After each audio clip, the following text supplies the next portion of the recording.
Auld Licht Idylls. By J. M. Barrie. Auld Licht Idylls. Chapter 1. The Schoolhouse. Early this morning I opened a window in my schoolhouse in the glen of Querity, awakened by the shivering of a starving sparrow against the frosted glass. As the snowy sash creaked in my hand, he made off to the waterspout that suspends its tangles of ice over a gaping tank, and rebounding from that, with a quiver of his little black breast, bobbed through the network of wire and joined a few of his fellows in a forlorn hop round the henhouse in search of food. 2 days ago my hilarious bantam cock, saucy to the last, my cheeriest companion, was found frozen in his own water trough, the corn saucer in 3 pieces by his side. Since then I have taken the hens into the house. At meal times they litter the hearth with each other's feathers, but for the most part they give little trouble, roosting on the rafters of the low-roofed kitchen among staves and fishing rods.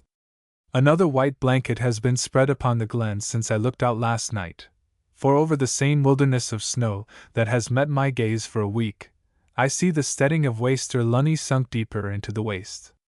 The schoolhouse, I suppose, serves similarly as a snowmark for the people at the farm.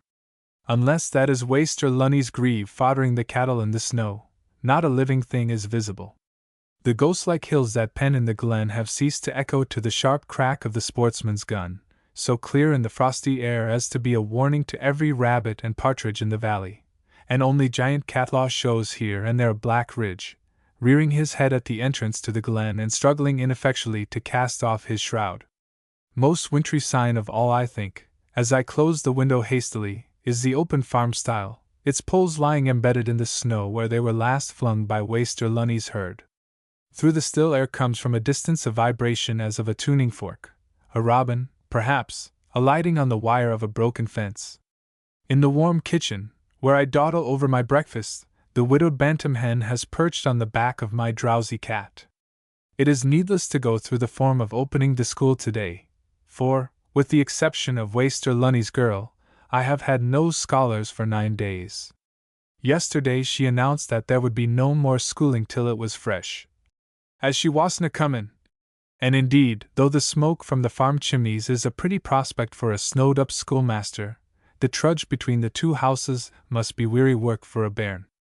As for the other children, who have to come from all parts of the hills and glen, I may not see them for weeks. Last year the school was practically deserted for a month. A pleasant outlook, with the March examination staring me in the face, and an inspector fresh from Oxford. I wonder what he would say if he saw me today digging myself out of the schoolhouse with the spade I now keep for the purpose in my bedroom.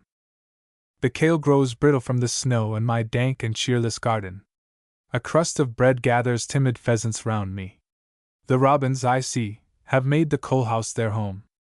Waster Lunny's dog never barks without rousing my sluggish cat to a joyful response. It is Dutch courage with the birds and beasts of the glen, hard driven for food, but I look attentively for them in these long forenoons, and they have begun to regard me as one of themselves. My breath freezes, despite my pipe, as I peer from the door, and with a fortnight-old newspaper I retire to the inglenook. The friendliest thing I have seen today is the well-smoked ham suspended from my kitchen rafters. It was a gift from the farm of Tullen, with a load of peats, the day before the snow began to fall. I doubt if I have seen a cart since. This afternoon I was the not altogether passive spectator of a curious scene in natural history. My feet encased in stout, tackety boots, I had waded down 2 of Waster Lunny's fields to the glen burn, in summer the never-failing larder from which, with wriggling worm or garish fly, I can any morning whip a savory breakfast, in the winter-time the only thing in the valley that defies the ice-king's chloroform. I watched the water twisting black and solemn through the snow, the ragged ice on its edge proof of the toughness of the struggle with the frost, from which it has, after all, crept only half victorious. A bare wild rosebush on the farther bank was violently agitated, and then there ran from its root a black-headed rat with wings. Such was the general effect. I was not less interested when my startled eyes divided this phenomenon into its component parts, and recognized in the disturbance on the opposite bank only another fierce struggle among the hungry animals for existence. They need no professor to teach them the doctrine of the survival of the fittest. A weasel had gripped a water hen, Whittit and Beltie they are called in these parts, cowering at the root of the rosebush, and was being dragged down the bank by the terrified bird, which made for the water as its only chance of escape. In less disadvantageous circumstances the weasel would have made short work of his victim, but as he only had the bird by the tail, the prospects of the combatants were equalized. It was the tug-of-war being played with a life as the stakes. "If I do not reach the water," was the argument that went on in the heaving little breast of the one, "I am a dead bird. If this water-hen," reasoned the other, "reaches the burn, my supper vanishes with her." Down the sloping bank the hen had distinctly the best of it, but after that came a yard of level snow, and here she tugged and screamed in vain. I had so far been an unobserved spectator, but my sympathies were with the Beltie, and thinking it high time to interfere, I jumped into the water. The water-hen gave one mighty final tug and toppled into the burn, while the weasel viciously showed me his teeth, and then stole slowly up the bank to the rosebush, whence, gurning, he watched me lift his exhausted victim from the water, and set off with her for the schoolhouse. Except for her draggled tail, she already looks wonderfully composed, and so long as the frost holds I shall have little difficulty in keeping her with me. On Sunday I found a frozen sparrow, whose heart had almost ceased to beat, in the disused pigsty, and put him for warmth into my breast pocket. The ungrateful little scrub bolted without a word of thanks about 10 minutes afterward, to the alarm of my cat, which had not known his whereabouts. I am alone in the schoolhouse. On just such an evening as this last year my desolation drove me to Waster Lunny, where I was storm-stayed for the night. The recollection decides me to court my own warm hearth, to challenge my right hand again to a game at the dambrod against my left. I do not lock the schoolhouse door at nights, for even a highwayman, there is no such luck, would be received with open arms, and I doubt if there be a barred door in all the glen. But it is cozier to put on the shutters. The road to Thrums has lost itself miles down the valley. I wonder what they are doing out in the world. Though I am the Free Church precentor in Thrums, £10 a year, and the little town is 5 miles away, they have not seen me for 3 weeks. A packman whom I thawed yesterday at my kitchen fire tells me that last Sabbath only the Auld Lichts held service. Other people realize that they were snowed up. Far up the glen, after it twists out of view, a manse and half a dozen thatched cottages that are there may still show a candlelight, and the crumbling gravestones keep cold vigil round the grey old kirk. Heavy shadows fade into the sky to the north. A flake trembles against the window, but it is too cold for much snow tonight. The shutter bars the outer world from the schoolhouse. Chapter 2. Thrums. Thrums is the name I give here to the handful of houses jumbled together in a cup, which is the town nearest the schoolhouse. Until 20 years ago its every other room, earthen-floored and showing the rafters overhead, had a handloom, and hundreds of weavers lived and died thorough. Ben the whos, without knowing it. In those days the cup overflowed and left several houses on the top of the hill, where their cold skeletons still stand. The road that climbs from the square, which is Thrums' heart, to the north is so steep and straight, that in a sharp frost children hunker at the top and are blown down with a roar and a rush on rails of ice. At such times, when viewed from the cemetery where the traveler from the schoolhouse gets his first glimpse of the little town, Thrums is but 2 church steeples and a dozen red stone patches standing out of a snow heap. One of the steeples belongs to the new Free Kirk, and the other to the parish church, both of which the first Auld Licht minister I knew ran past when he had not time to avoid them by taking a back wind. He was but a pocket edition of a man, who grew 2 inches after he was called, but he was so full of the cure of souls, that he usually scud to it with his coat-tails quarrelling behind him. His successor, whom I knew better, was a greater scholar, and said, "Let us see what this is in the original Greek," as an ordinary man might invite a friend to dinner, but he never wrestled as Mr. Dishit, his successor, did with the pulpit cushions, nor flung himself at the pulpit door. Nor was he so hard on the book, as Lang Tamas, the precentor, expressed it, meaning that he did not bang the Bible with his fist as much as might have been wished. Thrums had been known to me for years before I succeeded the captious dominie at the schoolhouse in the glen. the dear old soul who originally induced me to enter the Auld Licht kirk by lamenting the want of Christ in the minister's discourses was my first landlady. For the last 10 years of her life she was bedridden, and only her interest in the kirk kept her alive. Her case against the minister was that he did not call to denounce her sufficiently often for her sins, her pleasure being to hear him bewailing her on his knees as one who was probably past praying for. She was as sweet and pure a woman as I ever knew, and had her wishes been horses, she would have sold them and kept, and looked after, a minister herself. There are few Auld Licht communities in Scotland nowadays, perhaps because people are now so well off, for the most devout Auld Lichts were always poor, and their last years were generally a grim struggle with the workhouse. Many a heavy-eyed, back-bent weaver has won his Waterloo in thrums fighting on his stumps.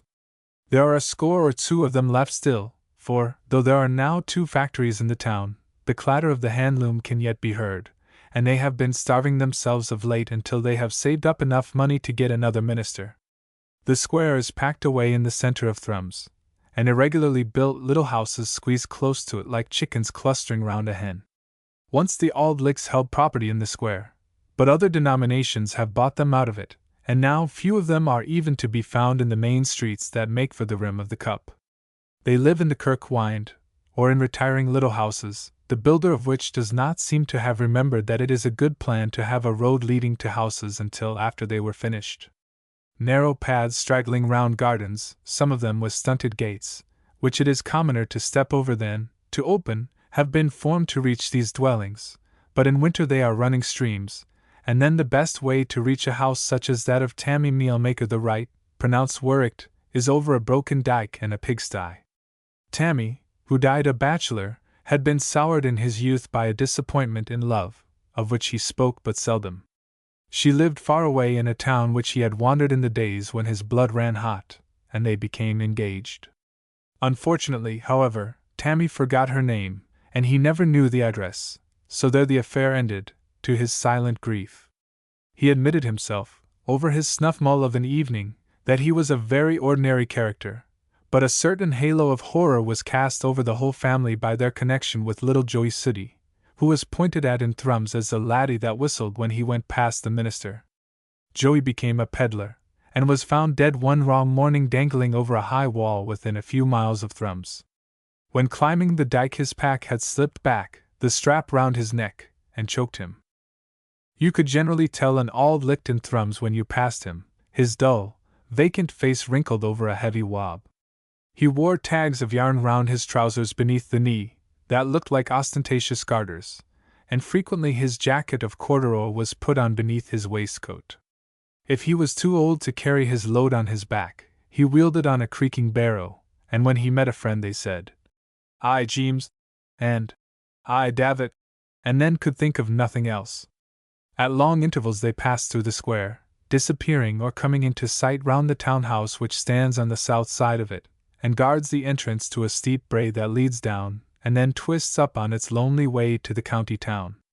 I liked to linger over the square, for it was from an upper window in it that I got to know thrums.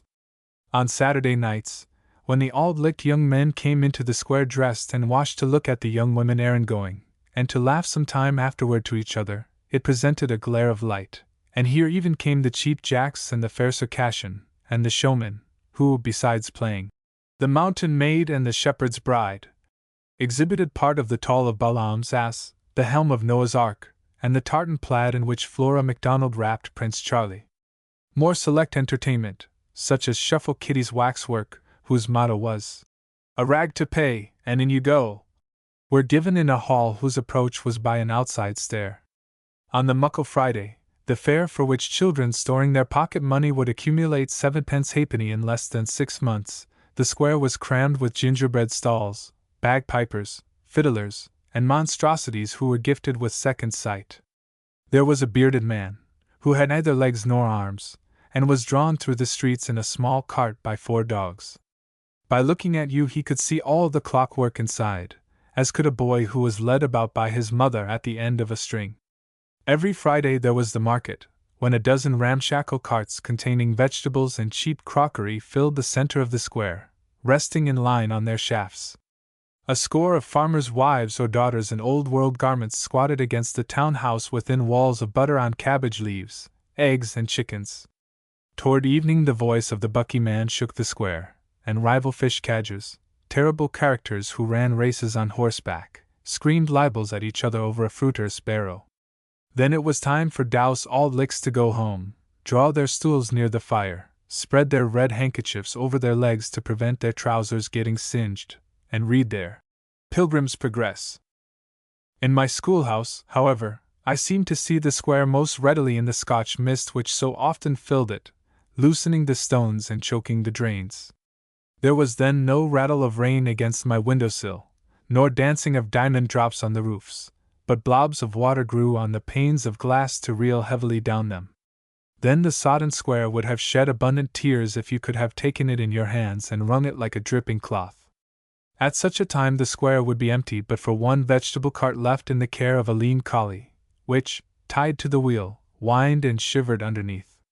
Pools of water gather in the coarse sacks that have been spread over the potatoes and bundles of greens, which turn to manure in their lidless barrels. The eyes of the whimpering dog never leave a black close over which hangs the sign of the bull, probably the refuge of the hawker. At long intervals a farmer's gig rumbles over the bumpy, ill-paved square, or a native, with his head buried in his coat, peeps out of doors, scurries across the way, and vanishes. Most of the leading shops are here, and the decorous draper ventures a few yards from the pavement to scan the sky, or note the effect of his new arrangement in scarves. Planted against his door is the butcher, Henders Todd, white-aproned, and with a knife in his hand gazing interestedly at the draper, for a mere man may look at an elder. The tinsmith brings out his steps, and mounting them, stealthily removes the saucepans and pepper pots that dangle on a wire above his signboard. Pulling to his door he shuts out the foggy light that showed in his solder-strewn workshop. The square is deserted again. A bundle of sloppy parsley slips from the hawker's cart, and topples over the wheel in driblets. The puddles in the sacks overflow and run together. The dog has twisted his chain round a barrel and yelps sharply. As if in response comes a rush of other dogs. A terrified fox terrier tears across the square with half a score of mongrels, the butcher's mastiff, and some collies at his heels. He is doubtless a stranger, who has insulted them by his glossy coat. For 2 seconds the square shakes to an invasion of dogs, and then again there is only one dog in sight. No one will admit the Scotch mist. It looks soft. The tinsmith. Wasn't a wonder but what it was mackin' for rain. Tammas Haggart and Pete Lunnan dander into sight bareheaded, and have to stretch out their hands to discover what the weather is like. By and by they come to a standstill to discuss the immortality of the soul, and then they are looking silently at the bull. Neither speaks, but they begin to move toward the inn at the same time, and its door closes on them before they know what they are doing. A few minutes afterward Ginny Dundas, who is Pete's wife, runs straight for the bull in her short gown, which is tucked up very high, and emerges with her husband soon afterward. Ginny is voluble, but Pete says nothing. Tammas follows later, putting his head out at the door first, and looking cautiously about him to see if any one is in sight. Pete is a UP, and may be left to his fate, but the Auld Licht minister thinks that, though it be hard work, Tammas is worth saving. To the Auld Licht of the past there were 3 degrees of damnation: Auld Kirk, play-acting, chapel. Chapel was the name always given to the English church, of which I am too much an Auld Licht myself to care to write even now.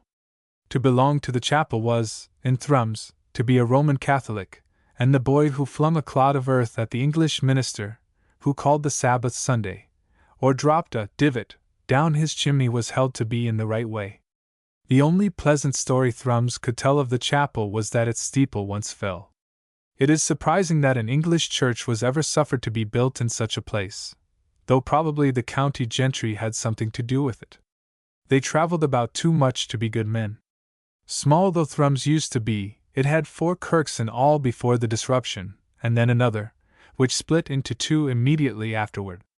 The spire of the parish church, known as the Auld Kirk, commands a view of the square, from which the entrance to the kirkyard would be visible, if it were not hidden by the town house. The kirkyard has long been crammed, and is not now in use, but the church is sufficiently large to hold nearly all the congregations and thrums. Just at the gate lived Pete Todd, the father of Samuel, a man of whom the Auld Lichts had reason to be proud. Pete was an everyday man at ordinary times, and was even said, when his wife, who had been long ill, died, to have clasped his hands and exclaimed, "Hip, hip, hurrah!" adding only as an afterthought, "The Lord's will be done." But midsummer was his great opportunity. Then took place the rouping of the seats in the parish church.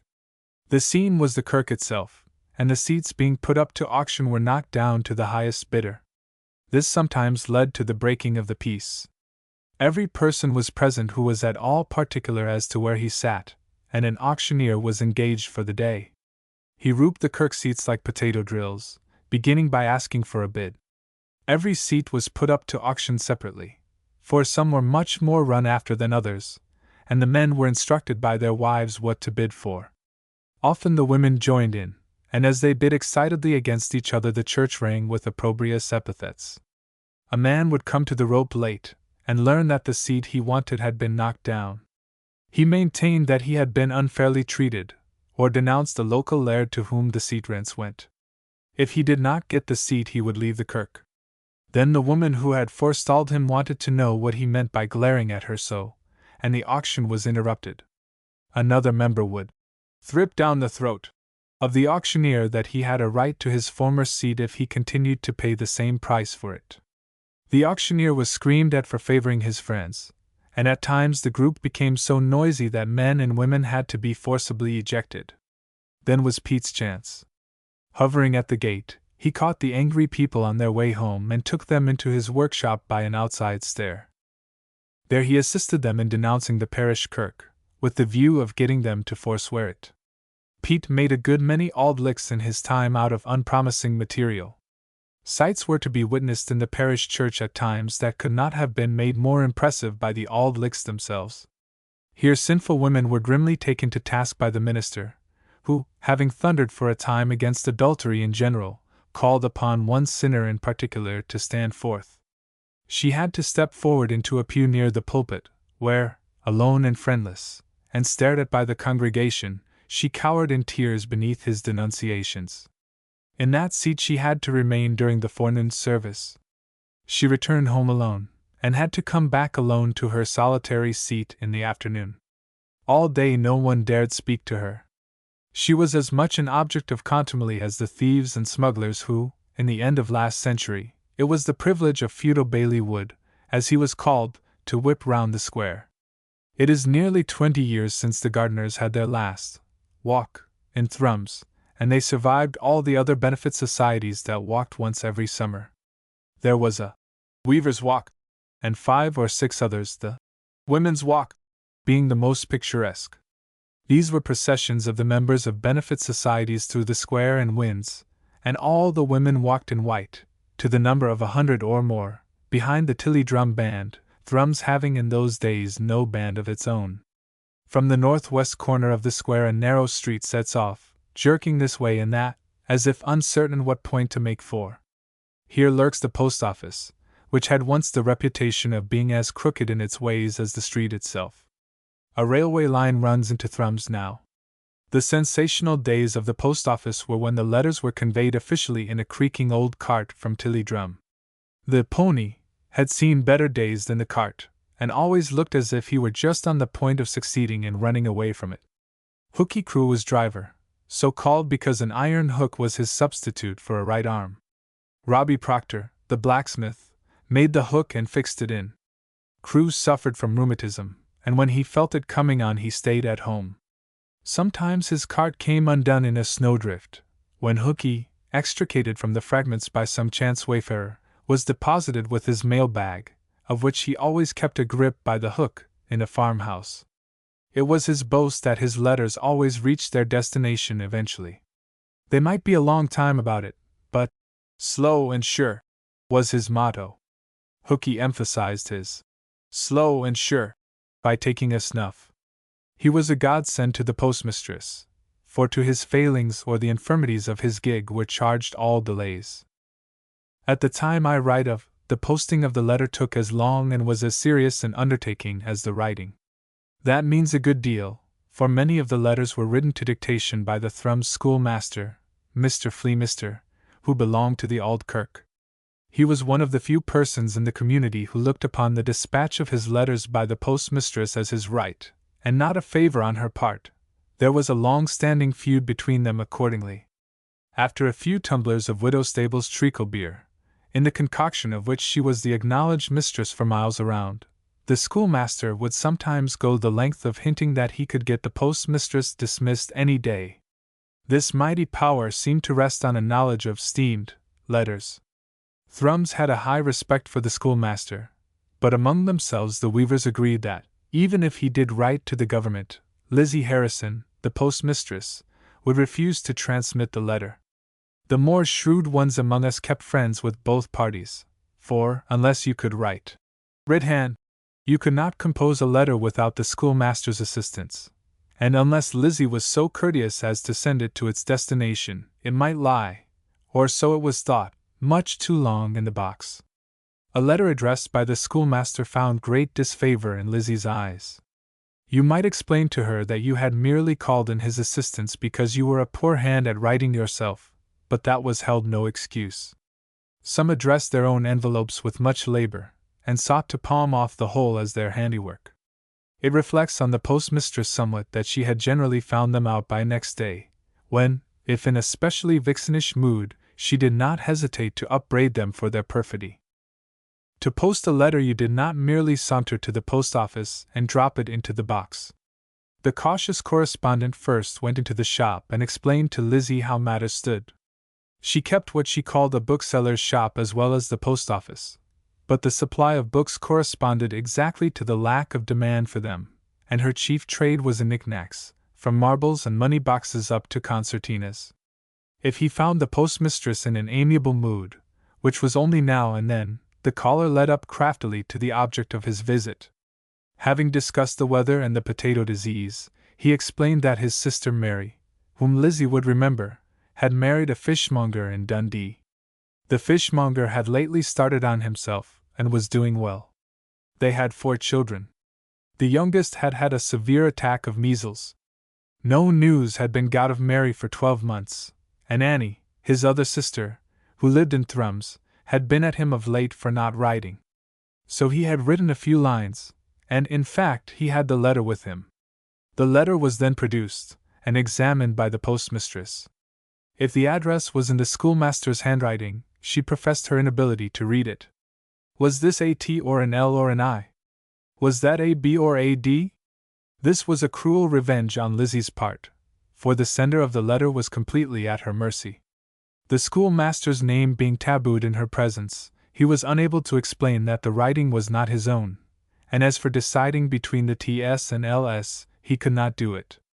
Eventually he would be directed to put the letter into the box.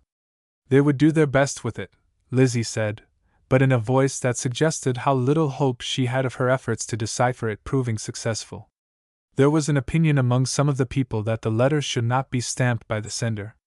The proper thing to do was to drop a penny for the stamp into the box along with the letter, and then Lizzie would see that it was all right. Lizzie's acquaintance with the handwriting of every person in the place who could write gave her a great advantage. You would perhaps drop into her shop some day to make a purchase, when she would calmly produce a letter you had posted several days before. In explanation she would tell you that you had not put a stamp on it, or that she suspected there was money in it, or that you had addressed it to the wrong place. I remember an old man, a relative of my own, who happened for once in his life to have several letters to post at one time. The circumstance was so out of the common that he considered it only reasonable to make Lizzie a small present. Perhaps the postmistress was belied, but if she did not steam the letters and confide their titbits to favored friends of her own sex, it is difficult to see how all the gossip got out. The schoolmaster once played an unmanly trick on her, with the view of catching her in the act. He was a bachelor who had long been given up by all the maids in the town. One day, however, he wrote a letter to an imaginary lady in the county town, asking her to be his, and going into full particulars about his income, his age, and his prospects. A male friend in the secret, at the other end, was to reply, in a lady's handwriting, accepting him, and also giving personal particulars. The first letter was written, and an answer arrived in due course. 2 days, the schoolmaster said, after date. No other person knew of this scheme for the undoing of the postmistress, yet in a very short time the schoolmaster's coming marriage was the talk of Thrums. Everybody became suddenly aware of the lady's name, of her abode, and of the sum of money she was to bring her husband. It was even noised abroad that the schoolmaster had represented his age as a good 10 years less than it was. Then the schoolmaster divulged everything. To his mortification, he was not quite believed. All the proof he could bring forward to support his story was this: that time would show whether he got married or not. Foolish man! This argument was met by another, which was accepted at once. The lady had jilted the schoolmaster. Whether this explanation came from the post office, who shall say? But so long as he lived, the schoolmaster was twit about the lady who threw him over. He took his revenge in 2 ways. He wrote and posted letters exceedingly abusive of the postmistress. The matter might be libelous, but then, as he pointed out, she would incriminate herself if she brought him up about it. Probably Lizzie felt his other insult more. By publishing his suspicions of her on every possible occasion, he got a few people to seal their letters. So bitter was his feeling against her that he was even willing to supply the wax. They know all about post offices and Thrums now, and even jeer at the telegraph boy's uniform.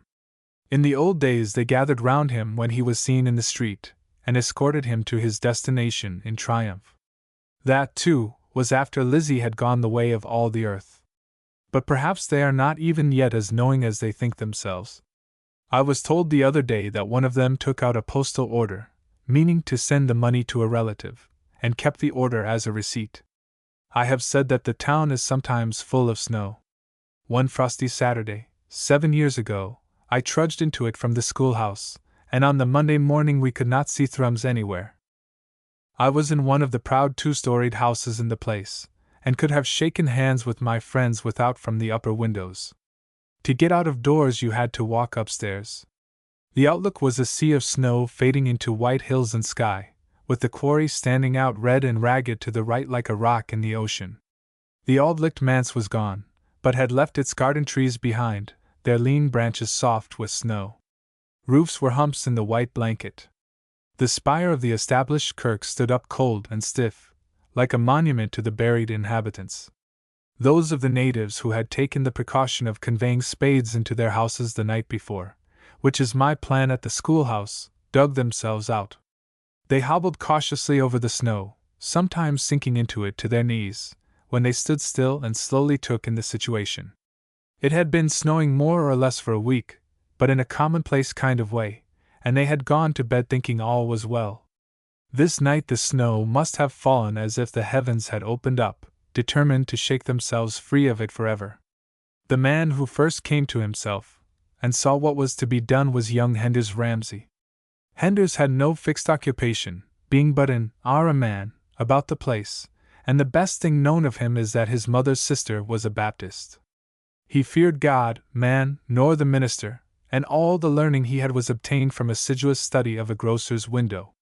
But for one brief day he had things his own way in the town, or, speaking strictly, on the top of it. With a spade, a broom, and a pickaxe, which sat lightly on his broad shoulders, he was not even backbent, and that showed him no respectable weaver. Henders delved his way to the nearest house, which formed one of a row, and addressed the inmates down the chimney. They had already been clearing it at the other end, or his words would have been choked. "You're snawed up, Davit," cried Henders in a voice that was entirely businesslike. "Hae ye a spade?"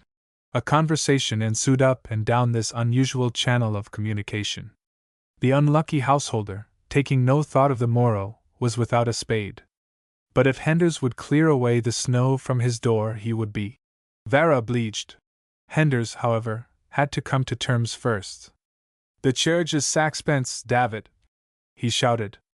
Then a haggling ensued. Henders must be neighborly. A plate of broth, now, or, say, tuppence. But Henders was obdurate. "I see nae time to argy-bargy wi' ye, Davit. Gin ye're no willin' to say saxpence, I'm aft to Willum Piet's. He's buried too, So the victim had to make up his mind to one of two things. He must either say saxpence or remain where he was. If Henders was promise, he took good care that no snowed-up inhabitant should perjure himself. He made his way to a window first, and clearing the snow from the top of it, pointed out that he could not conscientiously proceed further until the debt had been paid. "Money doon!" he cried, as soon as he reached a pane of glass, or, "Come awa why my saxpence no." The belief that this day had not come to Henders unexpectedly was borne out by the method of the crafty Collant. His charges varied from sixpence to half a crown, according to the wealth and status of his victims, and when, later on, there were rivals in the snow, he had the discrimination to reduce his minimum fee to threepence. He had the honor of digging out 3 ministers at 1 shilling, 1 and threepence, and 2 shillings respectively. Half a dozen times within the next fortnight the town was reburied in snow. This generally happened in the night time, but the inhabitants were not to be caught unprepared again. Spades stood ready to their hands in the morning, and they fought their way above ground without Henders Ramsay's assistance. To clear the snow from the narrow winds and pens, however, was a task not to be attempted, and the Auld Lichts, at least, rested content when enough light got into their workshops to let them see where their looms stood. Wading through beds of snow they did not much mind, but they wondered what would happen to their houses when the thaw came. The thaw was slow in coming. Snow during the night and several degrees of frost by day were what thrums began to accept as a revised order of nature. Vainly the thrums doctor, whose practice extends into the glens, made repeated attempts to reach his distant patients, twice driving so far into the dreary waste that he could neither go on nor turn back. A ploughman who contrived to gallop 10 miles for him did not get home for a week. Between the town, which is nowadays an agricultural center of some importance, and the outlying farms communication was cut off for a month, and I heard subsequently of one farmer who did not see a human being, unconnected with his own farm, for 7 weeks. The schoolhouse, which I managed to reach only 2 days behind time, was closed for a fortnight, and even in Thrums there was only a sprinkling of scholars. On Sundays the feeling between the different denominations ran high, and the middling good folk who did not go to church counted those who did. In the established church there was a sparse gathering, who waited in vain for the minister. After a time it got abroad that a flag of distress was flying from the manse, and then they saw that the minister was storm-stayed. An office-bearer offered to conduct service, but the others present thought they had done their duty and went home. The Up bell did not ring at all, and the kirk gates were not opened. The Free Kirk did bravely, however. The attendance in the forenoon amounted to 7, including the minister, but in the afternoon there was a turnout of upward of 50. How much denominational competition had to do with this, none can say, but the general opinion was that this muster to afternoon service was a piece of vainglory. Next Sunday all the kirks were on their mettle, and though the snow was drifting the whole day, services were general. It was felt that after the action of the Free Kirk the Established, and the UPs must show what they too were capable of. So, when the bells rang at 11 o'clock and 2, churchgoers began to pour out of every close. If I remember right, the victory lay with the UPs by 2 women and a boy. Of course the Auld Lichts mustered in as great force as ever. The other kirks never dreamed of competing with them. What was regarded as a judgment on the Free Kirk for its boastfulness of spirit on the preceding Sunday happened during the forenoon. While the service was taking place a huge clod of snow slipped from the roof and fell right against the church door. It was some time before the prisoners could make up their minds to leave by the windows. What the Auld Lichts would have done in a similar predicament I cannot even conjecture. That was the first warning of the thaw. It froze again, there was more snow, the thaw began in earnest, and then the streets were a sight to see. There was no traffic to turn the snow to slush, and where it had not been piled up in walls a few feet from the houses, it remained in the narrow ways till it became a lake. It tried to escape through doorways, when it sank slowly into the floors. Gentle breezes created a ripple on its surface, and strong winds lifted it into the air and flung it against the houses. It undermined the heaps of clotted snow till they tottered like icebergs and fell to pieces. Men made their way through it on stilts.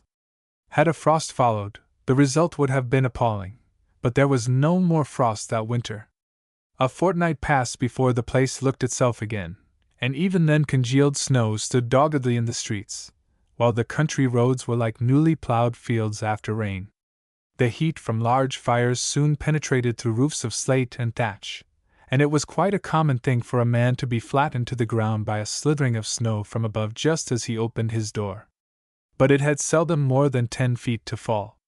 Most interesting of all was the novel sensation experienced as thrums began to assume its familiar aspect, and objects so long buried that they had been half forgotten came back to view and use.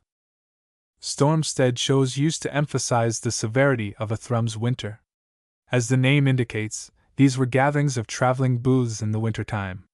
Half a century ago the country was overrun by itinerant showmen, who went their different ways in summer, but formed little colonies in the cold weather, when they pitched their tents in any empty field or disused quarry, and huddled together for the sake of warmth, not that they got much of it.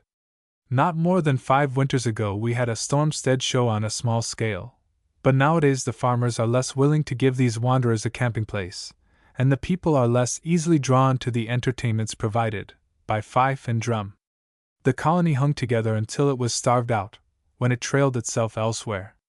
I have often seen it forming. The first arrival would be what was popularly known as Sam Man's tumbling booth, with its tumblers, jugglers, sword swallowers, and balancers. This traveling show visited us regularly twice a year, once in summer for the Muckle Friday, when the performers were gay and stout, and even the horses had flesh on their bones, and again in the back end of the year, when cold and hunger had taken the blood from their faces, and the scraggy dogs that whined at their side were lashed for licking the paint off the caravans. While the Stormstead show was in the vicinity, the villages suffered from an invasion of these dogs. Nothing told more truly the dreadful tale of the showman's life in winter. Sam Man's was a big show, and half a dozen smaller ones, most of which were familiar to us, crawled in its wake. Others heard of its whereabouts and came in from distant parts. There was the well-known Gubbins with his The World in a Box, a halfpenny peep show, in which all the world was represented by Joseph and his brethren, with Pitt and Coate, the bombardment of Copenhagen, the Battle of the Nile, Daniel in the Den of Lions, and Mount Etna in eruption. Auntie Maggie's Whirligig could be enjoyed on payment of an old pair of boots, a collection of rags, or the like. Besides these and other shows, there were the wandering minstrels, most of whom were Waterloo veterans, wanting arms or a leg. I remember one whose arms had been smashed by a thunderbolt at Jamaica. Queer, bent old dames, who superintended lucky bags, or told fortunes, supplied the uncanny element, but hesitated to call themselves witches, for there can still be seen near Thrums the pool where these unfortunates used to be drowned, and in the session book of the Glenquerity Kirk can be read an old minute announcing that on a certain Sabbath there was no preaching because the minister was away at the burning of a witch. To the Stormstead shows came the gypsies in great numbers. Claypots, which is a corruption of Claypits, was their headquarters near Thrums, and it is still sacred to their memory. It was a clachan of miserable little huts built entirely of clay from the dreary and sticky pit in which they had been flung together.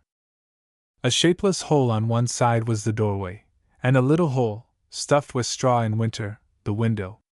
Some of the remnants of these hovels still stand their occupants, though they went by the name of gypsies among themselves, were known to the weavers as the Claypots beggars, and their king was Jimmy Paws. His regal dignity gave Jimmy the right to seek alms first when he chose to do so, thus he got the cream of a place before his subjects set to work. He was rather foppish in his dress, generally affecting a suit of grey cloth with showy metal buttons on it, and a broad blue bonnet.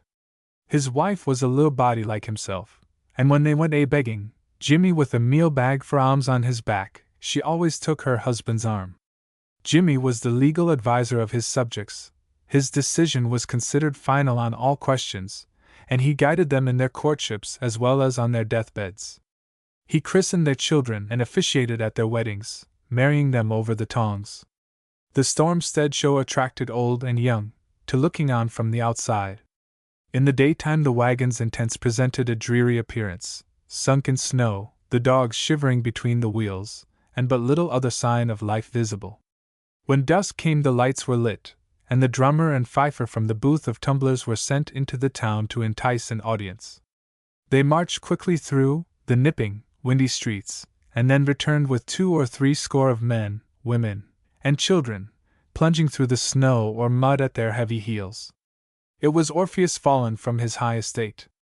What a mockery the glare of the lamps and the capers of the mountebanks were, and how satisfied were we to enjoy it all without going inside. I hear the Waterloo veterans still, and remember their patriotic outbursts. The Stormstead shows often found it easier to sink to rest in a field than to leave it. For weeks at a time they were snowed up, sufficiently to prevent anyone from thrums going near them, though not sufficiently to keep the pallid mummers indoors. That would in many cases have meant starvation. They managed to fight their way through storm and snowdrift to the high road and thence to the town, where they got meal and sometimes broth. The tumblers and jugglers used occasionally to hire an outhouse in the town at these times. You may be sure they did not pay for it in advance, and give performances there. It is a curious thing, but true, that our herd boys and others were sometimes struck with the stage fever.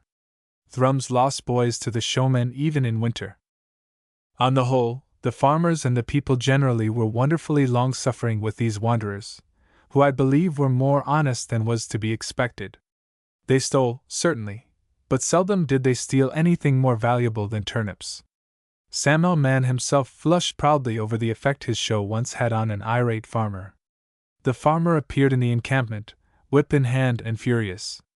They must get off his land before nightfall. The crafty showman, however, prevailed upon him to take a look at the acrobats, and he enjoyed the performance so much that he offered to let them stay until the end of the week. Before that time came there was such a fall of snow that departure was out of the question, and it is to the farmer's credit that he sent Samuel a bag of meal to tide him and his actors over the storm. There were times when the showmen made a tour of the bothies, where they slung their poles and ropes and gave their poor performances to audiences that were not critical. The bothy being strictly the man's castle, the farmer never interfered. Indeed, he was sometimes glad to see the show. Every other weaver in Thrums used to have a son a ploughman, and it was the men from the bothies who filled the square on the Muckley. Hands are not huddled together nowadays in squalid barns more like cattle than men and women, but bothies in the neighborhood of Thrums are not yet things of the past. Many a ploughman delves his way to and from them still in all weathers, when the snow is on the ground, at the time of harvest, and when the turnip shaws have just forced themselves through the earth, looking like straight rows of green needles. Here is a picture of a bothy of today that I visited recently. Over the door there is a waterspout that has given way, and as I entered I got a rush of rain down my neck. The passage was so small that one could easily have stepped from the doorway onto the ladder standing against the wall, which was there in lieu of a staircase. Upstairs was a mere garret, where a man could not stand erect. Even in the center it was entered by a square hole in the ceiling, at present closed by a clapdoor in no way dissimilar to the trapdoors on a theater stage. I climbed into this garret, which is at present used as a storeroom for agricultural odds and ends. At harvest time, however, it is inhabited, full to overflowing. A few decades ago as many as 50 laborers engaged for the harvest had to be housed in the farm outhouses on beds of straw. There was no help for it, and men and women had to congregate in these barns together. Up as early as 5 in the morning, they were generally dead tired by night, and miserable though this system of herding them together was, they took it like Stoics, and their very number served as a moral safeguard. Nowadays the harvest is gathered in so quickly, and machinery does so much that used to be done by hand, that this crowding of laborers together, which was the bothy system at its worst, is nothing like what it was. As many as 6 or 8 men, however, are put up in the garret referred to during harvest time, and the female laborers have to make the best of it in the barn. There is no doubt that on many farms the two sexes have still at this busy time to herd together even at night. The bothy was but scantily furnished, though it consisted of 2 rooms. In the one, which was used almost solely as a sleeping apartment, there was no furniture to speak of, beyond 2 closet beds, and its bumpy earthen floor gave it a cheerless look. The other, which had a single bed, was floored with wood. It was not badly lit by two very small windows that faced each other, and besides several stools, there was a long form against one of the walls. A bright fire of peat and coal, nothing in the world makes such a cheerful red fire as this combination, burned beneath a big kettle, boiler, they called it, and there was a press, or cupboard containing a fair assortment of cooking utensils. Of these some belonged to the bothy, while others were the private property of the tenants. A tin pan and pitcher of water stood near the door, and the table in the middle of the room was covered with oilcloth. 4 men and a boy inhabited this bothy, and the rain had driven them all indoors. In better weather they spend the leisure of the evening at the game of quoits, which is the standard pastime among Scottish ploughmen. They fish the neighboring streams, too, and have burnt trout for supper several times a week. When I entered, 2 of them were sitting by the fire playing draughts, or, as they called it, the dambrod. The dambrod is the Scottish labourer's billiards, and he often attains to a remarkable proficiency at the game. Wiley, the champion draught player, was once a herd boy, and wonderful stories are current in all bothies of the times when his master called him into the farm parlour to show his skill. A third man, who seemed the elder by quite 20 years, was at the window reading a newspaper, and I got no shock when I saw that it was the Saturday Review, which he and a labourer on an adjoining farm took in weekly between them. There was a copy of a local newspaper, the People's Journal, also lying about, and some books, including one of Darwin's. These were all the property of this man, however, who did the reading for the bothy. They did all the cooking for themselves, living largely on milk. In the old days, which the senior could remember, porridge was so universally the morning meal that they called it by that name instead of breakfast. They still breakfast on porridge, but often take tea above it. Generally milk is taken with the porridge, but porter, or stout in a bowl is no uncommon substitute. Potatoes at 12 o'clock, seldom brose, nowadays, are the staple dinner dish, and the tinned meats have become very popular. There are bothies where each man makes his own food, but of course the more satisfactory plan is for them to club together. Sometimes they get their food in the farm kitchen, but this is only when there are few of them and the farmer and his family do not think it beneath them to dine with the men. Broth, too, may be made in the kitchen and sent down to the bothy. At harvest time the workers take their food in the fields, when great quantities of milk are provided. There is very little beer drunk, and whiskey is only consumed in privacy.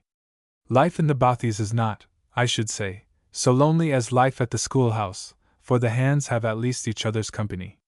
The hawker visits them frequently still, though the itinerant tailor, once a familiar figure, has almost vanished.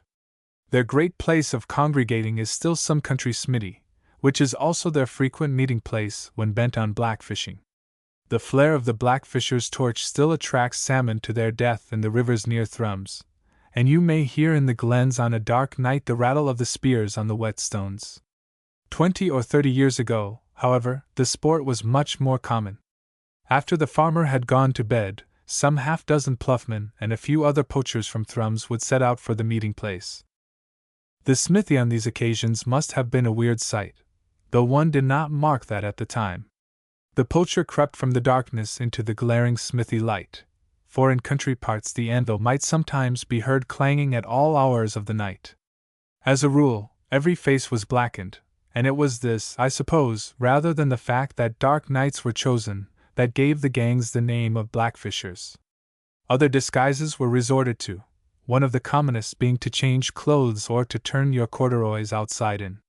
The country folk of those days were more superstitious than they are now, and it did not take much to turn the blackfishers back. There was not a barn or byre in the district that had not its horseshoe over the door. Another popular device for frightening away witches and fairies was to hang bunches of garlic about the farms. I have known a blackfishing expedition stopped because a yellow yite, or yellow hammer, hovered round the gang when they were setting out.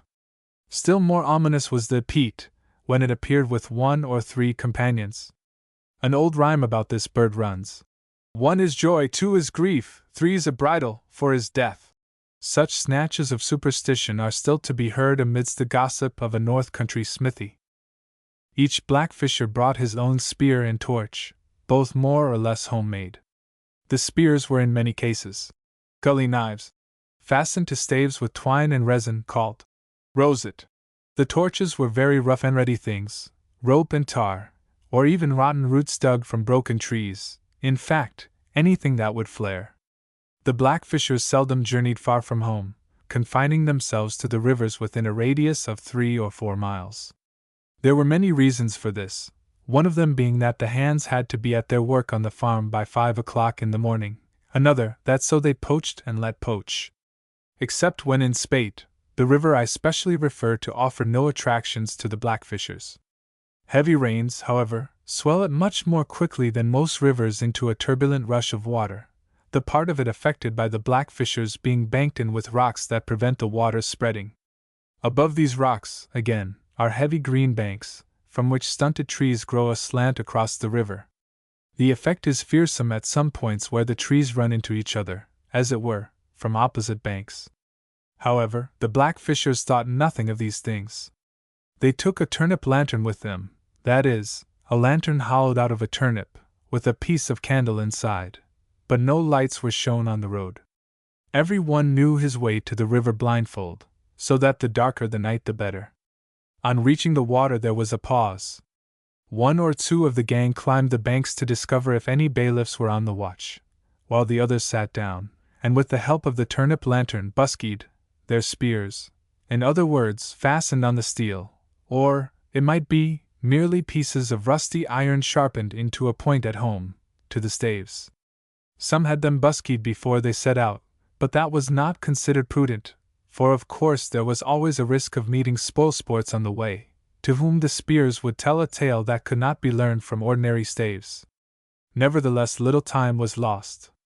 5 or 6 of the gang waded into the water, torch in one hand and spear in the other, and the object now was to catch some salmon with the least possible delay, and hurry away.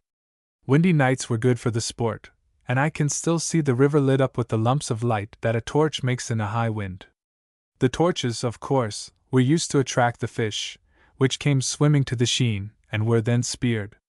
As little noise as possible was made, but though the men bit their lips instead of crying out when they missed their fish, there was a continuous ring of their weapons on the stones, and every irrepressible imprecation was echoed up and down the black glen.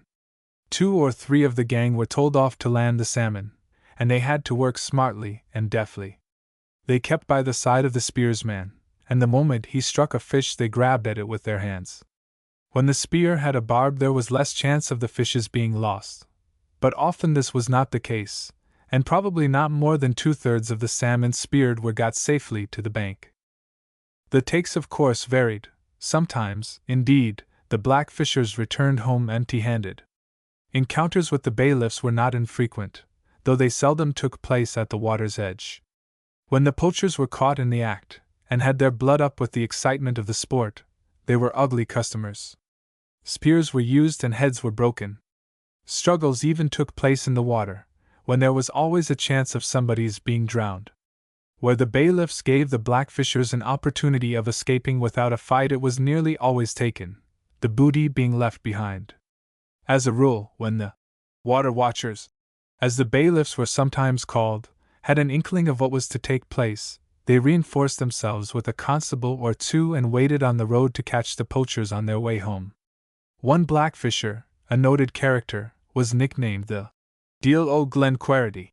He was said to have gone to the houses of the bailiffs and offered to sell them the fish stolen from the streams over which they kept guard. The Deal was never imprisoned, partly, perhaps, because he was too eccentric to be taken seriously. Chapter 3. The Auld Licht Kirk. One Sabbath day in the beginning of the century the Auld Licht minister at Thrums walked out of his battered, ramshackle, earthen-floored kirk with a following and never returned. The last words he uttered in it were, "Follow me to the Commonty, all you persons who want to hear the word of God properly preached, and James Duffy and his 2 sons will answer for this on the day of judgment." The congregation, which belonged to the body who seceded from the established church 150 years ago, had split, and as the New Lights, now the U-Peace, were in the majority, the Old Lights, with the minister at their head, had to retire to the Commonty, or Common, and hold service in the open air until they had saved up money for a church. They kept possession, however, of the white manse among the trees. Their kirk has but a cluster of members now, most of them old and done, but each is equal to a dozen ordinary churchgoers, and there have been men and women among them on whom memory loves to linger. For 40 years they have been dying out, but their cold, stiff pews still echo the Psalms of David, and the Auld Licht Kirk will remain open so long as it has one member and a minister. The church stands round the corner from the square, with only a large door to distinguish it from the other buildings in the short street. Children who want to do a brave thing hit this door with their fists, when there is no one near, and then run away scared. The door, however, is sacred to the memory of a white-haired old lady who, not so long ago, used to march out of the kirk and remain on the pavement until the psalm which had just been given out was sung. Of Thrum's pavement it may here be said that when you come, even to this day, to a level slab you will feel reluctant to leave it. The old lady was mistress, which is Miss Tibby McQuaddy, and she nearly split the Auld Licht Kirk over. Run line. This conspicuous innovation was introduced by Mr. Dishart, the minister, when he was young and audacious. The old, reverent custom in the kirk was for the precentor to read out the psalm a line at a time.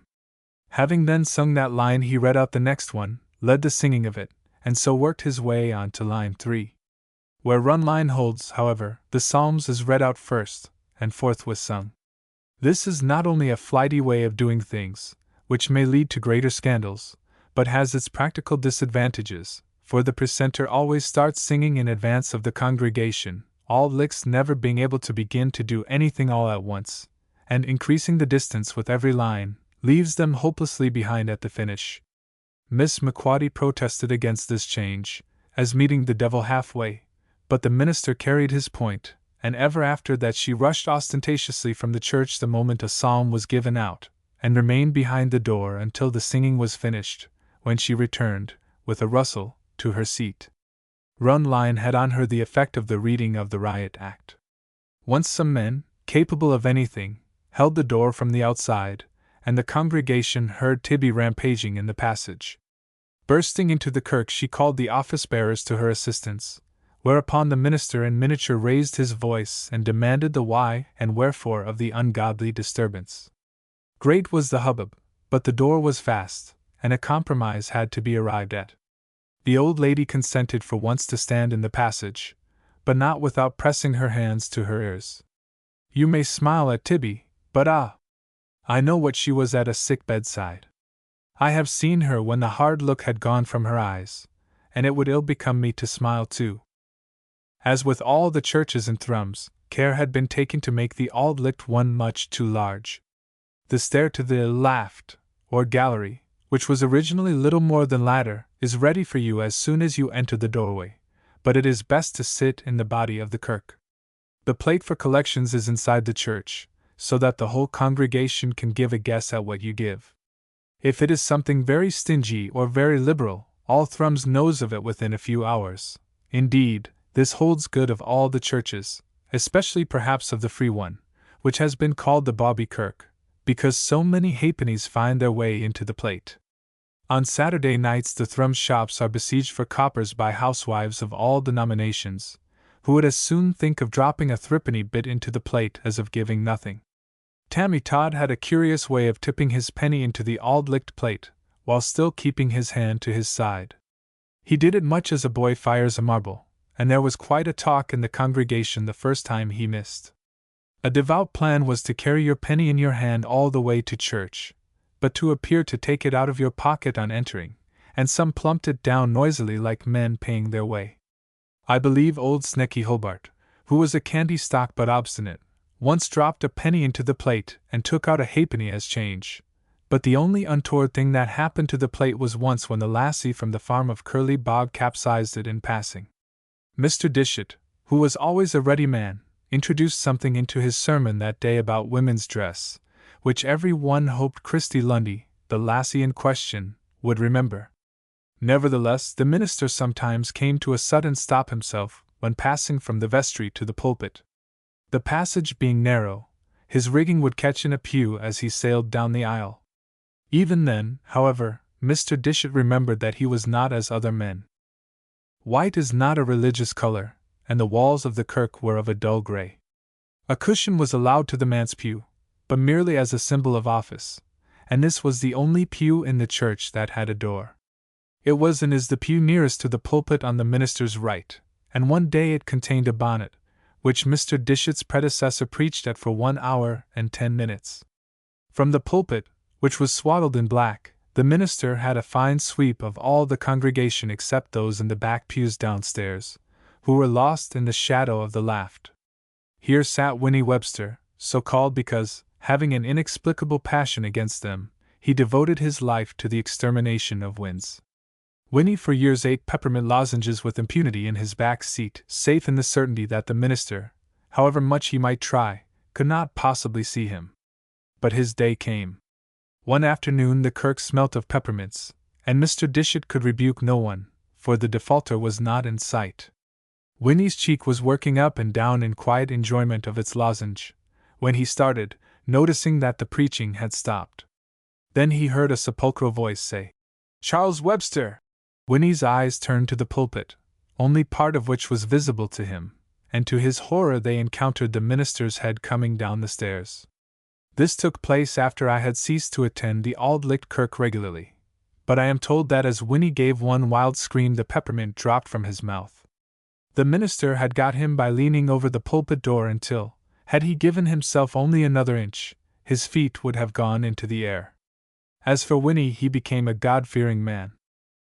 The most uncanny thing about the kirk was the precentor's box beneath the pulpit.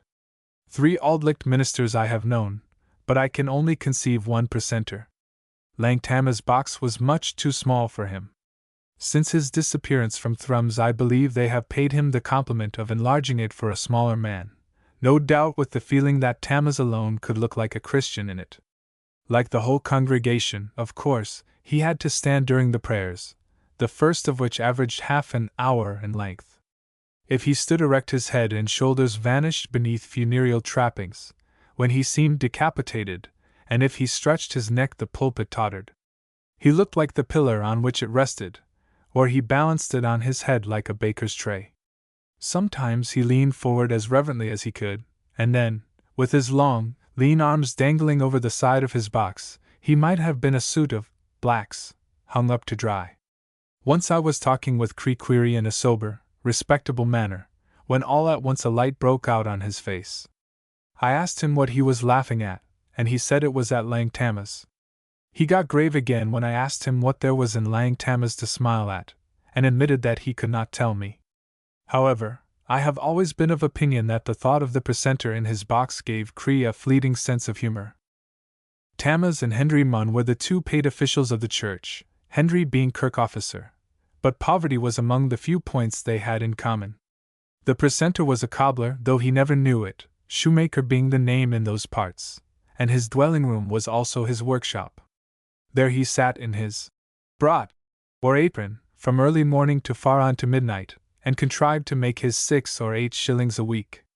I have often sat with him in the darkness that his cruisy lamp could not pierce, while his mutterings to himself of yes, man, came as regularly and monotonously as the tick of his got the clock.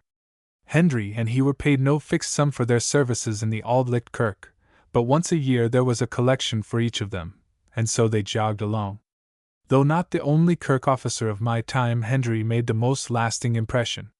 He was, I think, the only man in Thrums who did not quake when the minister looked at him.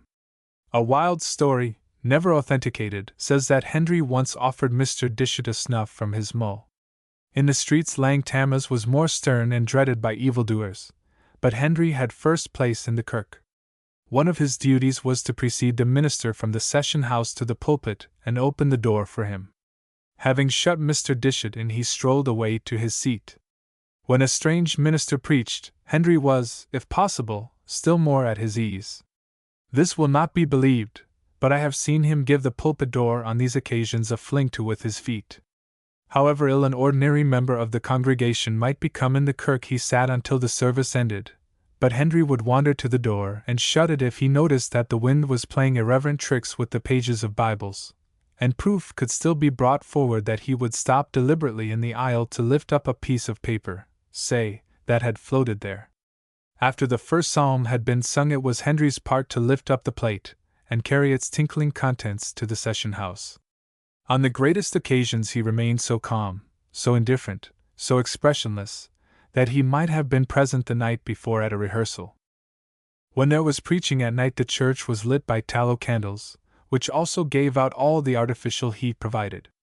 2 candles stood on each side of the pulpit, and others were scattered over the church, some of them fixed into holes on rough brackets, and some merely sticking in their own grease on the pews.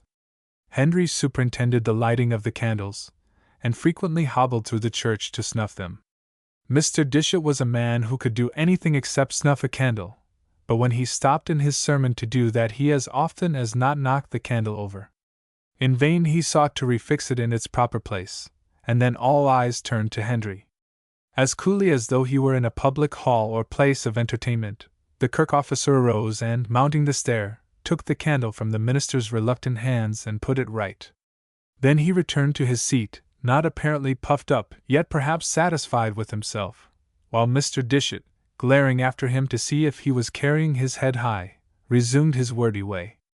Never was there a man more uncomfortably loved than Mr. Dishart. Easy Haggart, his maidservant, reproved him at the breakfast table. Lang Tammas and Samuel Mealmaker crouched for 5 successive Sabbath nights on his manse wall to catch him smoking, and got him. Old wives grumbled by their hearths when he did not look into despair of their salvation. He told the maidens of his congregation not to make an idol of him. His session saw him, from behind a haystack, in conversation with a strange woman, and asked grimly if he remembered that he had a wife. 20 were his years when he came to Thrums, and on the very first Sabbath he knocked a board out of the pulpit.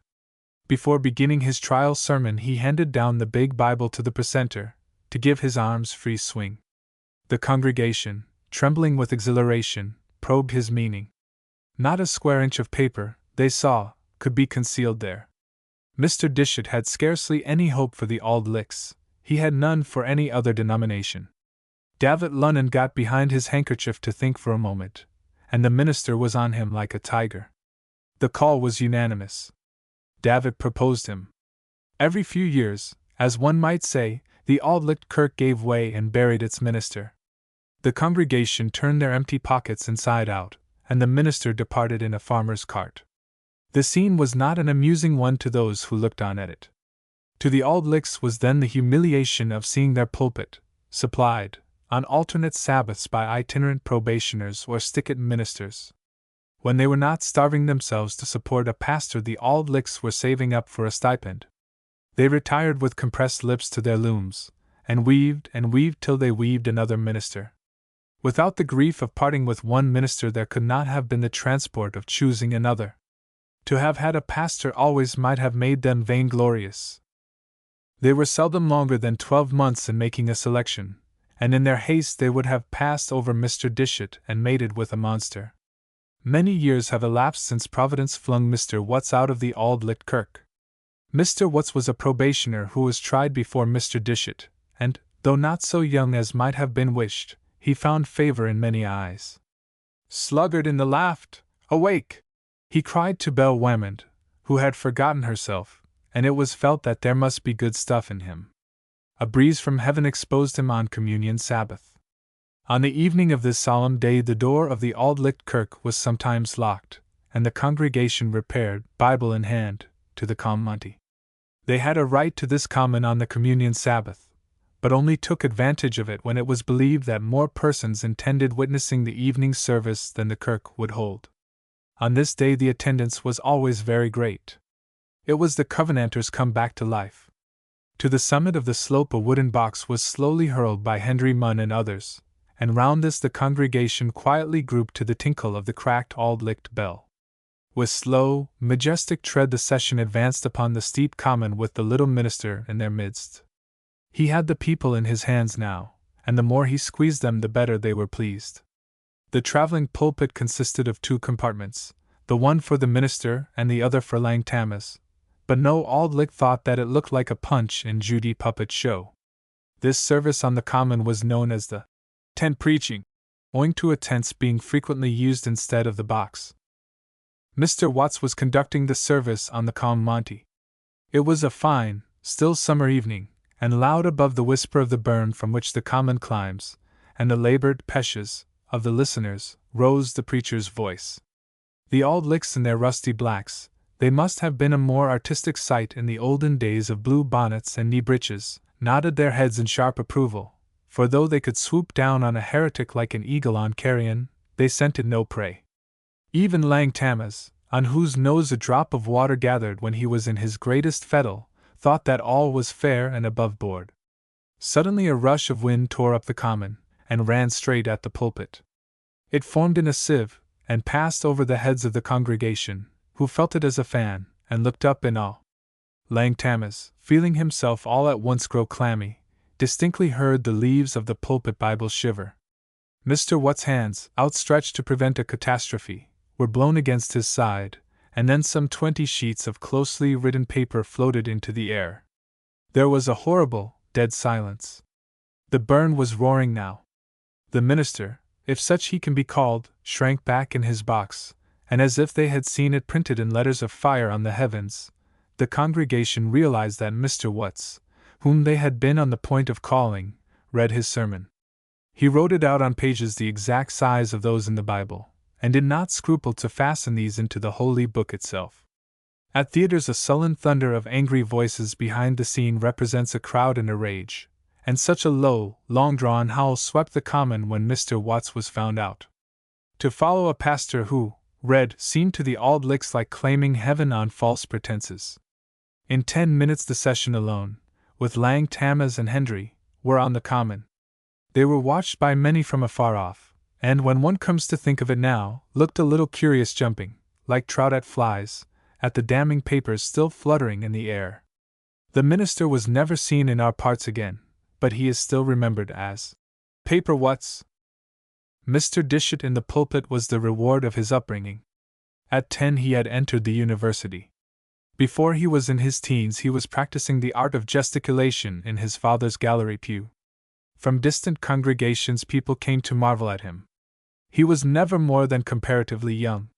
So long as the pulpit trappings of the kirk at Thrums lasted he could be seen. Once he was fairly under way with his sermon, but dimly in a cloud of dust. He introduced headaches. In a grand transport of enthusiasm he once flung his arms over the pulpit and caught Lang Tammas on the forehead. Leaning forward, with his chest on the cushions, he would pummel the evil one with both hands, and then, whirling round to the left, shake his fist at Bellwammon's neckerchief. With a sudden jump he would fix Pete Todd's youngest boy catching flies at the laft window. Stiffening unexpectedly, he would leap 3 times in the air, and then gather himself in a corner for a fearsome spring. When he wept he seemed to be laughing, and he laughed in a paroxysm of tears. He tried to tear the devil out of the pulpit rails. When he was not a teetotum he was a windmill. His pump position was the most appalling. Then he glared motionless at his admiring listeners, as if he had fallen into a trance with his arm upraised. The hurricane broke next moment. Nanny Sooty bore up under the shadow of the windmill, which would have been heavier had Auld Licht ministers worn gowns, but the pump affected her to tears. She was stone deaf. For the first year or more of his ministry an Auld Licht minister was a mouse among cats. Both in the pulpit and out of it they watched for unsound doctrine, and when he strayed they took him by the neck. Mr. Dishart, however, had been brought up in the true way, and seldom gave his people a chance. In time, it may be said, they grew despondent, and settled in their uncomfortable pews with all suspicion of lurking heresy allayed. It was only on such Sabbaths as Mr. Dishart changed pulpits with another minister that they cocked their ears and leaned forward eagerly to snap the preacher up. Mr. Dishart had his trials. There was the split in the kirk, too, that comes once at least to every Auld Licht minister. He was long in marrying. The congregation were thinking of approaching him, through the medium of his servant, Easy Haggart, on the subject of matrimony, for a bachelor coming on for 22, with an income of £80 per annum, seemed an anomaly, when one day he took the canal for Edinburgh and returned with his bride. His people nodded their heads, but said nothing to the minister. If he did not choose to take them into his confidence, It was no affair of theirs. That there was something queer about the marriage, however, seemed certain. Sandy Whammond, who was a soured man after losing his eldership, said that he believed she had been an Englishie, in other words, had belonged to the English Church, but it is not probable that Mr. Dishart would have gone the length of that. The secret is buried in his grave. Easy Haggart jagged the minister sorely. She grew loquacious with years, and when he had company would stand at the door joining in the conversation. If the company was another minister, she would take a chair and discuss Mr. Dishart's infirmities with him. The Auld Lichts loved their minister, but they saw even more clearly than himself the necessity for his humiliation. His wife made all her children's clothes, but Sanders Gow complained that she looked too like their sister. In 1 week 3 of the children died, and on the Sabbath following it rained. Mr. Dishart preached, twice breaking down altogether and gaping strangely round the kirk. There was no dust flying that day, and spoke of the rain as angels' tears for 3 little girls. The Auld Lichts let it pass, but, as Lang Tammas said in private, for of course, the thing was much discussed at the looms, if you materialize angels in that way, where are you going to stop? It was on the fast days that the Auld Licht Kirk showed what it was capable of, and, so to speak, left all the other churches and thrums far behind. The fast came round once every summer, beginning on a Thursday, when all the looms were hushed, and 2 services were held in the kirk of about 3 hours' length each. A minister from another town assisted at these times, and when the service ended the members filed in at one door and out at another, passing on their way Mr. Dishart and his elders, who dispensed tokens at the foot of the pulpit. Without a token, which was a metal lozenge, no one could take the sacrament on the coming Sabbath, and many a member has Mr. Dishart made miserable by refusing him his token for gathering wild flowers, say, on a Lord's Day, as testified to by another member. Women were lost who cooked dinners on the Sabbath, or took to colored ribbons, or absented themselves from church without sufficient cause.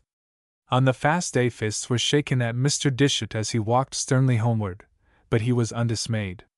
Next day there were no services in the kirk, for Auld Lichts could not afford many holidays, but they weaved solemnly, with Saturday and the Sabbath and Monday to think of. On Saturday service began at 2 and lasted until nearly 7. 2 sermons were preached, but there was no interval. The sacrament was dispensed on the Sabbath.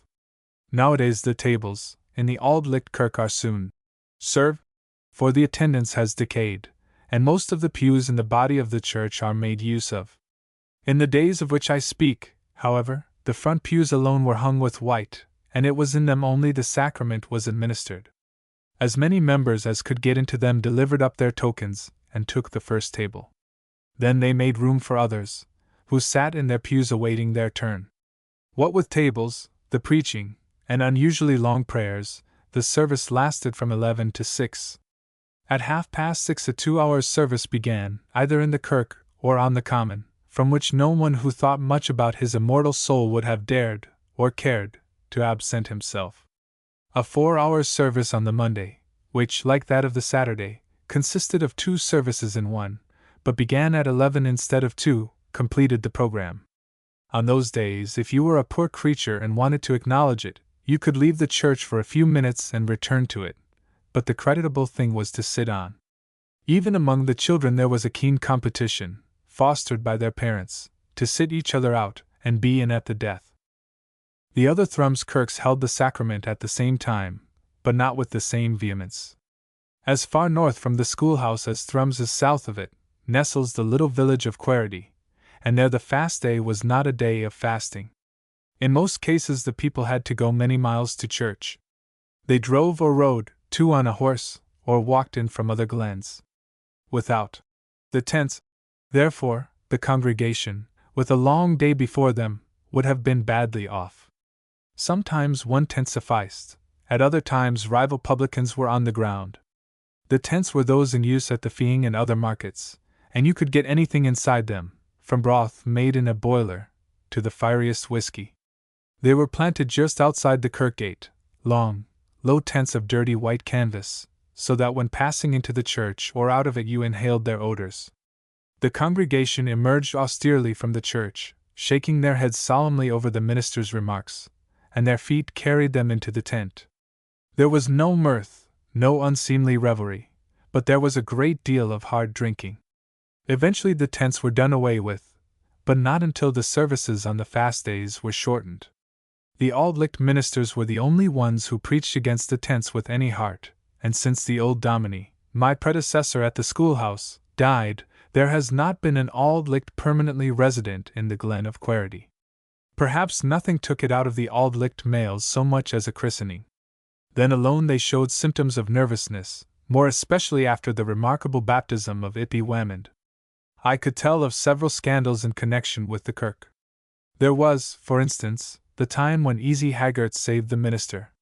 In a fit of temporary mental derangement, the misguided man had one Sabbath day, despite the entreaties of his affrighted spouse, called at the post office, and was on the point of reading the letter there received when Easy, who had slipped on her bonnet and followed him, snatched the secular thing from his hands.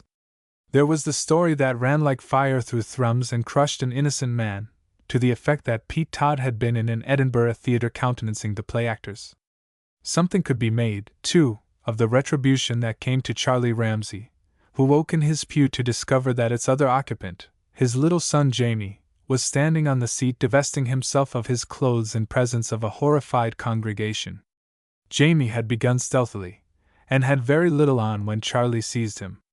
But having my choice of scandals, I prefer the christening one, the unique case of Ippy Wammond, who was born late on Saturday night and baptized in the kirk on the following forenoon. To the casual observer, the Auld Licht always looked as if he were returning from burying a near relative. Yet when I met him hobbling down the street, preternaturally grave and occupied, experience taught me that he was preparing for a christening.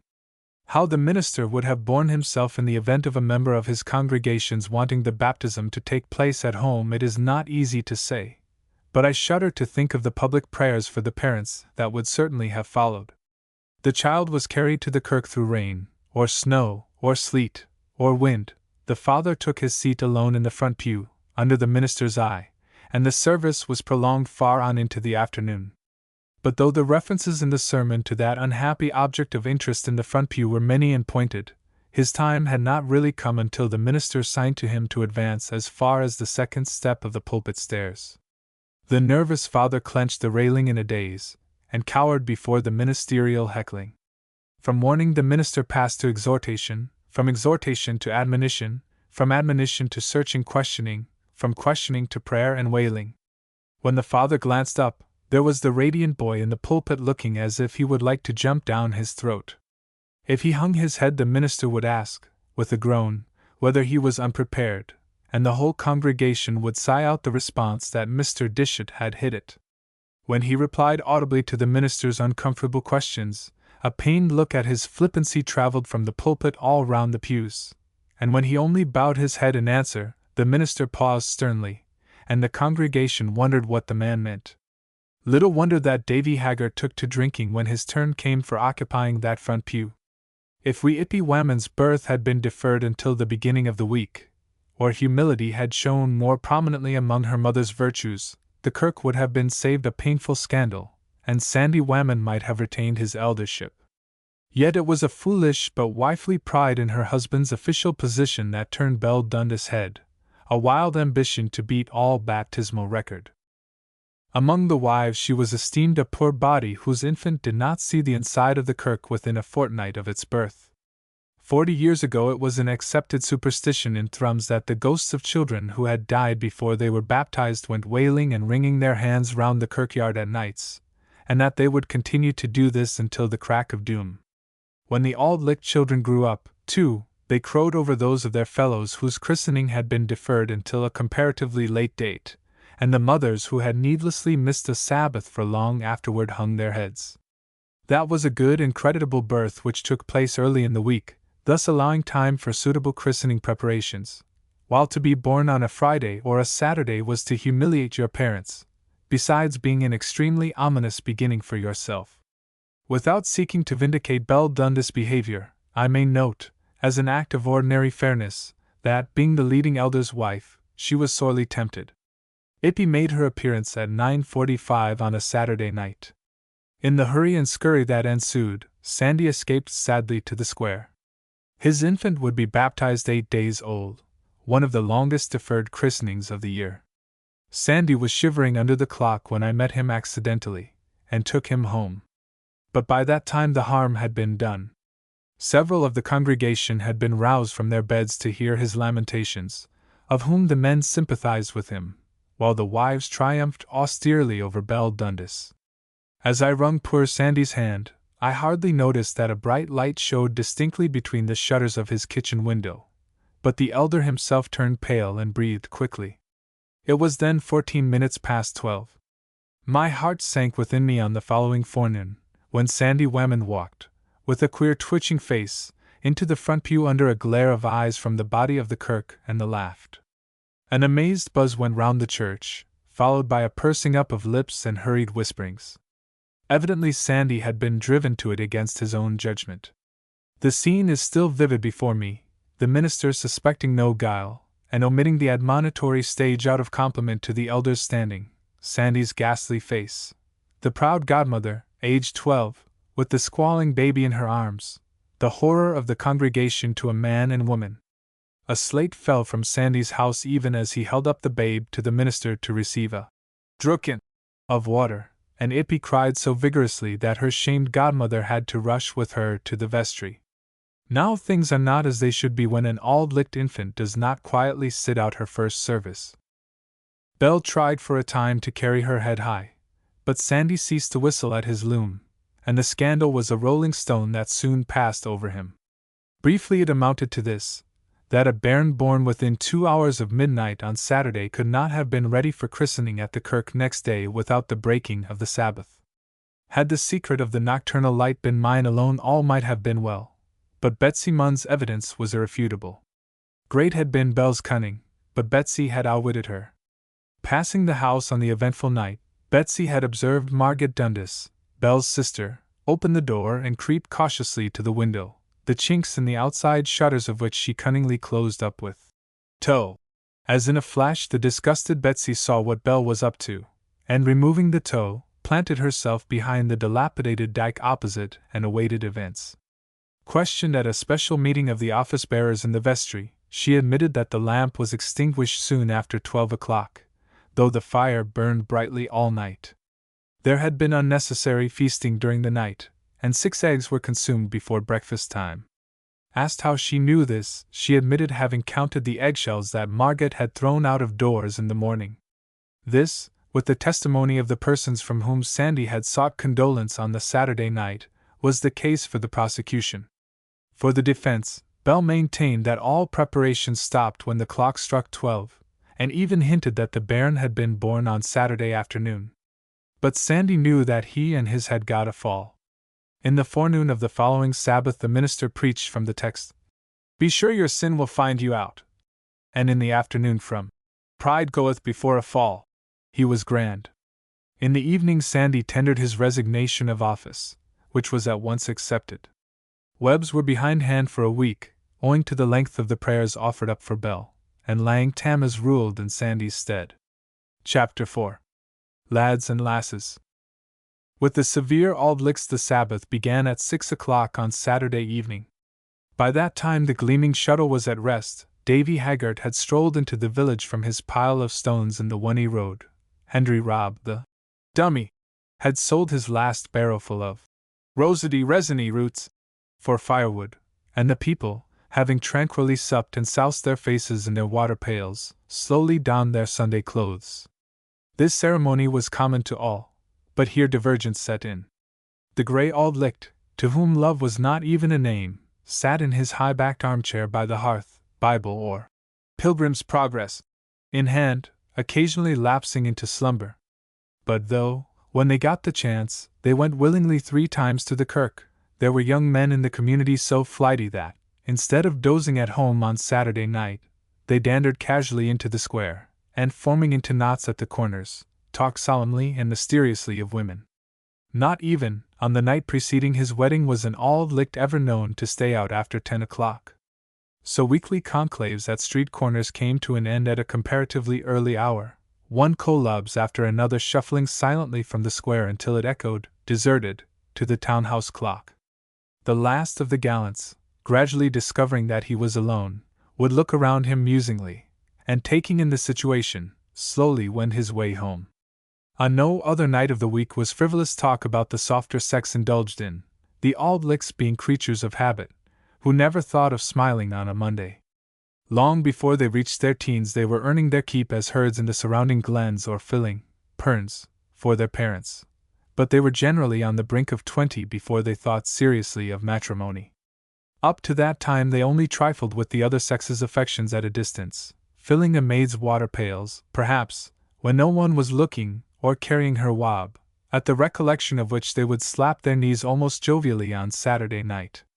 A wife was expected to assist at the loom as well as to be cunning in the making of marmalade and the firing of bannocks, and there was consequently some heartburning among the lads for maids of skill and muscle. The Auld Licht, however, who meant marriage seldom loitered in the streets. By and by there came a time when the clock looked down through its cracked glass upon the hemmed-in square, and saw him not. His companions, gazing at each other's boots, felt that something was going on, but made no remark. A month ago, passing through the shabby, familiar square, I brushed against a withered old man tottering down the street under a load of yarn. It was piled on a wheelbarrow, which his feeble hands could not have raised but for the rope of yarn that supported it from his shoulders, and though Auld Licht was written on his patient eyes, I did not immediately recognize Jamie Whamond. Years ago Jamie was a sturdy weaver and fervent lover, whom I had the right to call my friend. Turn back the century a few decades, and we are together on a moonlight night, taking a short cut through the fields from the farm of Craigiebuckle. Buxom were Craigiebuckles, doctors, and Jamie was Janet's accepted suitor. It was a muddy road through damp grass, and we picked our way silently over its ruts and pools. "I'm thinkin'," Jamie said at last, a little wistfully, "that I micht hae been as Will Wy Chirsty." Chirsty was Janet's sister, and Jamie had first thought of her. Craigiebuckle, however, strongly advised him to take Janet instead, and he consented. Alack! Heavy wabs have taken all the grace from Janet's shoulders this many a year, though she and Jamie go bravely down the hill together. Unless they pass the allotted span of life, the poor's house will never know them. As for bonny Chirsty, she proved a flighty thing, and married a deacon in the established church. The Auld Lichts groaned over her fall, Craigiebuckle hung his head, and the minister told her sternly to go her way. But a few weeks afterward Lang Tammas, the chief elder, was observed talking with her for an hour in Gowrie's close, and the very next Sabbath Chirsty pushed her husband in triumph into her father's pew. The minister, though completely taken by surprise, at once referred to the stranger, in a prayer of great length, as a brand that might yet be plucked from the burning. Changing his text, he preached at him. Lang Tammas, the precentor, and the whole congregation, Chirsty included, sang at him, and before he exactly realized his position he had become an Auld Licht for life.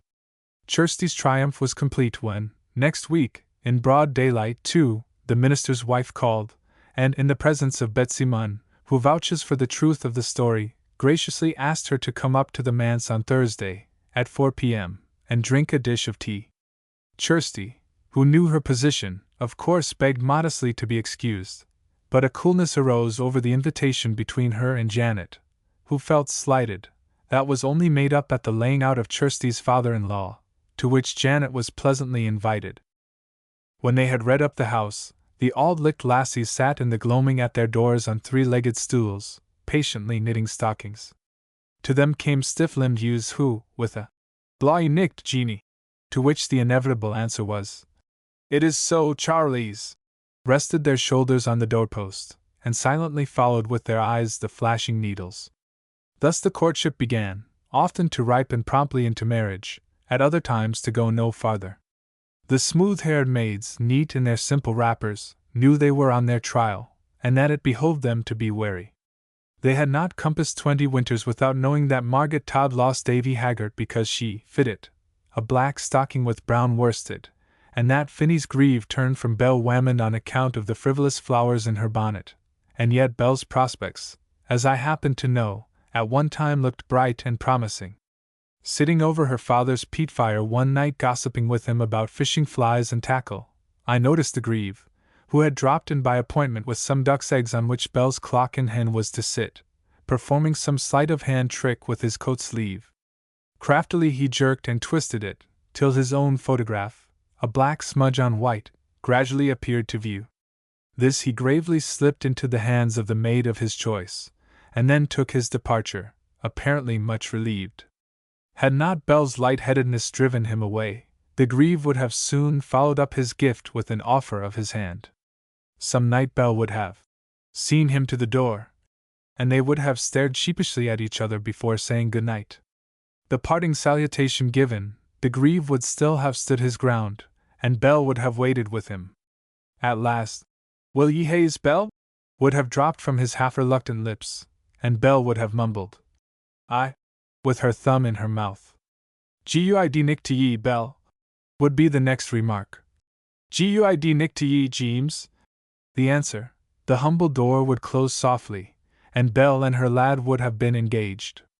But, as it was, their attachment never got beyond the silhouette stage, from which, in the ethics of the Auld Lichts, a man can draw back in certain circumstances without loss of honor.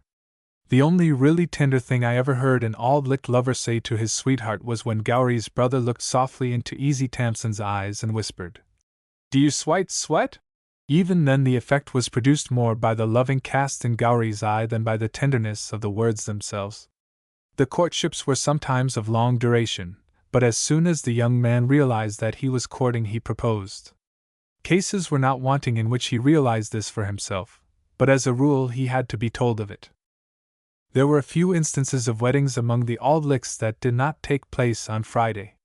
Betsy Munn's brother thought to assert his two Colcarts, about which he was sinfully puffed up, by getting married early in the week, but he was a pragmatical feckless body, Jamie. The foreigner from York that Finney's Grieve, after disappointing Ginny Whamond took, sought to sow the seeds of strife by urging that Friday was an unlucky day, and I remember how the minister, who was always great in a crisis, nipped the bickering in the bud by adducing the conclusive fact that he had been married on the 6th day of the week himself. It was a judicious policy on Mr. Dishett's part to take vigorous action at once and insist on the solemnization of the marriage on a Friday or not at all, for he best kept superstition out of the congregation by branding it as heresy. Perhaps the Auld Lichts were only ignorant of the Grieve's last theory because they had not thought of it. Friday's claims, too, were incontrovertible, for the Saturday's being a slack day gave the couple an opportunity to put their bud and ben in order, and on Sabbath they had a gay day of it, 3 times at the kirk. The honeymoon over, the racket of the loom began again on the Monday. The natural politeness of the Allardyce family gave me my invitation to Tibby's wedding. I was taking tea and cheese early one wintry afternoon with the smith and his wife, when little Joey Todd in his Sabbath clothes peered in at the passage, and then knocked primly at the door. Andrew forgot himself, and called out to him to come in by, but Jess frowned him into silence, and hastily donning her black mutch, received Willie on the threshold. Both halves of the door were open, and the visitor had looked us over carefully before knocking, but he had come with the compliments of Tibby's mother, requesting the pleasure of Jess and her man that evening to the lassie's marriage with Samuel Todd, and the knocking at the door was part of the ceremony. 5 minutes afterward Joey returned to beg a moment of me in the passage, when I, too, got my invitation. The lad had just received, with an expression of polite surprise though he knew he could claim it as his right, a slice of crumbling shortbread, and taken his staid departure, when Jess cleared the tea things off the table, remarking simply that it was a mercy we had not got beyond the first cup. We then retired to dress. About 6 o'clock, the time announced for the ceremony, I elbowed my way through the expectant throng of men, women, and children that already besieged the smith's door. Shrill demands of "Toss, toss!" rent the air every time Jess' head showed on the window blind, and Andra hoped, as I pushed open the door, that I hadn't forgotten my bobies.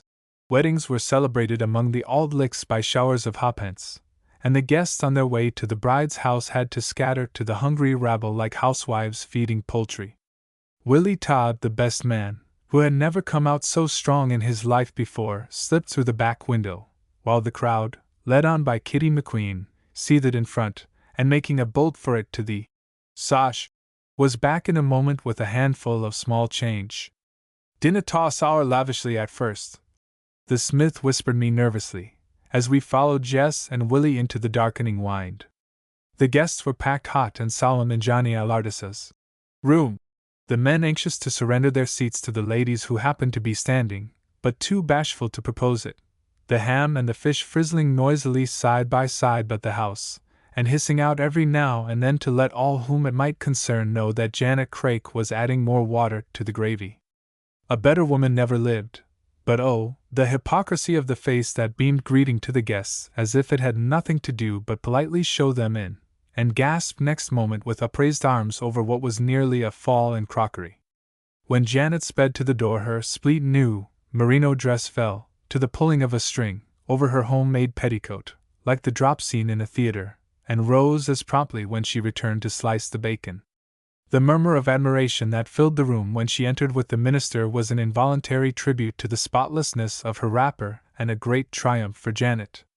If there is an impression that the dress of the Auld Lichts was on all occasions as somber as their faces, let it be known that the bride was but one of several in white, and that Mag Munn had only at the last moment been dissuaded from wearing flowers. The minister, the Auld Lichts congratulated themselves, disapproved of all such decking of the person and bowing of the head to idols, but on such an occasion he was not expected to observe it. Bell Wammond, however, has reason for knowing that, marriages or no marriages, he drew the line at curls.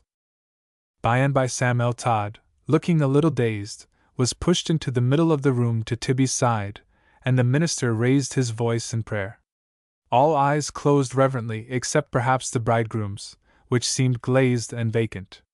It was an open question in the community whether Mr. Dishart did not miss his chance at weddings, the men shaking their heads over the comparative brevity of the ceremony, the women worshipping him, though he never hesitated to rebuke them when they showed it too openly, for the urbanity of his manners.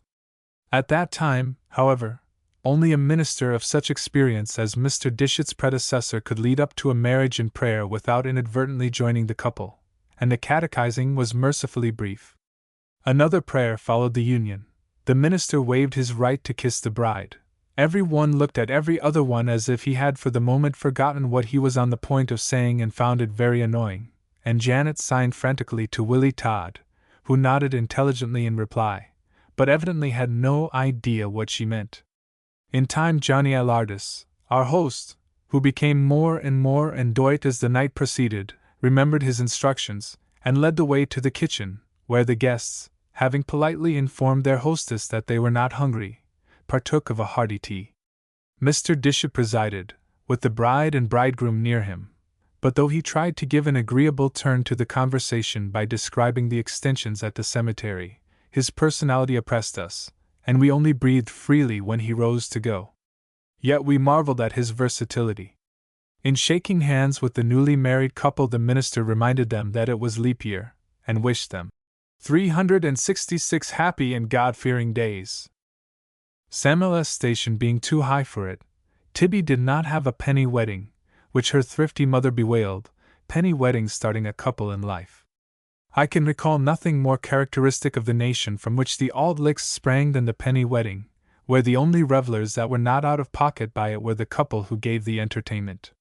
The more the guests ate and drank the better, pecuniarily, for their hosts. The charge for admission to the penny wedding, practically to the feast that followed it, varied in different districts, but with us it was generally a shilling. Perhaps the penny extra to the fiddler accounts for the name penny wedding. The ceremony having been gone through in the bride's house, there was an adjournment to a barn or other convenient place of meeting, where was held the nuptial feast. Long white boards from Rob Angus sawmill, supported on trestles, stood in lieu of tables, and those of the company who could not find a seat waited patiently against the wall for a vacancy. The shilling gave every guest the free run of the groaning board, but though fowls were plentiful, and even white bread too, little had been spent on them. The farmers of the neighborhood, who looked forward to providing the young people with drills of potatoes for the coming winter, made a bid for their custom by sending them a fowl gratis for the marriage supper. It was popularly understood to be the oldest cock of the farmyard, but for all that it made a brave appearance in a shallow sea of soup. The fowls were always boiled, without exception, so far as my memory carries me, the good wife never having the heart to roast them, and so lose the broth. 1 round of whiskey and water was all the drink to which his shilling entitled the guest. If he wanted more, he had to pay for it. There was much revelry, with song and dance, that no stranger could have thought those stiff-limbed weavers capable of, and the more they shouted and whirled through the barn, the more their host smiled and rubbed his hands. He presided at the bar improvised for the occasion, and if the thing was conducted with spirit, his bride flung an apron over her gown and helped him. I remember one elderly bridegroom who, having married a blind woman, had to do double work at his penny wedding. It was a sight to see him flitting about the torchlit barn, with a kettle of hot water in one hand and a besom to sweep up crumbs in the other. Though Samuel had no penny wedding, however, we made a night of it at his marriage. Wedding chariots were not in those days, though I know of Auld Lichts being conveyed to marriages nowadays by horses with white ears. The tea over, we formed in couples, and the best man with the bride, the bridegroom with the best maid, leading the way, marched in slow procession in the moonlight night to Tibby's new home, between lines of horse and eager onlookers. An attempt was made by an itinerant musician to head the company with his fiddle, but instrumental music, even in the streets, was abhorrent to sound Auld Lichts, and the minister had spoken privately to Willie Todd on the subject. As a consequence, Peter was driven from the ranks. The last thing I saw that night, as we filed, bareheaded and solemn, into the newly married couple's house, was Kitty McQueen's vigorous arm, in a disheveled sleeve, pounding a pair of urchins who had got between her and a muddy ha'penny. That night there was revelry and boisterous mirth, or what the Auld Lichts took for such, in Tibby's kitchen. At 11 o'clock David Lunnon cracked a joke. Davy Haggart, in reply to Belle Dundas' request, gave a song of distinctly secular tendencies.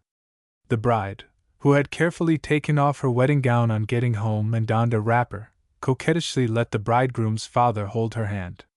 In Auld Licht circles, when one of the company was offered whiskey and refused it, the others, as if pained even at the offer, pushed it from them as a thing abhorred. But Davy Haggart set another example on this occasion, and no one had the courage to refuse to follow it.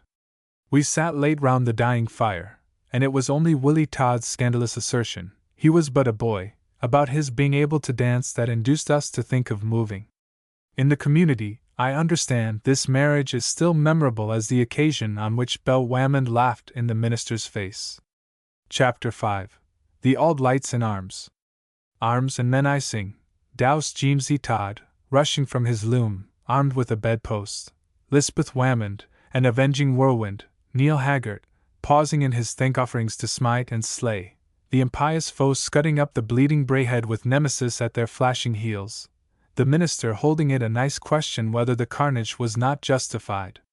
Then came the 2 hours' sermons of the following Sabbath, when Mr. Dishart, revolving like a teetotum in the pulpit, damned every bandaged person present, individually and collectively, and Lang Tammas in the precentor's box with a plaster on his cheek, included any one the minister might have by chance omitted, and the congregation, with most of their eyes bunged up, burst into psalms of praise.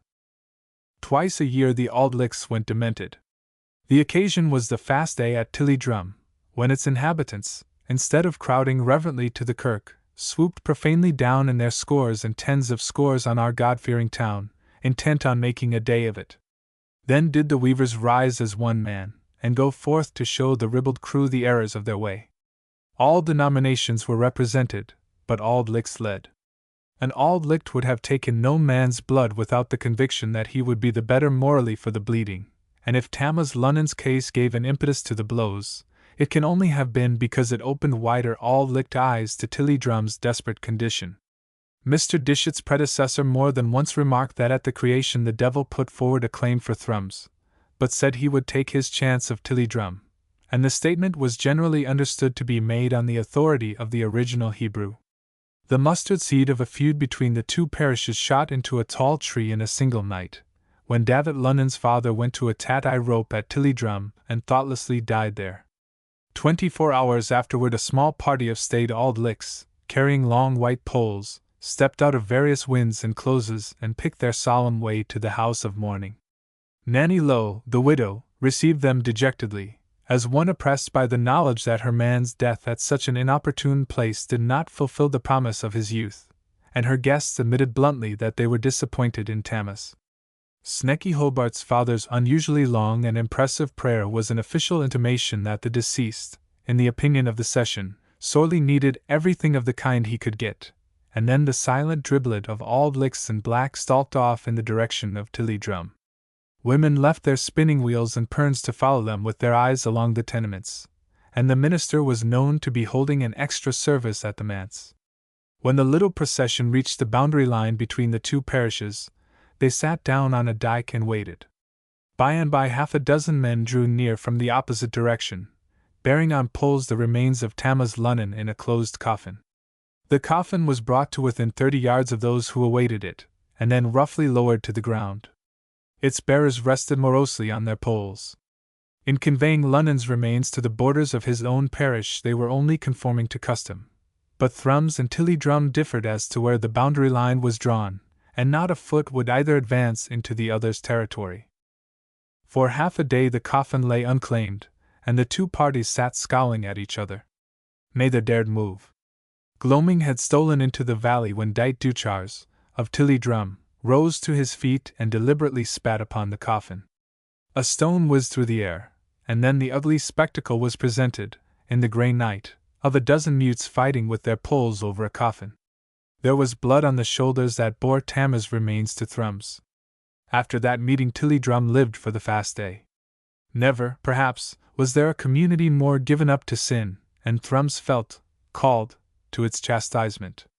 The insult to Lunnon's coffin, however, dispirited their weavers for a time, and not until the suicide of Pitlam's did they put much fervor into their prayers. It made new men of them.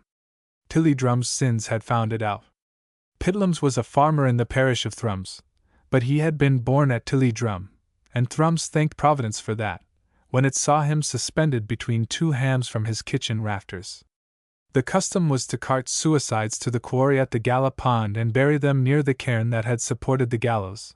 But on this occasion not a farmer in the parish would lend a cart, and for a week the corpse lay on the sanded floor as it had been cut down, an object of awestruck interest to boys who knew no better than to peep through the darkened window. Tilliedrum bit its lips at home. The Auld Licht minister, it was said, had been approached on the subject, but, after serious consideration, did not see his way to offering up a prayer. Finally old Hobart and 2 others tied a rope round the body, and dragged it from the farm to the cairn, a distance of 4 miles. Instead of this incident's humbling Tilliedrum into attending church, the next fast day saw its streets deserted. As for the Thrums Auld Lichts, only heavy wobs prevented their walking erect like men who had done their duty. If no prayer was volunteered for Pitlam's before his burial, there was a great deal of psalm singing after it. By early morn on their fast day the Tilliedrummers were straggling into Thrums, and the weavers, already at their looms, read the clattering of feet and carts aright. To convince themselves, all they had to do was to raise their eyes. But the first triumph would have been to Tilliedrum if they had done that. The invaders, the men in Aberdeen blue serge coats, velvet knee breeches, and broad blue bonnets, and the wincey gowns of the women set off with hooded cloaks of red or tartan, tapped at the windows and shouted insultingly as they passed. But with pursed lips, Thrums bent fiercely over its wobs, and not an Auld Licht showed outside his door. The day wore on to noon, and still ribaldry was master of the winds. But there was a change inside the houses. The minister had pulled down his blinds. Moody men had left their looms for stools by the fire. There were rumors of a conflict in Andra Gowrie's close, from which Kitty McQueen had emerged with her short gown and rags, and Lang Tammas was going from door to door. The austere precentor admonished fiery youth to beware of giving way to passion, and it was a proud day for the Auld Lichts to find their leading elder so conversant with apt scripture texts. They bowed their heads reverently while he thundered forth that those who lived by the sword would perish by the sword, and when he had finished they took him ben to inspect their bludgeons. I have a vivid recollection of going the round of the Auld Licht and other houses to see the sticks and the wrists and coils of wire. A stranger in the tenements in the afternoon would have noted more than one draggled youth in holiday attire, sitting on a doorstep with a wet cloth to his nose, and passing down the Commonty, he would have had to step over prostrate lumps of humanity from which all shape had departed.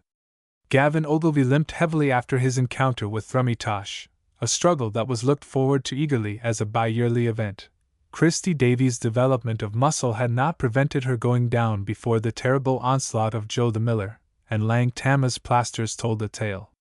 It was in the square that the two parties, leading their maimed and blind, formed in force. Tilly Drum thirsting for its opponent's blood, and Thrums humbly accepting the responsibility of punching the fast-day breakers into the ways of rectitude. In the small, ill-kept square the invaders, to the number of about 100, were wedged together at its upper end, while the Thrums people formed in a thick line at the foot. For its inhabitants the way to Tilly Drum lay through this threatening mass of armed weavers. No words were bandied between the two forces. The center of the square was left open, and nearly every eye was fixed on the townhouse clock. It directed operations and gave the signal to charge.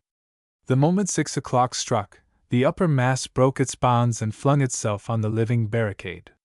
There was a clatter of heads and sticks, a yelling and a groaning, and then the invaders, bursting through the opposing ranks, fled for Tilly Drum. Down the Tannage Brae and up the Brae Head they scurried, 100 avenging spirits in pursuit. On the Tilly Drum fast day I have tasted blood myself. In the godless place there is no Auld Licht Kirk, but there are 2 Auld Lichts in it now who walk to Thrums to church every Sabbath, blow or rain as it lists. They are making their influence felt in Tilly Drum. The Auld Lichts also did valorous deeds at the Battle of Cabulach. The farmland so named lies a mile or more to the south of Thrums. You have to go over the rim of the cut to reach it. It is low-lying and uninteresting to the eye, except for some giant stones scattered cold and naked through the fields. No human hands reared these boulders, but they might be looked upon as tombstones to the heroes who fell, to rise hurriedly, on the plain of Cabulach. The fight of Cabulach belongs to the days of what are now but dimly remembered as the meal mobs. Then there was a wild cry all over the country for bread, not the fine loaves that we know, but something very much coarser, and hungry men and women, prematurely shrunken, began to forget the taste of meal. Potatoes were their chief sustenance, and when the crop failed, starvation gripped them. At that time the farmers, having control of the meal, had the small towns at their mercy, and they increased its cost. The price of the meal went up and up, until the famishing people swarmed up the sides of the carts in which it was conveyed to the towns, and tearing open the sacks, devoured it in handfuls. In Thrums they had a stern sense of justice, and for a time, after taking possession of the meal, they carried it to the square and sold it at what they considered a reasonable price. The money was handed over to the farmers. The honesty of this is worth thinking about, but it seems to have only incensed the farmers the more, and when they saw that to send their meal to the town was not to get high prices for it, they laid their heads together, and then gave notice that the people who wanted meal and were able to pay for it must come to the farms. In Thrums no one who cared to live on porridge and bannocks had money to satisfy the farmers, but, on the other hand, none of them grudged going for it, and go they did. They went in numbers from farm to farm, like bands of hungry rats, and throttled the opposition they not infrequently encountered. The raging farmers at last met in council, and, noting that they were lusty men and brave, resolved to march in armed force upon the erring people and burn their town. Now we come to the Battle of Cabulach. The farmers were not less than 80 strong, and chiefly consisted of cavalry. Armed with pitchforks and cumbrous scythes where they were not able to lay their hands on the more orthodox weapons of war, they presented a determined appearance, the few foot soldiers who had no cart horses at their disposal bearing in their arms bundles of firewood. One memorable morning they set out to avenge their losses, and by a halt was called, when each man bowed his head to listen. In Thrums pipe and drum were calling the inhabitants to arms. Scouts rushed in with the news that the farmers were advancing rapidly upon the town, and soon the streets were clattering with feet. At that time Thrums had its piper and drummer, the bellman of a later and more degenerate age, and on this occasion they marched together through the narrow winds, firing the blood of haggard men and summoning them to the square. According to my informant's father, the gathering of these angry and startled weavers, when he thrust his blue bonnet on his head and rushed out to join them, was an impressive and solemn spectacle. That bloodshed was meant there can be no doubt, for starving men do not see the ludicrous side of things. The difference between the farmers and the town had resolved itself into an ugly and sullen hate, and the wealthier townsmen who would have come between the people and the bread were fiercely pushed aside. There was no nominal leader, but every man in the ranks meant to fight for himself and his belongings, and they are said to have sallied out to meet the foe in no disorder. The women they would fain have left behind them, but these had their own injuries to redress, and they followed in their husbands' wake carrying bags of stones. The men, who were of various denominations, were armed with sticks, blunderbusses, anything they could snatch up at a moment's notice, and some of them were not unacquainted with fighting.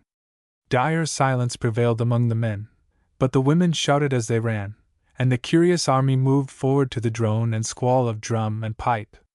The enemy was sighted on the level land of Cabulach, and here, while the intending combatants glared at each other, a well-known local magnate galloped his horse between them and ordered them in the name of the king to return to their homes. But for the farmers that meant further depredation at the people's hands, and the townsmen would not go back to their gloomy homes to sit down and wait for sunshine. Soon stones, the first, it is said, cast by a woman, darkened the air. The farmers got the word to charge, but their horses, with the best intentions, did not know the way. There was a stampeding in different directions, a blind rushing of one frightened steed against another, and then the townspeople, breaking any ranks they had hitherto managed to keep, rushed vindicatively forward. The struggle at Cabulach itself was not of long duration, for their own horses proved the farmers' worst enemies, except in the cases where these sagacious animals took matters into their own ordering and bolted judiciously for their stables. The day was to thrums. Individual deeds of prowess were done that day.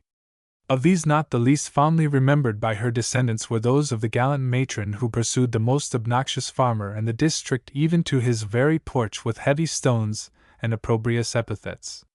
Once when he thought he had left her far behind did he alight to draw breath and take a pinch of snuff, and she was upon him like a flail. With a terror-stricken cry he leaped once more upon his horse and fled, but not without leaving his snuff-box in the hands of the derisive enemy. Meggie has long gone to the kirkyard, but the snuff-mull is still preserved. Some ugly cuts were given and received, and heads as well as ribs were broken, but the townsmen's triumph was short-lived.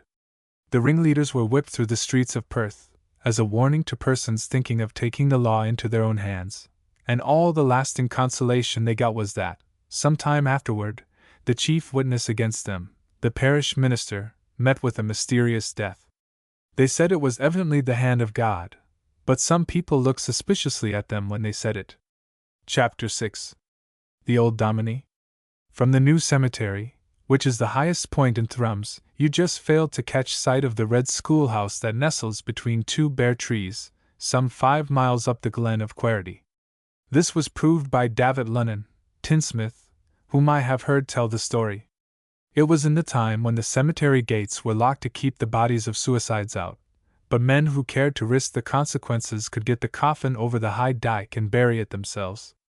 Peter Lundy's coffin broke, as one might say, into the churchyard in this way, Peter having hanged himself in the one he would when he saw that work he must.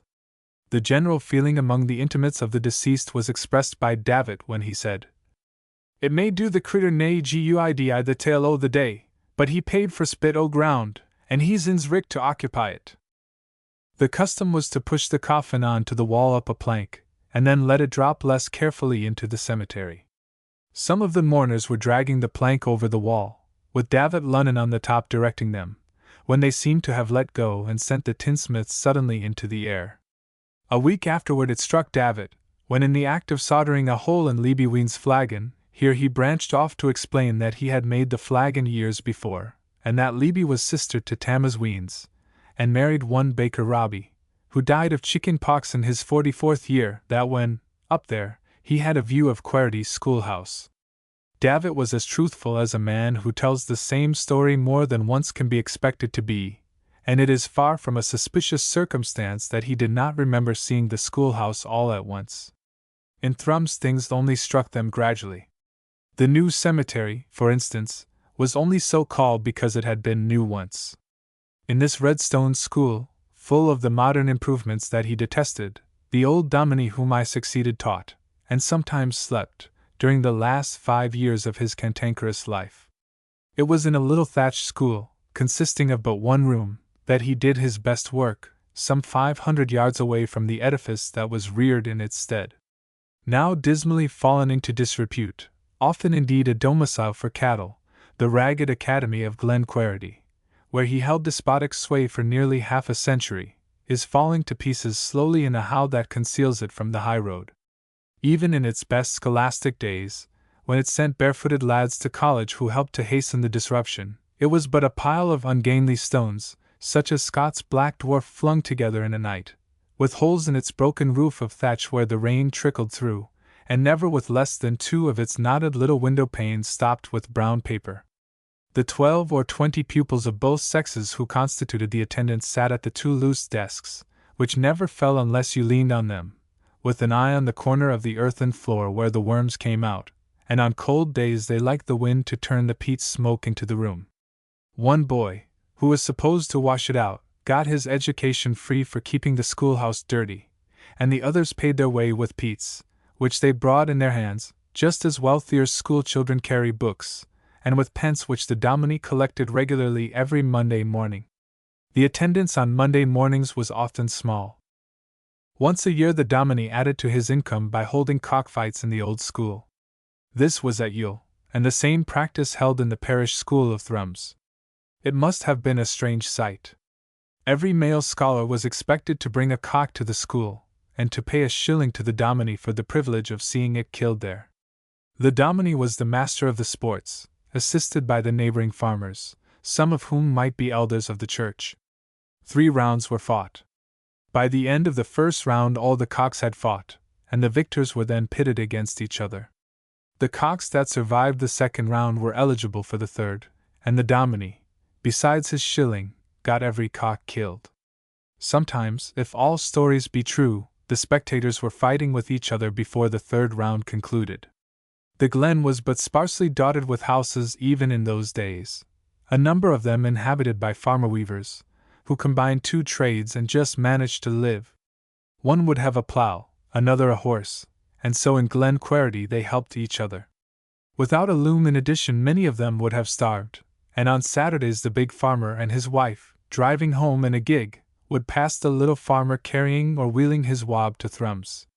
When there was no longer a market for the produce of the hand loom these farms had to be given up, and thus it is that the old school is not the only house in our weary glen around which gooseberry and currant bushes, once tended by careful hands, now grow wild. In heavy spades the children were conveyed to the old school, as they are still to the new one, in carts, and between it and the dominie's whitewashed dwelling house swirled in winter a torrent of water that often carried lumps of the land along with it. This burn he had at times to ford on stilts. Before the Education Act passed the dominie was not much troubled by the school inspector, who appeared in great splendor every year at Thrums. 15 years ago, however, Glenquerity resolved itself into a school board, and marched down the glen, with the minister at its head, to condemn the school. When the dominie, who had heard of their design, saw the board approaching, he sent one of his scholars, who enjoyed making a mess of himself, wading across the burn to bring over the stilts which were lying on the other side. The board were thus unable to send across a spokesman, and after they had harangued the dominie, who was in the best of tempers, from the wrong side of the stream, the siege was raised by their returning home, this time with the minister in the rear. So far as is known, this was the only occasion on which the dominie ever lifted his hat to the minister. He was the established church minister at the top of the glen, but the dominie was an Auld Licht, and trudged into Thrums to church nearly every Sunday with his daughter. The farm of Little Tilly lay so close to the dominie's house that from one window he could see through a telescope whether the farmer was going to church, owing to Little Tilly's habit of never shaving except with that intention, and of always doing it at a looking-glass which he hung on a nail in his door. The farmer was established church, and when the dominie saw him in his shirt-sleeves with a razor in his hand, he called for his black clothes. If he did not see him it is undeniable that the dominie sent his daughter to Thrums, but remained at home himself. Possibly, therefore, the dominie sometimes went to church, because he did not want to give little Tilly and the established minister the satisfaction of knowing that he was not devout today, and it is even conceivable that had little Tilly had a telescope and an intellect as well as his neighbor, he would have spied on the dominie in return. He sent the teacher a load of potatoes every year, and the recipient rated him soundly if they did not turn out as well as the ones he had got the autumn before.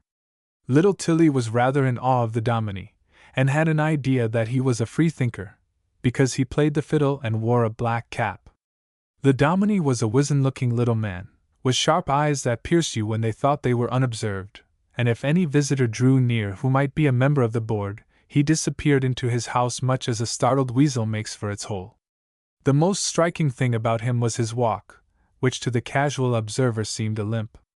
The glen in our part is marshy, and to progress along it you have to jump from one little island of grass or heather to another.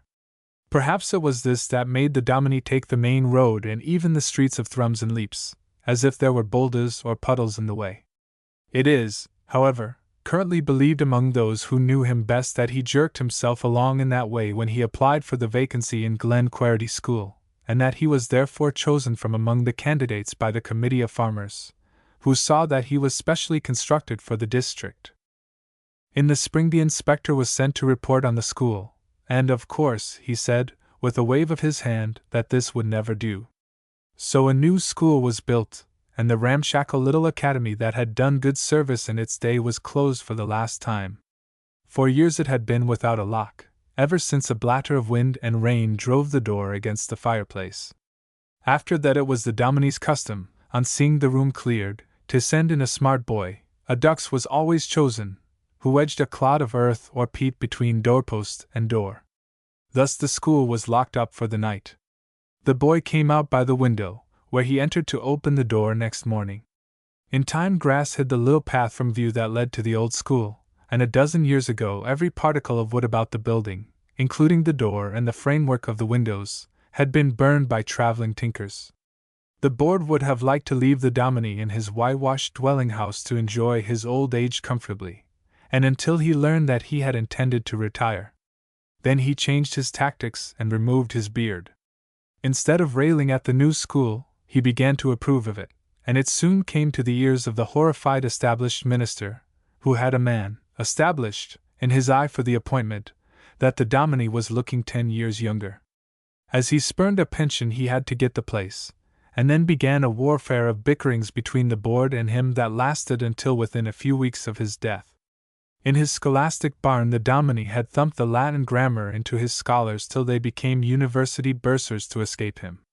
In the new school, with maps, which he hid in the henhouse, and every other modern appliance for making teaching easy, he was the scandal of the glen.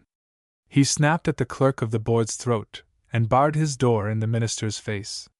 It was one of his favorite relaxations to peregrinate the district, telling the farmers who were not on the board themselves, but were given to gossiping with those who were, that though he could slumber pleasantly in the schools so long as the hum of the standards was kept up, he immediately woke if it ceased. Having settled himself in his new quarters, the dominie seems to have read over the code and come at once to the conclusion that it would be idle to think of straightforwardly fulfilling its requirements. The inspector he regarded as a natural enemy, who was to be circumvented by much guile. One year that admirable Oxford Don arrived at the school, to find that all the children, except 2 girls, one of whom had her face tied up with red flannel, were away for the harvest. On another occasion the dominie met the inspector's trap some distance from the school, and explained that he would guide him by a short cut, leaving the driver to take the dog-cart to a farm where it could be put up. The unsuspecting inspector agreed, and they set off, the obsequious dominie carrying his bag. He led his victim into another glen, the hills round which had hidden their heads in mist, and then slyly remarked that he was afraid they had lost their way. The minister, who liked to attend the examination, reproved the dominie for providing no luncheon, but turned pale when his enemy suggested that he should examine the boys in Latin. For some reason that I could never discover, the dominie had all his life refused to teach his scholars geography. The inspector and many others asked him why there was no geography class, and his invariable answer was to point to his pupils collectively, and reply in an impressive whisper, "They winna hae her." This story, too, seems to reflect against the Dominie's views on cleanliness. One examination day the minister attended to open the inspection with prayer. Just as he was finishing, a scholar entered who had a reputation for dirt. "Michty!" cried a little pupil, as his opening eyes fell on the apparition at the door. "There's Jockey Tamson, why his face washed." When the Dominie was a younger man, he had first clashed with the minister during Mr. Rattray's attempts to do away with some old customs that were already dying by inches. One was the selection of a queen of beauty from among the young women at the annual Thrums Fair. The judges, who were selected from the better-known farmers as a rule, sat at the door of a tent that reeked of whiskey, and regarded the competitors filing by much as they selected prize sheep, with a stolid stare. There was much giggling and blushing on these occasions among the maidens, and shouts from their relatives and friends to "Haud your head up, Jean," and "Lat them see your een, Jess." The Dominie enjoyed this, and was one time chosen a judge, when he insisted on the prizes being bestowed on his own daughter, Margaret. The other judges demurred, but the Dominie remained firm and won the day. "She wasna the best for them on them," he admitted afterward, "but a man maun mak the maist o' his een." The Dominie, too, would not shake his head with Mr. Rattray over the apple and loaf bread raffles in the smithy, nor even at the daft days, the black week of glum debauch that ushered in the year, a period when the whole countryside rumbled to the farmers, Quebec, laden cart. For the great part of his career the Dominie had not made £40 a year, but he died worth about £300. The moral of his life came in just as he was leaving it, for he rose from his deathbed to hide a whiskey bottle from his wife. Chapter 7. Cree Query and Mysie Drolly. The children used to fling stones at Grinder Query because he loved his mother.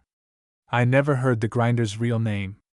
He and his mother were Query and Drolly, contemptuously so called, and they answered to these names.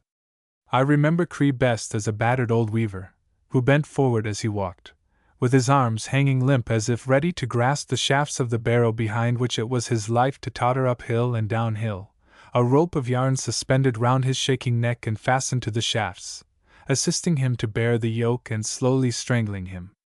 By and by there came a time when the barrow and the weaver seemed both palsy-stricken, and Cree, gasping for breath, would stop in the middle of a bray, unable to push his load over a stone.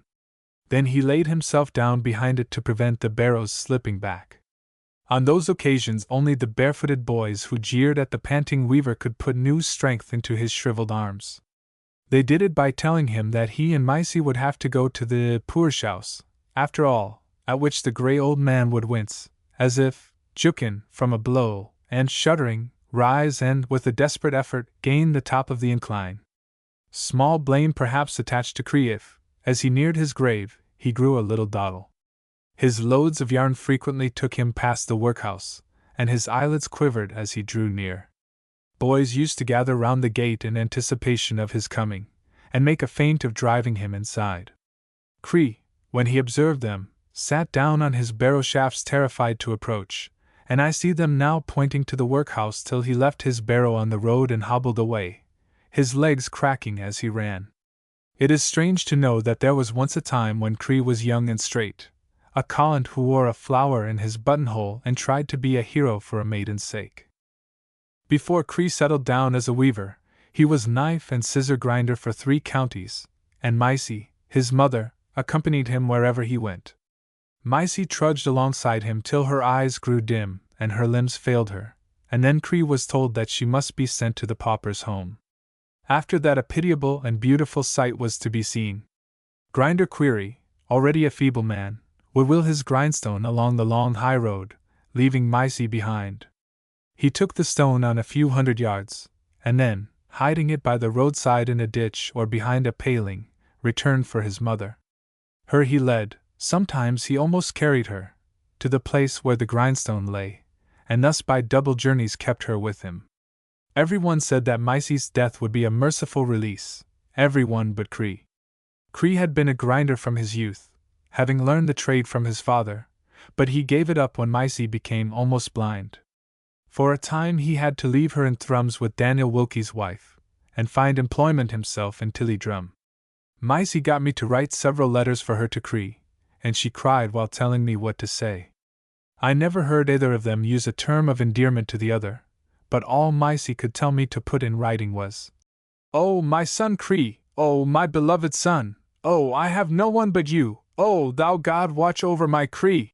On one of these occasions Maisie put into my hands a paper, which she said would perhaps help me to write the letter. It had been drawn up by Cree many years before, when he and his mother had been compelled to part for a time, and I saw from it that he had been trying to teach Maisie to write. The paper consisted of phrases such as, "Dear son Cree, loving mother, I am talking my food wheel, yesterday, blankets, the peats is near done, Mr. Dishit, come home, Cree." The grinder had left this paper with his mother, and she had written letters to him from it. When Daniel Wilkie objected to keeping a cranky old body like Maisie in his house, Cree came back to Thrums and took a single room with a hand loom in it. The flooring was only lumpy earth, with sacks spread over it to protect Maisie's feet. The room contained 2 dilapidated old coffin beds, a dresser, a high-backed armchair, several 3-legged stools, and 2 tables, of which one could be packed away beneath the other. In one corner stood the wheel at which Cree had to fill his own perns. There was a plate rack on one wall, and near the chimney piece hung the wag-at-the-wall clock, the timepiece that was commonest in Thrums at that time, and that got this name because its exposed pendulum swung along the wall. The 2 windows in the room faced each other on opposite walls, and were so small that even a child might have stuck in trying to crawl through them. They opened on hinges, like a door. In the wall of the dark passage leading from the outer door into the room was a recess where a pan and pitcher of water always stood wetted, as it were, and a little hole, known as the bowl, in the wall opposite the fireplace contained Cree's library. It consisted of Baxter's Saints' Rest, Harvey's Meditations, the Pilgrim's Progress, a work on folklore, and several Bibles. The saw bucket, or salt bucket, stood at the end of the fender, which was half of an old cartwheel. Here Cree worked, whistling, "Our the water for Cherli," to make Maisie think that he was as gay as a mavis. Maisie grew querulous in her old age, and up to the end she thought of poor, dun Cree as a handsome gallant. Only by weaving far on into the night could Cree earn as much as 6 shillings a week. He began at 6 o'clock in the morning, and worked until midnight by the light of his cruisie. The cruisie was all the lamp Thrums had in those days, though it is only to be seen in use now in a few old-world houses in the glens. It is an ungainly thing in iron, the size of a man's palm, and shaped not unlike the palm when contracted and deepened to hold the liquid. Whale oil, lying open in the mold, was used, and the wick was a rash with the green skin peeled off. These rashes were sold by herd boys at a halfpenny the bundle, but Cree gathered his own wicks. The rashes skin readily when you know how to do it. The iron mold was placed inside another of the same shape, but slightly larger, for in time the oil dripped through the iron, and the whole was then hung by a cleek or hook close to the person using it. Even with 3 wicks it gave but a stime of light, and never allowed the weaver to see more than the half of his loom at a time. Sometimes Cree used threads for wicks. He was too dull a man to have many visitors, but Mr. Dishit called occasionally, and reproved him for telling his mother lies. The lies Cree told Maisie were that he was sharing the meals he won for her, and that he wore the overcoat which he had exchanged years before for a blanket to keep her warm. There was a terrible want of spirit about Grinder Query. Boys used to climb onto his stone roof with clods of damp earth in their hands, which they dropped down the chimney. Maisie was bedridden by this time, and the smoke threatened to choke her, so Cree, instead of chasing his persecutors, bargained with them. He gave them fly hooks which he had buskied himself, and when he had nothing left to give he tried to flatter them into dealing gently with Maisie by talking to them as men. One night it went through the town that Maisie now lay in bed all day listening for her summons to depart. According to her ideas this would come in the form of a tapping at the window, and their intention was to forestall the spirit. Dite Gow's boy, who is now a grown man, was hoisted up to one of the little windows, and he has always thought of Maisie since as he saw her then for the last time. She lay sleeping, so far as he could see, and Cree sat by the fireside looking at her. Everyone knew that there was seldom a fire in that house unless Maisie was cold. Cree seemed to think that the fire was getting low. In the little closet, which, with the kitchen, made up his house, was a corner shut off from the rest of the room by a few boards, and behind this he kept his peats. There was a similar receptacle for potatoes in the kitchen. Cree wanted to get another peat for the fire without disturbing Maisie. First he took off his boots, and made for the peats on tiptoe. His shadow was cast on the bed, however, so he next got down on his knees and crawled softly into the closet. With the peat in his hands he returned in the same way, glancing every moment at the bed where Maisie lay. Though Tammy Gow's face was pressed against a broken window, he did not hear Cree putting that peat on the fire. Some say that Maisie heard, but pretended not to do so for her son's sake, that she realized the deception he played on her, and had not the heart to undeceive him. But it would be too sad to believe that. The boys left Cree alone that night. The old weaver lived on alone in that solitary house after Maisie left him, and by the story went abroad that he was saving money. At first no one believed this except the man who told it, but there seemed after all to be something in it. You had only to hit Cree's trouser pocket to hear the money chinking, for he was afraid to let it out of his clutch. Those who sat on dikes with him when his day's labor was over said that the wearer kept his hand all the time in his pocket, and that they saw his lips move as he counted his hoard by letting it slip through his fingers. So there were boys who called Miser Query after him instead of Grinder, and asked him whether he was saving up to keep himself from the workhouse. But we had all done Cree wrong. It came out on his deathbed what he had been storing up his money for. Grinder, according to the doctor, died of getting a good meal from a friend of his earlier days after being accustomed to starve on potatoes and a very little oatmeal indeed. The day before he died this friend sent him half a sovereign, and when Grinder saw it he sat up excitedly in his bed and pulled his corduroys from beneath his pillow. The woman who, out of kindness, attended him in his last illness, looked on curiously while Cree added the sixpences and coppers in his pocket to the half-sovereign. After all they only made some £2, but a look of peace came into Cree's eyes as he told the woman to take it all to a shop in the town. Nearly 12 years previously Jamie Loney had lent him £2, and though the money was never asked for, it preyed on Cree's mind that he was in debt. He paid off all he owed, and so Cree's life was not, I think, a failure. Chapter 8. The Courting of Tinohead's Belle. For 2 years it had been notorious in the square that Samuel Dickey was thinking of courting Tinohead's Belle, and that if little Sanders Elshioner, which is the thrum's pronunciation of Alexander, went in for her, he might prove a formidable rival. Samuel was a weaver in the tenements, and Sanders a coal carter, whose trademark was a bell on his horse's neck that told when coal was coming. Being something of a public man, Sanders had not, perhaps, so high a social position as Samuel, but he had succeeded his father on the coal cart, while the weaver had already tried several trades.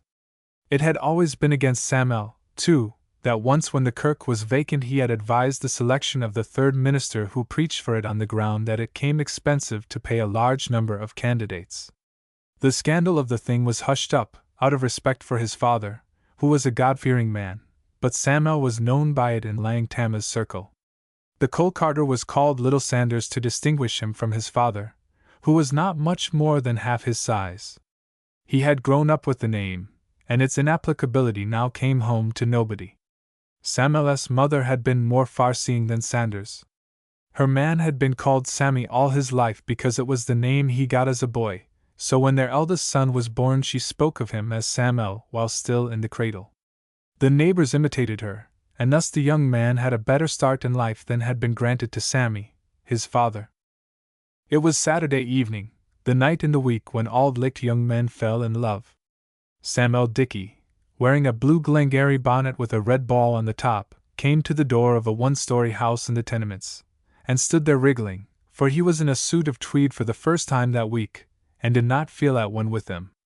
When his feeling of being a stranger to himself wore off, he looked up and down the road, which straggles between houses and gardens, and then, picking his way over the puddles, crossed to his father's henhouse and sat down on it.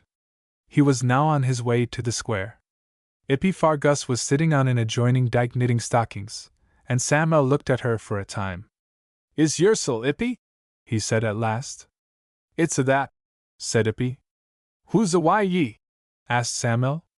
We're just affin' on, replied Ippy cautiously.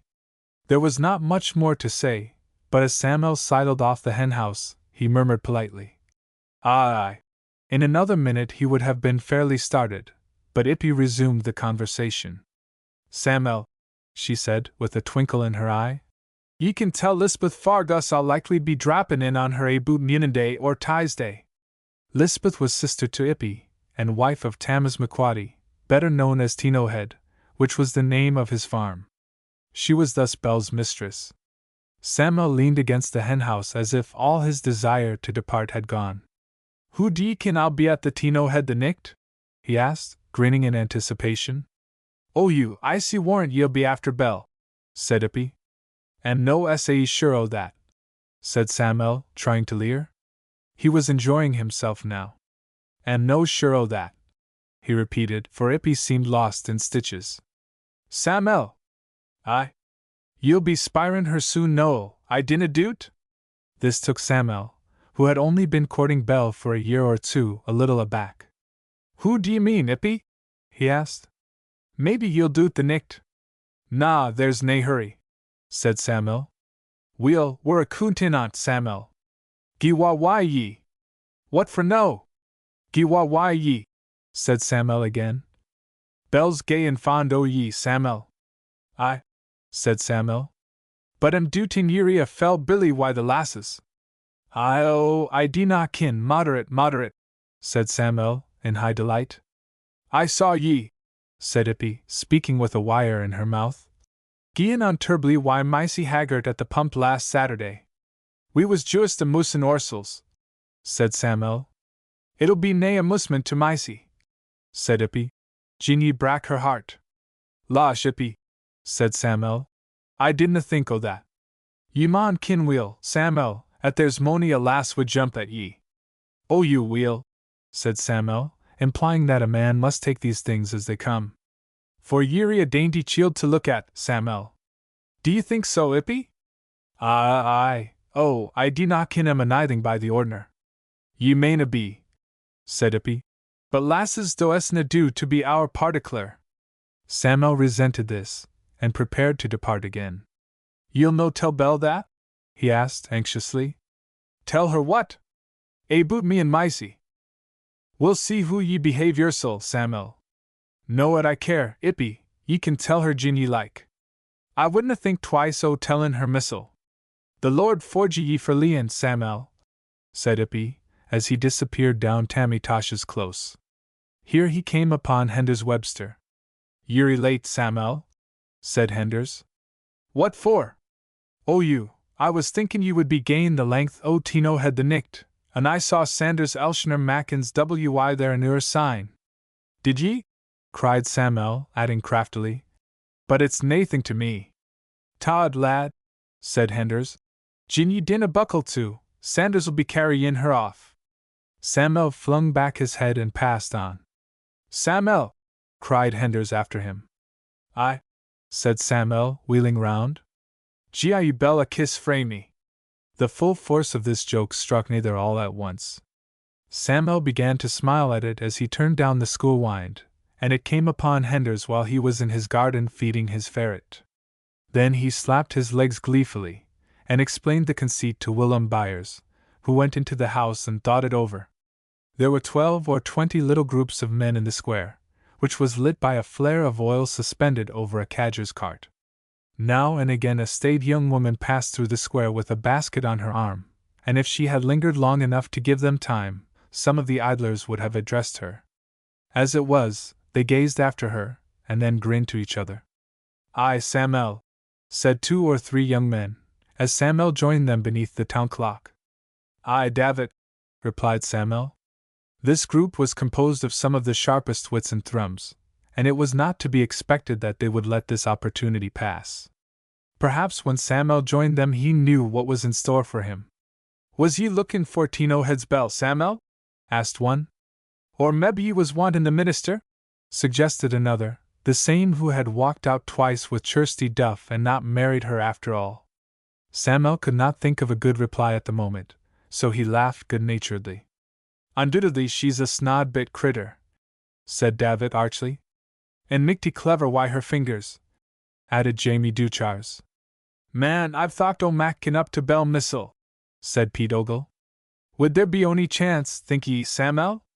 I'm thinkin' she wouldna hae ye for her first, Pete, replied Sam'l, in one of those happy flashes that come to some men. But there's nae sayin' but what she micht tak ye to finish up why dot.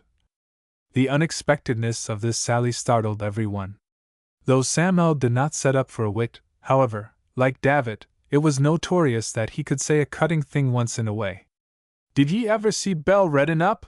Asked Pete, recovering from his overthrow. He was a man who bore no malice. It's a sicht, said Sam'l, solemnly. Who will that be? Asked Jamie Duchars. It's will worth your while, said Pete, to jing a tower to the Tino head and see. Ye'll mind the closed-in beds I the kitchen?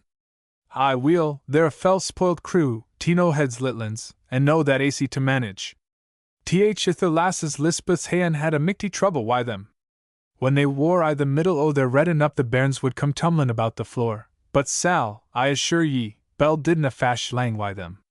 Did she, Sam'l? She did not, said Sam'l, dropping into a fine mode of speech to add emphasis to his remark. I'll tell you what she did, said Pete to the others. She just lifted up the litlands, TWA at a time, and flung them into the coffin beds. Syne she snibbit the doors on them, and keepit them there till the floor was dry. Aye, man, did she so? Said David admiringly. I've seen her do't Missile, said Sam'l. There's no a lassie Max better bannocks this side o' Fetterlums, continued Pete. Her mither talked her that, said Sam'l. She was a grand hon at the Bakeen, Kitty Ogilvy.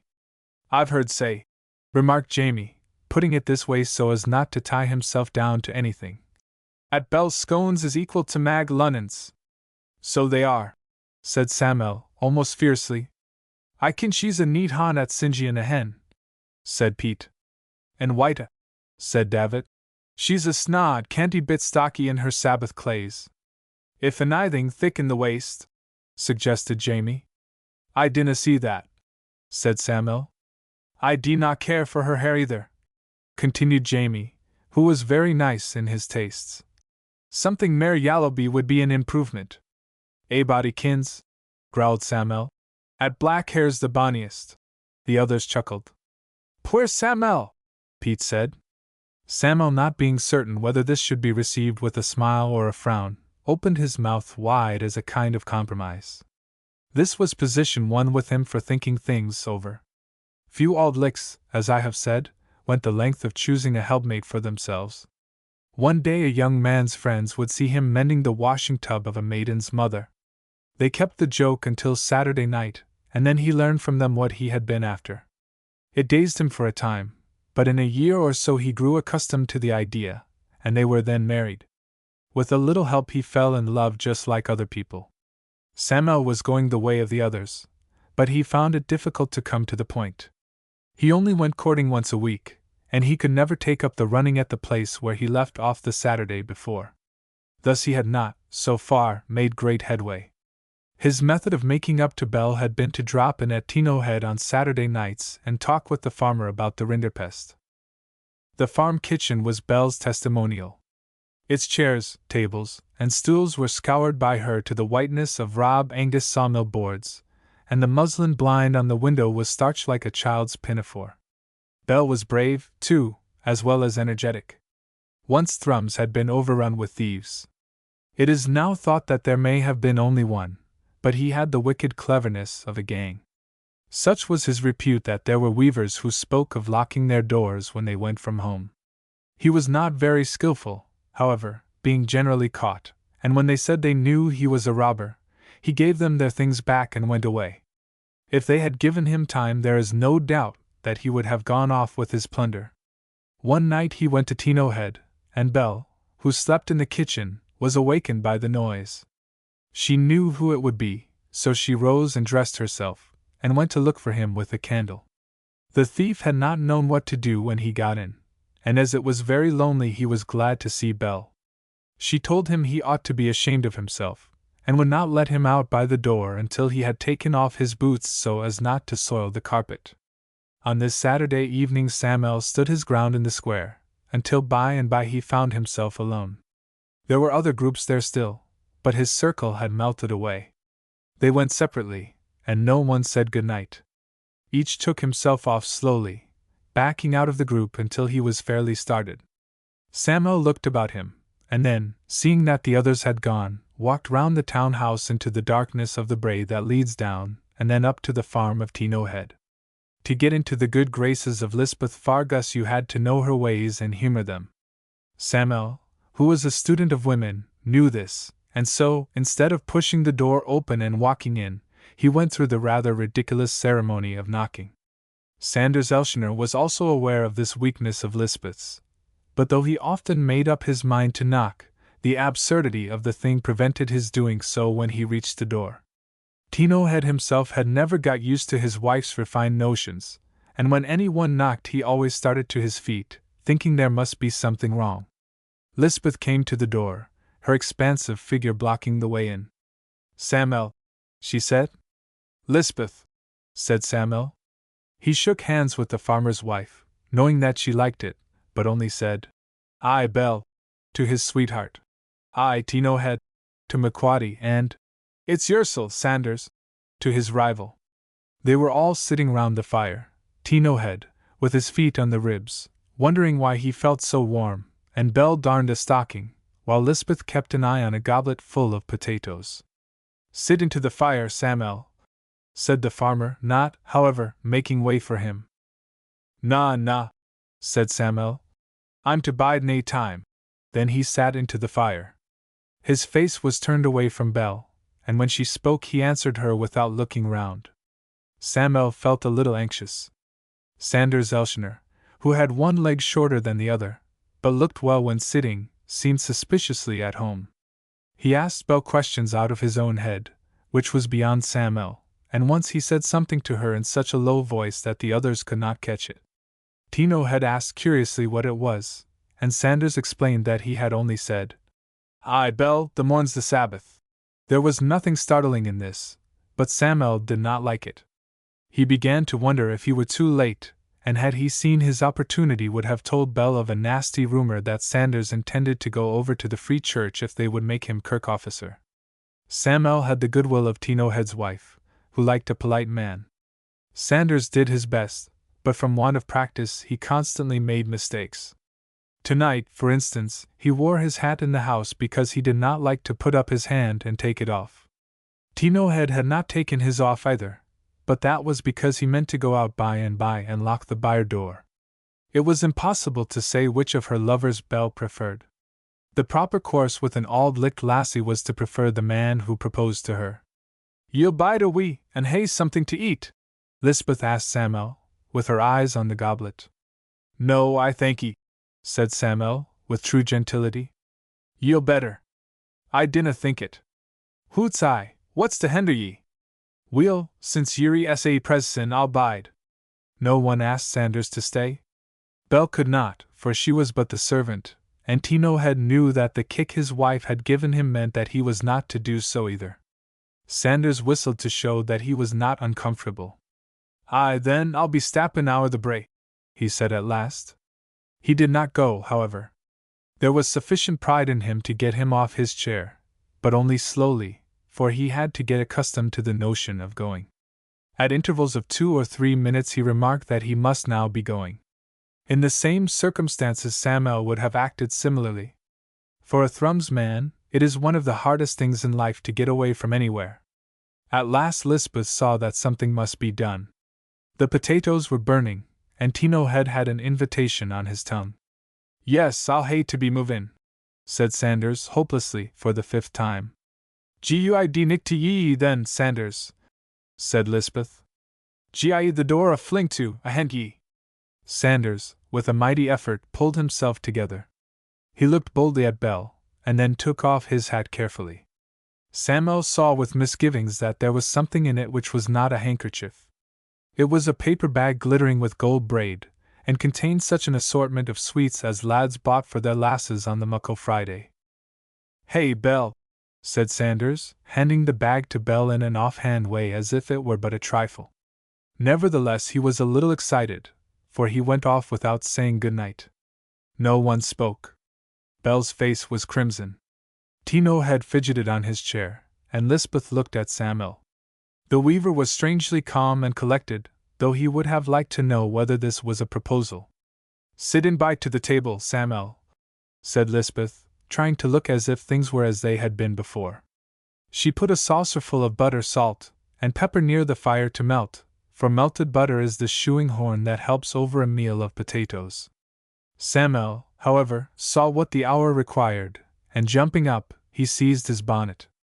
"Hing the tatties higher up the joist, Lisbeth," he said with dignity. "I see be back in 10 minutes." He hurried out of the house, leaving the others looking at each other. "What do you think?" asked Lisbeth. "I do not kin," faltered Belle. "They tatties is lang o' come into the boil," said Tino Head.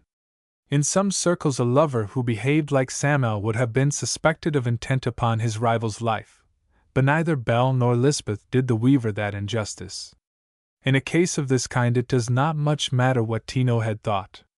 The 10 minutes had barely passed when Samuel was back in the farm kitchen. He was too flurried to knock this time, and indeed, Lisbeth did not expect it of him. "Belle, hey!"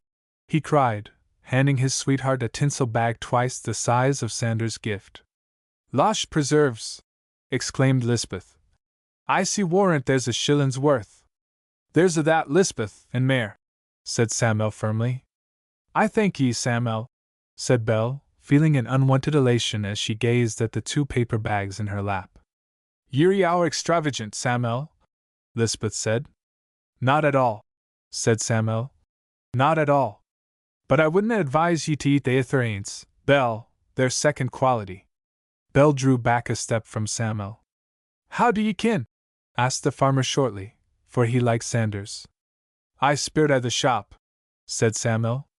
The goblet was placed on a broken plate on the table with the saucer beside it, and Samuel, like the others, helped himself. What he did was to take potatoes from the pot with his fingers, peel off their coats, and then dip them into the butter. Lisbeth would have liked to provide knives and forks, but she knew that beyond a certain point Tino Head was master in his own house. As for Samuel, he felt victory in his hands, and began to think that he had gone too far. In the meantime Sanders, little witting that Samuel had trumped his trick, was sauntering along the kirkwynd with his hat on the side of his head. Fortunately, he did not meet the minister. The courting of Tino Head's Belle reached its crisis one Sabbath about a month after the events above recorded. The minister was in great force that day, but it is no part of mine to tell how he bore himself. I was there, and am not likely to forget the scene. It was a fateful Sabbath for Tino Head's Belle and her swains, and destined to be remembered for the painful scandal which they perpetrated in their passion. Belle was not in the kirk. There being an infant of 6 months in the house, it was a question of either Lisbeth or the lassies staying at home with him, and though Lisbeth was unselfish in a general way, she could not resist the delight of going to church. She had 9 children besides the baby, and being but a woman, it was the pride of her life to march them into the Tino Head pew, so well watched that they dared not misbehave, and so tightly packed that they could not fall. The congregation looked at that pew, the mothers enviously, when they sang the lines. The first half of the service had been gone through on this particular Sunday without anything remarkable happening. It was at the end of the psalm which preceded the sermon that Sanders Elshioner, who sat near the door, lowered his head until it was no higher than the pews, and in that attitude, looking almost like a 4-footed animal, slipped out of the church. In their eagerness to be at the sermon, many of the congregation did not notice him, and those who did put the matter by in their minds for future investigation. Samuel, however, could not take it so coolly. From his seat in the gallery he saw Sanders disappear, and his mind misgave him. With the true lover's instinct he understood it all. Sanders had been struck by the fine turnout in the Tino Head pew. Belle was alone at the farm. What an opportunity to work one's way up to a proposal! Tino Head was so overrun with children that such a chance seldom occurred, except on a Sabbath. Sanders, doubtless, was off to propose, and he, Samuel, was left behind. The suspense was terrible. Samuel and Sanders had both known all along that Belle would take the first of the two who asked her. Even those who thought her proud admitted that she was modest. Bitterly the weaver repented having waited so long. Now it was too late. In 10 minutes Sanders would be at Tinohead. In an hour all would be over. Samuel rose to his feet in a daze. His mother pulled him down by the coat tail, and his father shook him, thinking he was walking in his sleep. He tottered past them, however, hurried up the aisle, which was so narrow that Daniel Ross could only reach his seat by walking sideways, and was gone before the minister could do more than stop in the middle of a whirl and gape in horror after him. A number of the congregation felt that day the advantage of sitting in the loft. What was a mystery to those downstairs was revealed to them. From the gallery windows they had a fine open view to the south, and as Samuel took the common, which was a short cut though a steep ascent, to Tinohead, he was never out of their line of vision. Sanders was not to be seen, but they guessed rightly the reason why. Thinking he had ample time, he had gone round by the main road to save his boots, perhaps a little scared by what was coming. Samuel's design was to forestall him by taking the shorter path over the burn and up the calm Monte. It was a race for a wife, and several onlookers in the gallery braved the minister's displeasure to see who won. Those who favored Samuel's suit exultingly saw him leap the stream, while the friends of Sanders fixed their eyes on the top of the common where it ran into the road. Sanders must come into sight there, and the one who reached this point first would get Belle. As Auld Lichts do not walk abroad on the Sabbath, Sanders would probably not be delayed. The chances were in his favor. Had it been any other day in the week Samuel might have run. So some of the congregation in the gallery were thinking, when suddenly they saw him bend low, and then take to his heels. He had caught sight of Sanders' head bobbing over the hedge that separated the road from the common, and feared that Sanders might see him. The congregation who could crane their necks sufficiently saw a black object, which they guessed to be the carter's hat, crawling along the hedge top. For a moment it was motionless, and then it shot ahead. The rivals had seen each other. It was now a hot race. Samuel, dissembling no longer, clattered up the common, becoming smaller and smaller to the onlookers as he neared the top. More than one person in the gallery almost rose to their feet in their excitement. Samuel had it. No, Sanders was in front. Then the two figures disappeared from view. They seemed to run into each other at the top of the brae, and no one could say who was first. The congregation looked at one another. Some of them perspired. But the minister held on his course. Samuel had just been in time to cut Sanders out. It was the weaver saving that Sanders saw this when his rival turned the corner, for Samuel was sadly blown. Sanders took in the situation and gave in at once. The last 100 yards of the distance he covered at his leisure, and when he arrived at his destination he did not go in. It was a fine afternoon for the time of year, and he went round to have a look at the pig, about which Tinohead was a little sinfully puffed up. "Aye," said Sanders, digging his fingers critically into the grunting animal. "Quite so." "Grumph," said the pig, getting reluctantly to his feet. "Oh, yes," said Sanders thoughtfully. Then he sat down on the edge of the sty, and looked long and silently at an empty bucket. But whether his thoughts were of Tinohead's Belle, whom he had lost forever, or of the food the farmer fed his pig on, is not known. "Lord preserves! Are ye no at the kirk?" cried Belle, nearly dropping the baby as Samuel broke into the room. "Belle!" cried Samuel. Then Tinohead's Belle knew that her hour had come. "Samuel," she faltered. "Will ye hae's Belle?" demanded Samuel, glaring at her sheepishly. "Aye," answered Belle. Samuel fell into a chair. "Bring's a drink o' water, Belle," he said. But Belle thought the occasion required milk, and there was none in the kitchen. She went out to the byre, still with the baby in her arms, and saw Sanders Elshioner sitting gloomily on the pigsty. "Weel, Belle," said Sanders. "I thought ye'd been at the kirk, Sanders," said Belle.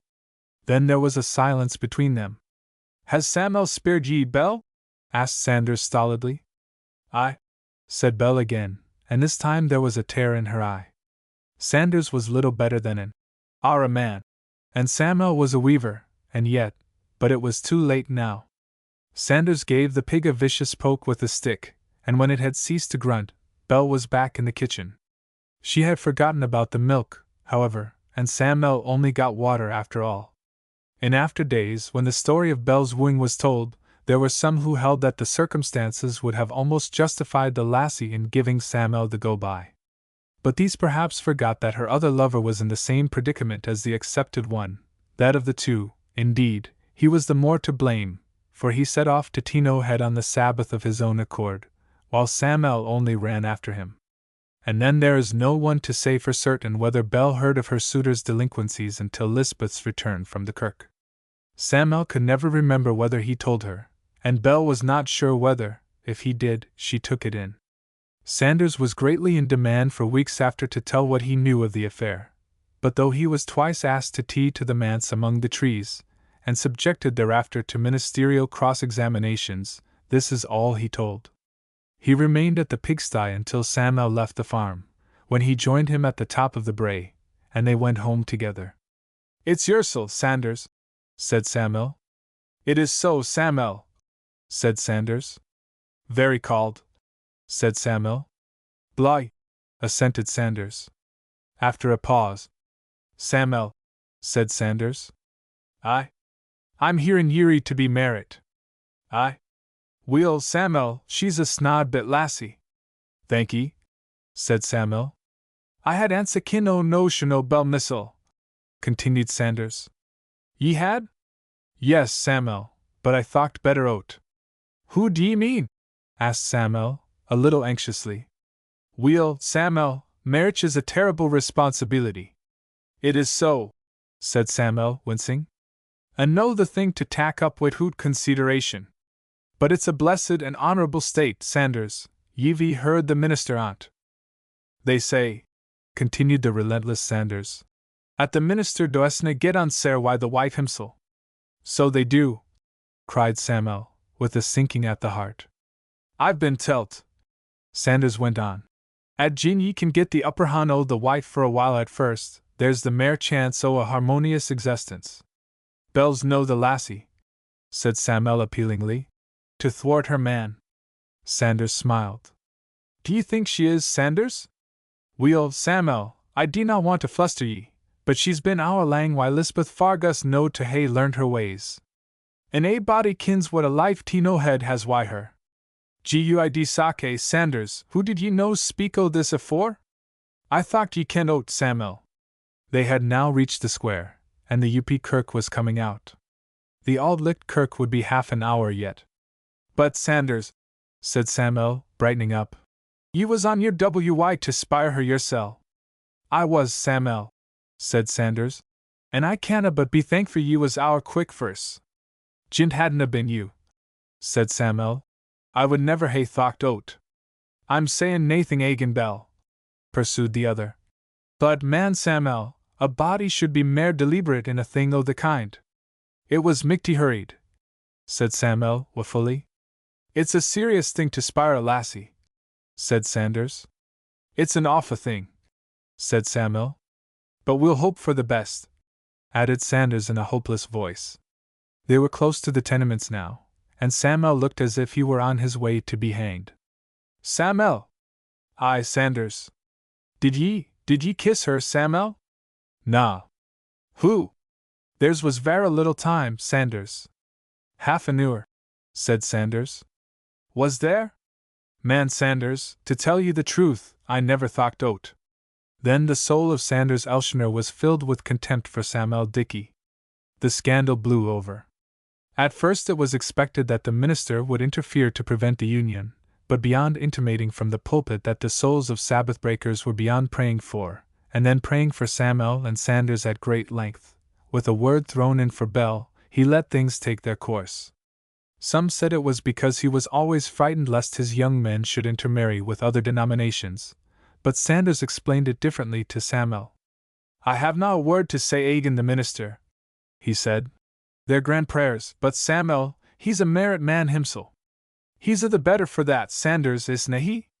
Do ye no see," asked Sanders compassionately, "at he's tryin' to mat the best o't?"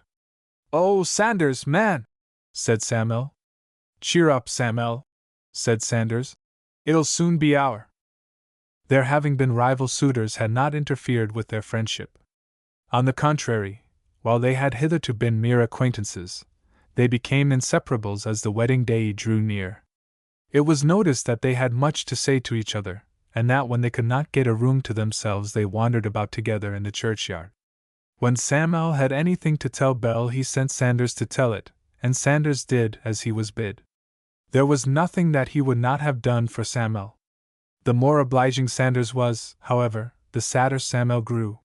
He never laughed now on Saturdays, and sometimes his loom was silent half the day.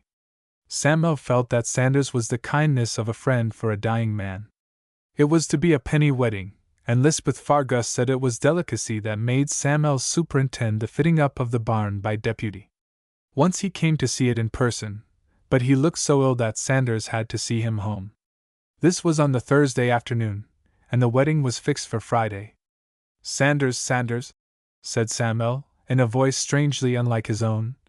It'll be hour by this time the morn. It will, said Sanders. If I had only kent her langer, continued Samuel, it would hae been safer, said Sanders. Did ye see the yallow floor in Belle's bonnet? Asked the accepted swain. Aye, said Sanders reluctantly. I'm Sir Dootin she's but a flichty, light-hearted critter after a dot. I had my suspicions o't, said Sanders. Ye hae kent her langer than me, said Samuel. Yes, said Sanders, but there's nae gettin' at the heart o' women. Man, Samuel, they're desperate cunnin' dot. I'm Sir didn't. It'll be a warning to ye, Samuel, no to be in sic a hurry I the future, said Sanders. Samuel groaned. You'll be gained up to the manse to arrange why the minister the morn's mornin', continued Sanders in a subdued voice. Samuel looked wistfully at his friend. I canna do't, Sanders, he said. I canna do't. Ye maun, said Sanders. It's aisy to speak, retorted Samuel bitterly. We have our troubles, Samuel, said Sanders soothingly, and every man maun bear his ain burdens. Johnny Davy's wife's dead, and he's no reppin' in dot. Aye, said Samuel, but a death's no a marriage. We hae hen deaths in our family too. It may a be for the best, added Sanders, and there would be a michty talk I the hale countryside gin ye didna jing to the minister like a man. I maun hae langer to think o't, said Samuel. Belle's marriage is the morn, said Sanders decisively. Samuel glanced up with a wild look in his eyes. Sanders, he cried.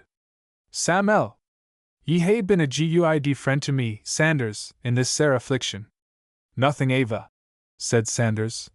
Down mentioned. But Sanders, ye canna deny but what your rinnin' o the kirk that awfu' day was at the bottom o' the dot. It was so, said Sanders bravely. And ye used to be fond o' Belle, Sanders. I dinna deny't. Sanders, laddie, said Samuel, bending forward and speaking in a wheedling voice. I thocht it was you she like it. I had some sick idea missile, said Sanders. Sanders, I canna think to pair twa folk sae will suited to ein on either as you and Belle. Canna ye, Samuel? She would mak ye a good wife, Sanders. I hae studied her weel, and she's a thrifty, dous, clever lassie. Sanders, there's no the like o' her. Mony a time, Sanders, I hae said to Missel, there's a lass ony man micht be prud to tak. A body says the same, Sanders, there's nae risk ava, man, none to speak o'. Tak her, laddie, tak her, Sanders, it's a grand chance, Sanders. She's yours for the spirin'. I'll gie her up, Sanders. Will ye, though? Said Sanders. What do ye think? Asked Samuel. If ye would rather, said Sanders politely. There's my aunt, said Samuel. Bless ye, Sanders, ye've been a true friend to me. Then they shook hands for the first time in their lives, and soon afterwards Sanders struck up the braid to Tino Head. Next morning Sanders Elshioner, who had been very busy the night before, put on his Sabbath clothes and strolled up to the manse. But where is Samuel? Asked the minister. I must see himself. It's a new arrangement, said Sanders. What do you mean, Sanders? Belle's to marry me, explained Sanders. But what does Samuel say? He's willin', said Sanders. And Belle? She's willin' too. She prefers. It is unusual, said the minister. It's a richt, said Sanders. Well, you know best, said the minister. You see the whose was ta'en, at ony rate, continued Sanders. And I'll just jing in tilt instead o' Samuel. Quite so. And I couldna think to disappoint the lassie. Your sentiments do you credit, Sanders, said the minister. But I hope you do not enter upon the blessed state of matrimony without full consideration of its responsibilities. It is a serious business, marriage. It's a that, said Sanders, but I'm willin' to stand the risk. So, as soon as it could be done, Sanders Elshioner took to wife Tino Head's Belle, and I remember seeing Samuel Dickey trying to dance at the penny wedding. Years afterward it was said in Thrums that Samuel had treated Belle badly, but he was never sure about it himself. It was a near thing, a michty near thing, he admitted in the square. They say, some other weaver would remark, "'at it was you Belle liked best." "I do not kin," Samuel would reply. "But there's nae doot the lassie was fell fond o' me." "O you, a mere passin' fancies ye micht say." Chapter 9. David Lunnon's Political Reminiscences. When an election day comes round now, it takes me back to the time of 1832. I would be 8 or 10-year-old at that time. James Strachan was at the door by 5 o'clock in the morning in his Sabbath clothes, by arrangement. We was to go up to the hill to see them building the bonfire. Moreover, there was word that Mr. Scrimger was to be there tossing pennies, just like at a marriage. I was awakened before that by my mother at the pans and bowls. I have always associated elections since that time with jelly making, for just as my mother would fill the cups and tankards and bowls with jelly to save cans, she was emptying the pots and pans to make way for the ale and porter. James and me was to help to carry it home from the square, him in the pitcher and me in a flagon, because I was silly for my age and not strong in the arms. It was a very blowy morning, though the rain kept off, and what part of the bonfire had been built already was found scattered to the winds. Before we rose a great mass of folk was getting the barrels and things together again, but some of them was never recovered, and suspicion pointed to William Geddes, it being well known that William would not hesitate to carry off anything if unobserved. More by token Kirsty Lammy had seen him rolling home a barrelful of firewood early in the morning, her having risen to hold cold water in her mouth, being down with the toothache. When we got up to the hill everybody was making for the quarry, which being more sheltered was now thought to be a better place for the bonfire. The masons had struck work, it being a general holiday in the whole countryside.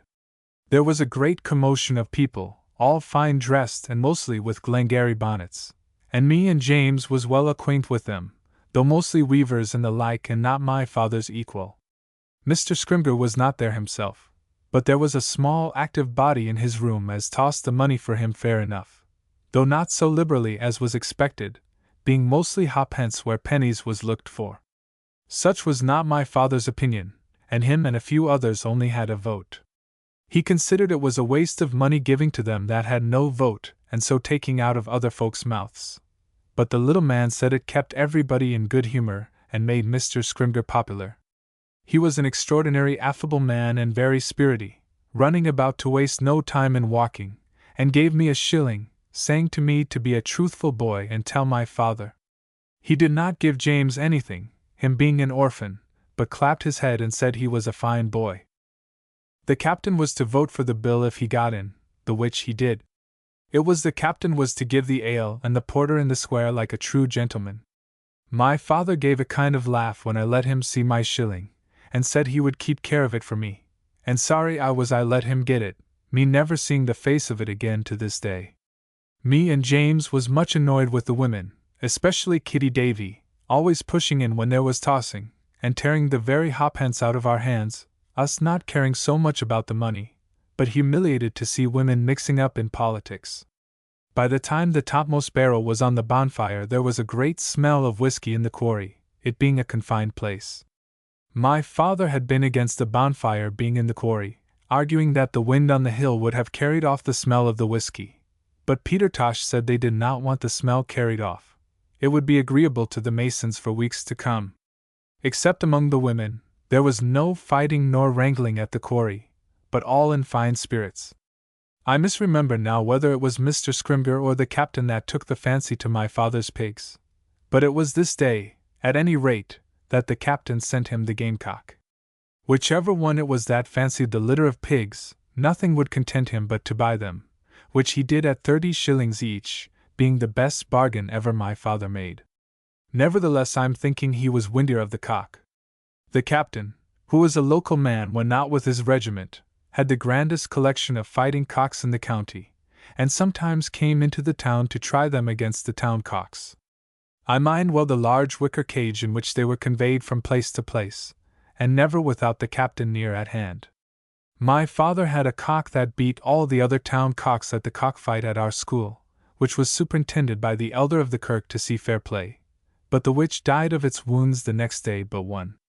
This was a great grief to my father, it having been challenged to fight the captain's cock.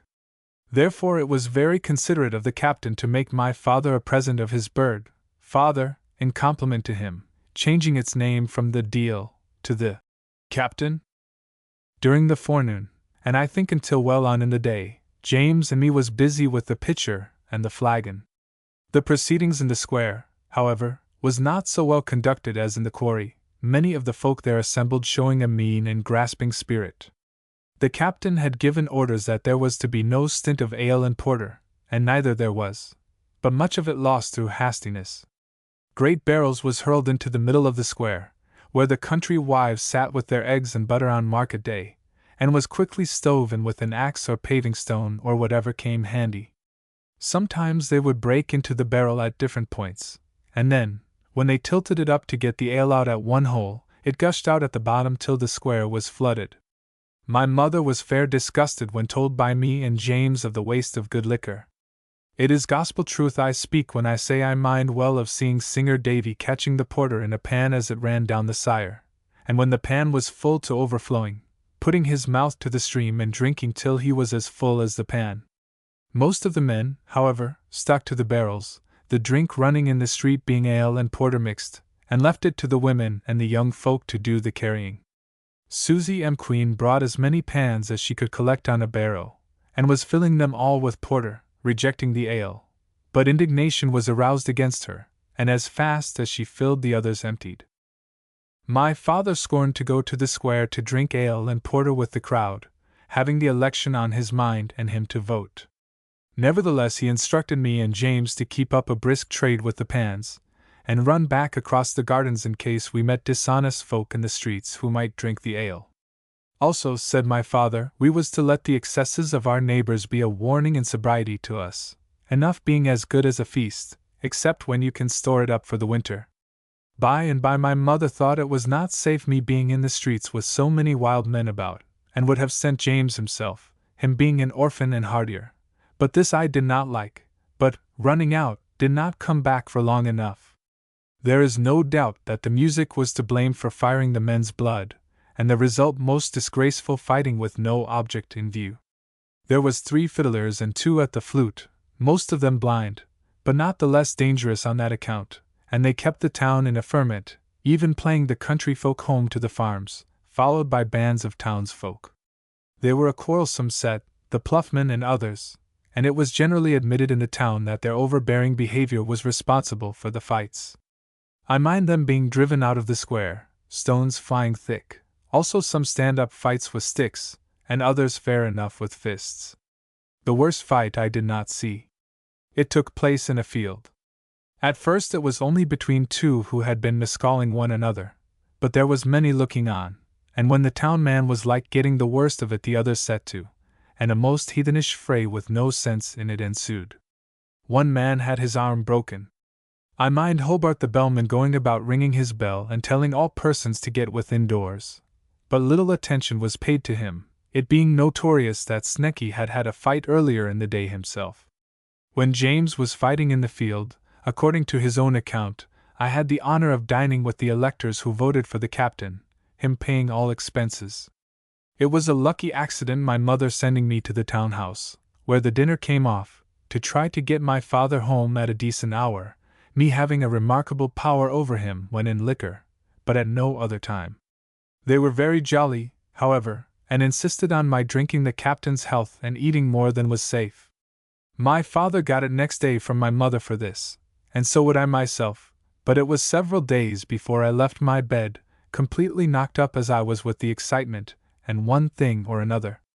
The bonfire, which was built to celebrate the election of Mr. Scrymgeour, was set ablaze, though I did not see it, in honor of the election of the captain, it being thought a pity to lose it, as no doubt it would have been. That is about all I remember of the celebrated election of '32 when the Reform Bill was passed. Chapter 10.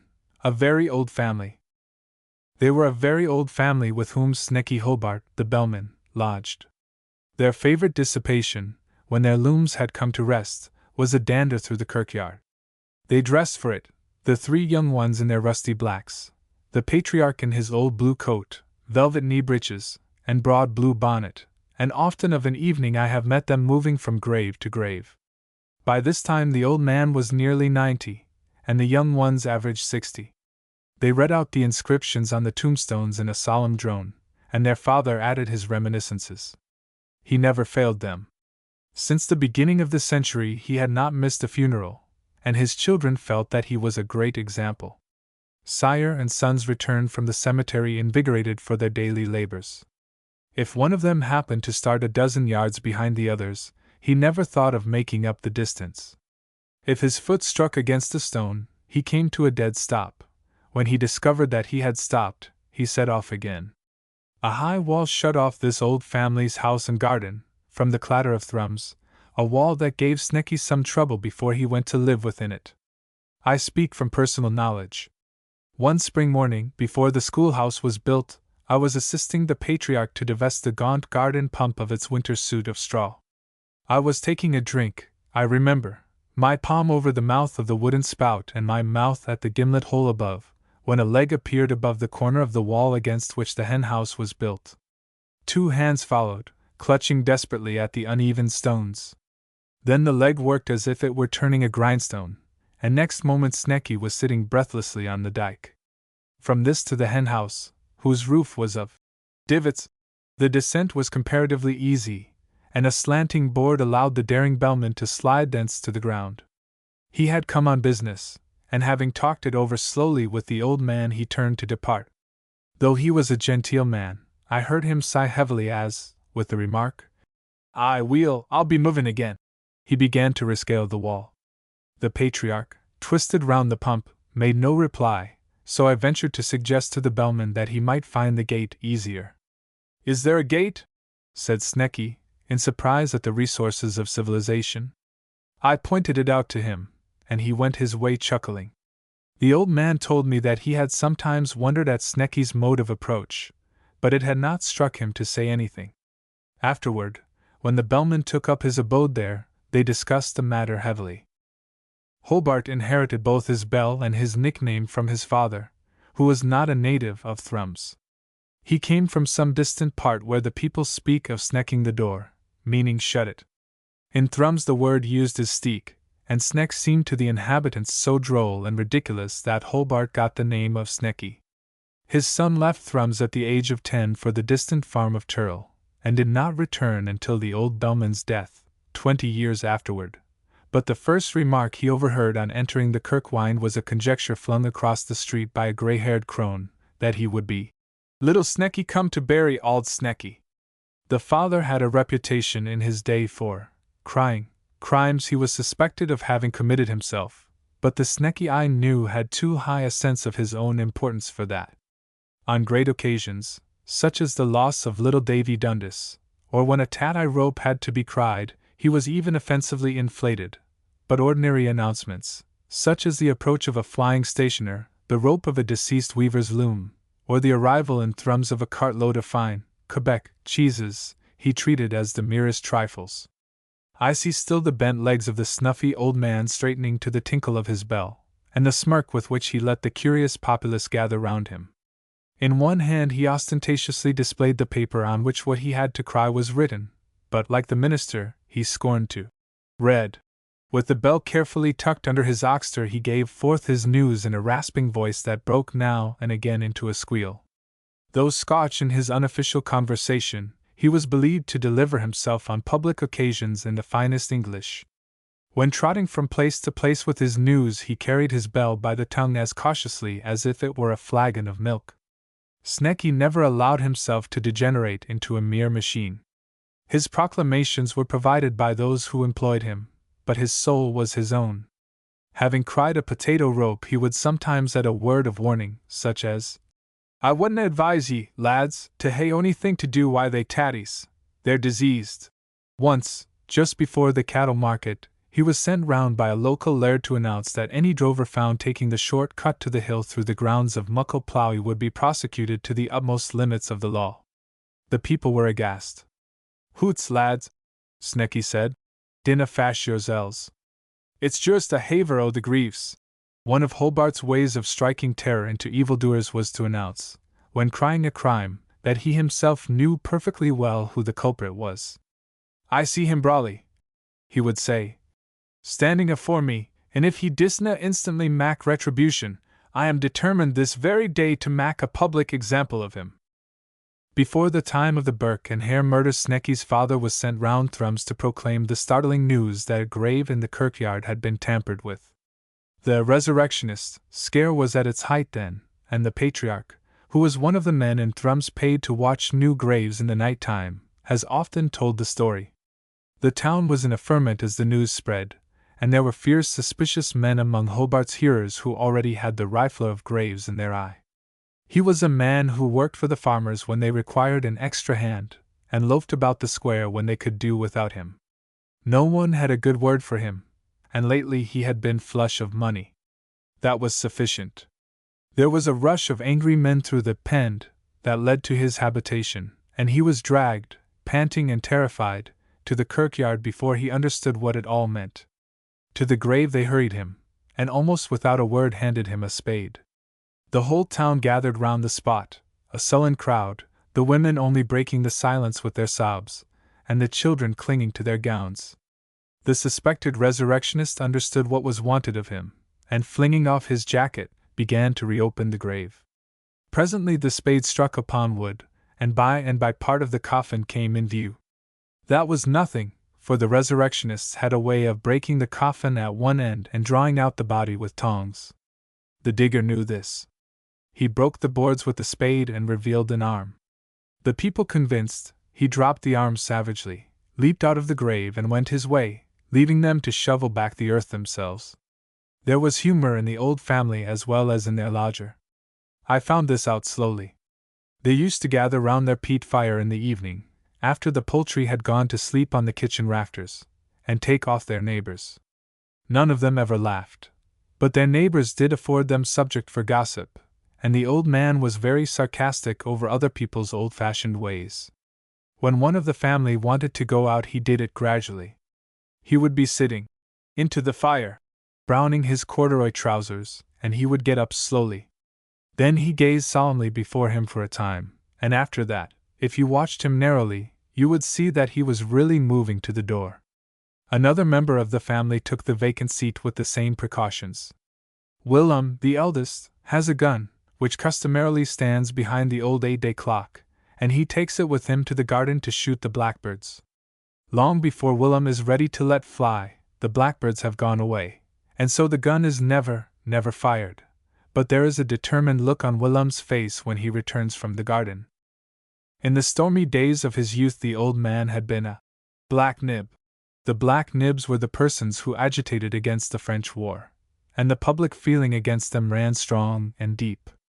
In Thrums the local black nibs were burned in effigy, and whenever they put their heads out of doors they risked being stoned. Even where the authorities were unprejudiced they were helpless to interfere, and as a rule they were as bitter against the black nibs as the populace themselves. Once the patriarch was running through the street with a score of the enemy at his heels, and the baillie, opening his window, shouted to them, "Stain the black nib o the tune!" When the patriarch was a young man he was a follower of pleasure. This is the one thing about him that his family have never been able to understand. A solemn stroll through the kirkyard was not sufficient relaxation in those riotous times, after a hard day at the loom, and he rarely lost a chance of going to see a man hanged. There was a good deal of hanging in those days, and yet the authorities had an ugly way of reprieving condemned men on whom the sightseers had been counting. An air of gloom would gather on my old friend's countenance when he told how he and his contemporaries in Thrums trudged every Saturday for 6 weeks to the county town, many miles distant, to witness the execution of some criminal in whom they had local interest, and who, after disappointing them again and again, was said to have been bought off by a friend. His crime had been stolen entrance into a house in Thrums by the chimney, with intent to rob, and though this old-fashioned family did not see it, not the least noticeable incident in the scrimmage that followed was the prudence of the canny housewife. When she saw the legs coming down the lum, she rushed to the kale pot which was on the fire and put on the lid. She confessed that this was not done to prevent the visitor's scalding himself, but to save the broth. The old man was repeated in his 3 sons. They told his stories precisely as he did himself, taking as long in the telling and making the points in exactly the same way. By and by they will come to think that they themselves were of those past times. Already the young ones look like contemporaries of their father. Chapter 11. Little Rathy's Bureau. Devout under difficulties would have been the name of Lang Tammas had he been of covenanting times. So I thought one wintry afternoon, years before I went to the schoolhouse, when he dropped in to ask the pleasure of my company to the farmer of Little Rathy's Bureau. As a good Auld Licht, Tammas reserved his swallowtail coat and lum hat, chimney pot, for the kirk and funerals, but the coat would have flapped villainously, to Tammas' eternal ignominy, had he for one rash moment relaxed his hold of the bottom button, and it was only by walking sideways, as horses sometimes try to do, that the hat could be kept at the angle of decorum. Let it not be thought that Tammas had asked me to Little Rathy's funeral on his own responsibility. Burials were among the few events to break the monotony of an Auld Licht winter, and invitations were as much sought after as cards to my lady's dances in the south. This had been a fair average season for Tammas, though of his 4 burials one had been a bairn's, a mere bagatelle, but had it not been for the death of Little Rathy I would probably not have been out that year at all. The small farm of Little Rathy lies 2 miles from Thrums, and Tammas and I trudged manfully through the snow, adding to our numbers as we went. The dress of none differed materially from the precentors, and the general effect was of septuagenarians in each other's best clothes, though living in low-roofed houses had bent most of them before their time. By a rearrangement of garments, such as making Tammas change coat, hat, and trousers with Craigie Buckle, Silva McQueen, and Sam L. Wilkie respectively, a dexterous tailor might perhaps have supplied each with a fit. The talk was chiefly of Little Rathy, and sometimes threatened to become animated, when another mourner would fall in and restore the more fitting gloom. "Aye," the newcomer would say, by way of responding to the sober salutation. "Aye, Johnny." Then there was silence, but for the gluck with which we lifted our feet from the slush. "So Little Rathy's been ta'en awa," Johnny would venture to say by and by. "He's gone, Johnny. Aye, man, he is so. Death must come to all," someone would waken up to murmur. "Aye," Lang Tammas would reply, putting on the coping stone. "In the morning we are strong, and in the evening we are cut down. We are so, Tammas. Oh, you aye, we are so. We're here the wan day and gone the neast. Little Rathy wasna a critter I took till. No, I canna say he was," said Bowie Haggart, so called because his legs described a parabola. "But be Max a very creditable corpse. I will say that for him. It's wonderful who death improves a body. Ye couldna hae said as Little Rathy was a weel-ford man when he was I the flesh." Bowie was the right, and attended burials in his official capacity. He had the gift of words to an uncommon degree, and I do not forget his crushing blow at the reputation of the poet Burns, as delivered under the auspices of the Thrums Literary Society. "I am of opinion," said Bowie, "that the works of Burns is of an immoral tendency. I have not read them myself, but such is my opinion. He was a queer stock, Little Rathy michty queer," said Tammas Haggart, Bowie's brother, who was a queer stock himself, but was not aware of it. "But, oh you, I'm thinking the wife had something to do wi't. She was ill to manage, and little Rathy hadna the way o' the women. He hadna the knack o' managin' them, so make say, no, little Rathy hadna the knack.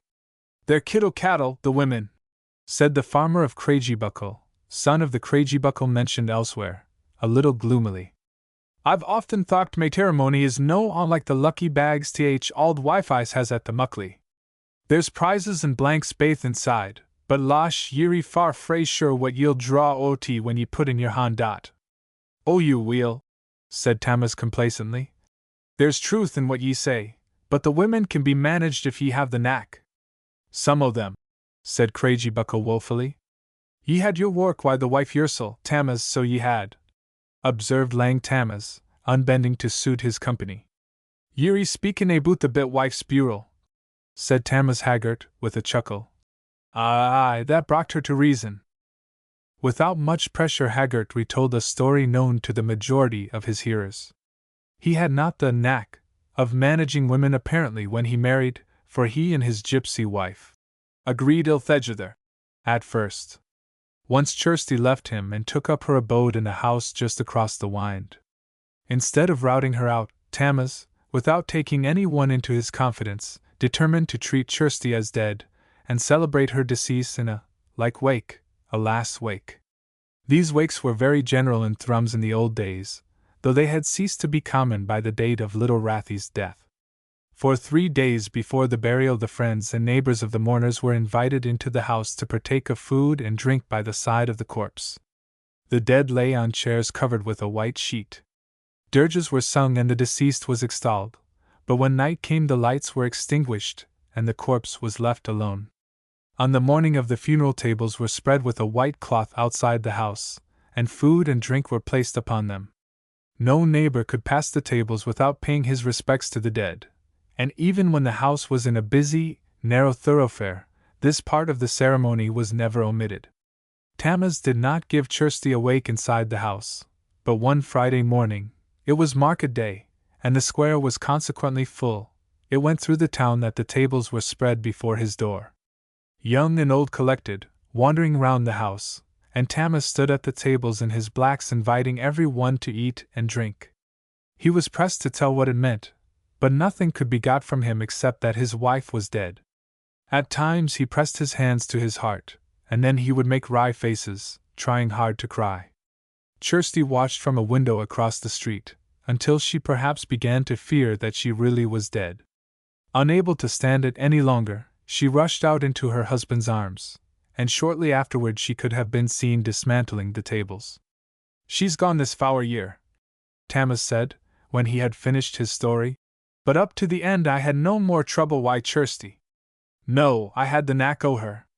I've heard tell, though, said the sceptical Craigiebuckle, as Kirsty only came back to ye because she couldna bear to see the Falk Mac in Sae free wi' the whisky. I mind hoo she bottled it up at Ance and drove the laddies awa, said Boy, and I hae seen her after that. Tammas, gien ye up your foot and you no sayin' a word. Oh, you aye, said the wife-tamer, in the tone of a man who could afford to be generous in trifles. Women maun talk, and a man hasna aye time to contradict them, but frae that day I had the knack o' Kirsty. Donal Elshiner's was a very similar case, broke and Snecky Hobart shrilly. Mayst o' you'll mind that Donal was michty plagueet wi' a drucken wife. Aye, weel, one day Bowie's man was carryin' a coffin past Donal's door, and Donal and the wife was there. Says Donal, "Put doon your coffin, my man, and tell's wha it's for." The laddie rests the coffin on its end, and says he, "It's for Davy Fairbrother's guid wife." Aye then, says Donal, tak it awa to Davy, and tell him as ye ken a man wi' a wife 'at would be glad to knife her exchange, wi' him. Man, that terrified Donal's wife, it did so.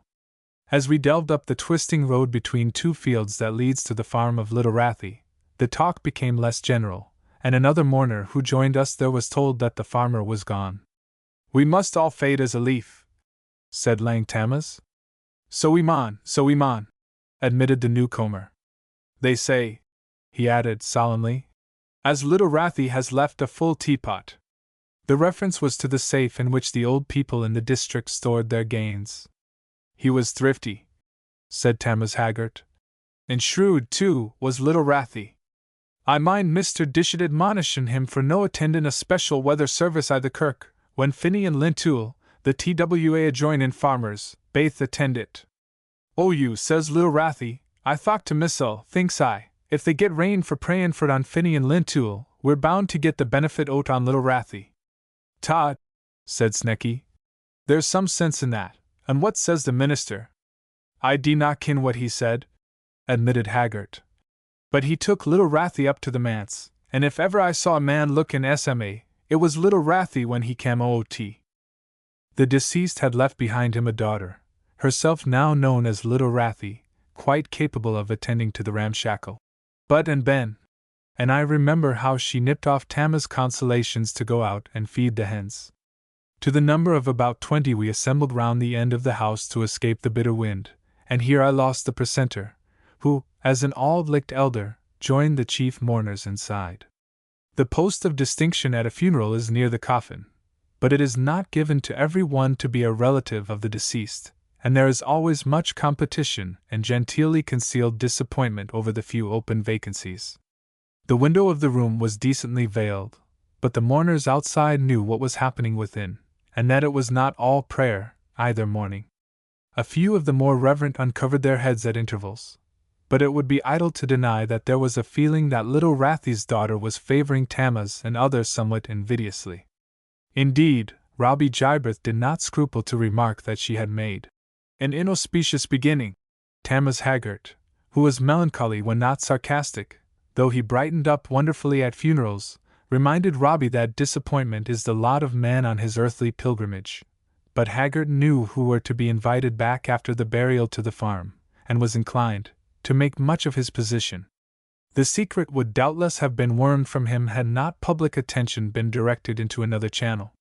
A prayer was certainly being offered up inside, but the voice was not the voice of the minister. Lang Tamas told me afterward that it had seemed at one time very questionable whether little Rathy would be buried that day at all. The incomprehensible absence of Mr. Dishit, afterward satisfactorily explained, had raised the unexpected question of the legality of a burial in a case where the minister had not prayed over the corpse. There had even been an indulgence in hot words, and the Reverend Alexander Quins, a stick-it minister, but not of the Auld Licht persuasion, had withdrawn in dudgeon on hearing Tamas asked to conduct the ceremony instead of himself. But great as Tamas was on religious questions, a pillar of the Auld Licht Kirk, the shorter catechism at his finger ends, a sad want of words at the very time when he needed them most incapacitated him for prayer in public, and it was providential that Bowie proved himself a man of parts. But Tamas tells me that the right grossly abused his position, by praying at such length that Craigiebuckle fell asleep, and the mistress had to rise and hang the pot on the fire higher up the joist, lest its contents should burn before the return from the funeral. Lory grew the sky, and more anxious the face of little Rathy's daughter, and still Bowie prayed on. Had it not been for the impatience of the precentor, and the grumbling of the mourners outside, there is no saying when the remains would have been lifted through the bowl, or little window. Hearses had hardly come in at this time, and the coffin was carried by the mourners on long stakes. The straggling procession of pedestrians behind wound its slow way in the waning light to the kirkyard, showing startlingly black against the dazzling snow, and it was not until the earth rattled on the coffin lid that little Rathy's nearest male relative seemed to remember his last mournful duty to the dead. Sidling up to the favored mourners, he remarked casually and in the most emotionless tone he could assume, "They're expecting ye to stap doon the length o' little Rathy no. Aye, he's gone. Nah, nae refusal, Davit, you was I a guid friend till him, and it's a naething a body can do for him no." Though the uninvited slunk away sorrowfully, the entertainment provided at Auld Licht houses of mourning was characteristic of a stern and sober sect. They got to eat and to drink to the extent, as a rule, of a lippy of short bread and a brew of toddy, but open Bibles lay on the table, and the eyes of each were on his neighbors to catch them transgressing, and offer up a prayer for them on the spot. Ay me! There is no Bowie nowadays to fill an absent minister's shoes. Chapter 12. A Literary Club. The ministers in the town did not hold with literature. when the most notorious of the clubs met in the townhouse under the presidentship of Gravia Ogilvy, who was no better than a poacher, and was troubled in his mind because writers called Pope a poet, there was frequently a wrangle over the question: is literature necessarily immoral?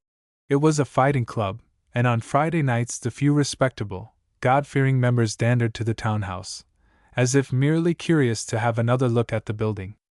If Lang Tammas, who was dead against letters, was in sight they wandered off, but when there were no spies abroad they slunk up the stair. The attendance was greatest on dark nights, though Gavin himself and some other characters would have marched straight to the meeting in broad daylight. Tammas Haggart, who did not think much of Milton's devil, had married a gypsy woman for an experiment, and the coat of many colors did not know where his wife was. As a rule, however, the members were wild bachelors. When they married they had to settle down. Gavin's essay on Willum Pitt, the father of the taxes, led to the clubs being bundled out of the townhouse, where people said it should never have been allowed to meet. There was a terrible touse when Tammas Haggart then disclosed the secret of Mr. Byers' supposed approval of the club. Mr. Byers was the Auld Licht minister whom Mr. Dishart succeeded, and it was well known that he had advised the authorities to grant the use of the little townhouse to the club on Friday evenings. As he solemnly warned his congregation against attending the meetings, the position he had taken up created talk, and Lang Tammas called at the manse with Sanders Whamond to remonstrate. The minister, however, harangued them on their sinfulness in daring to question the like of him, and they had to retire vanquished though dissatisfied.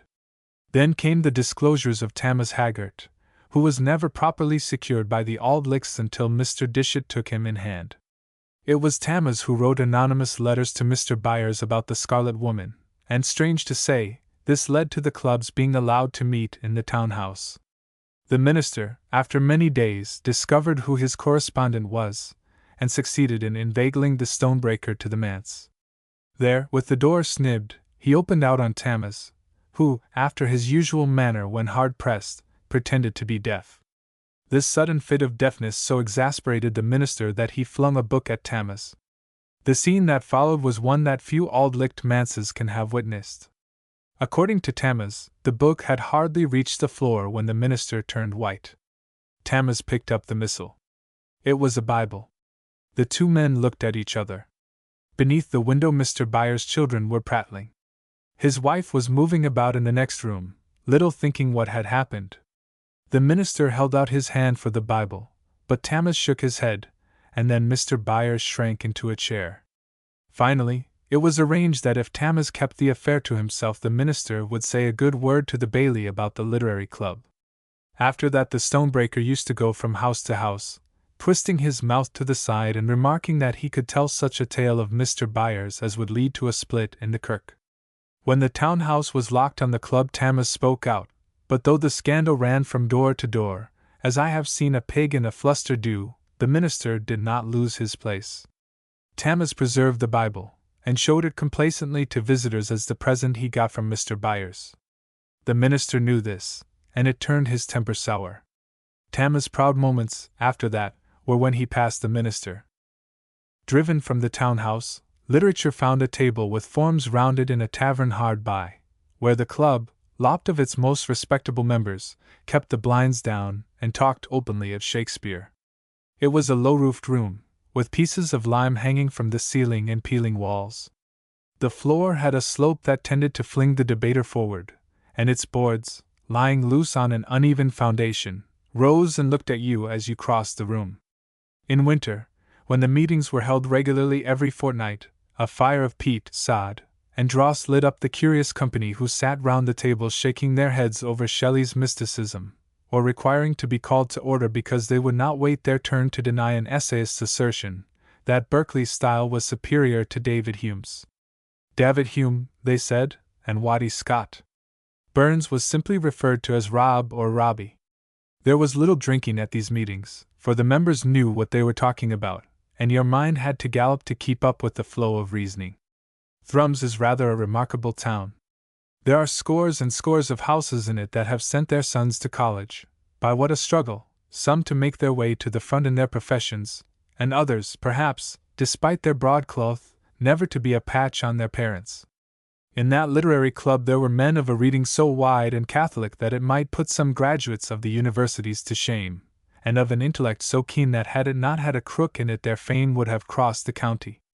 Most of them had but a threadbare existence, for you weave slowly with a Wordsworth open before you, and some were strange bohemians, which does not do in thrums, yet others wandered into the world and compelled it to recognize them.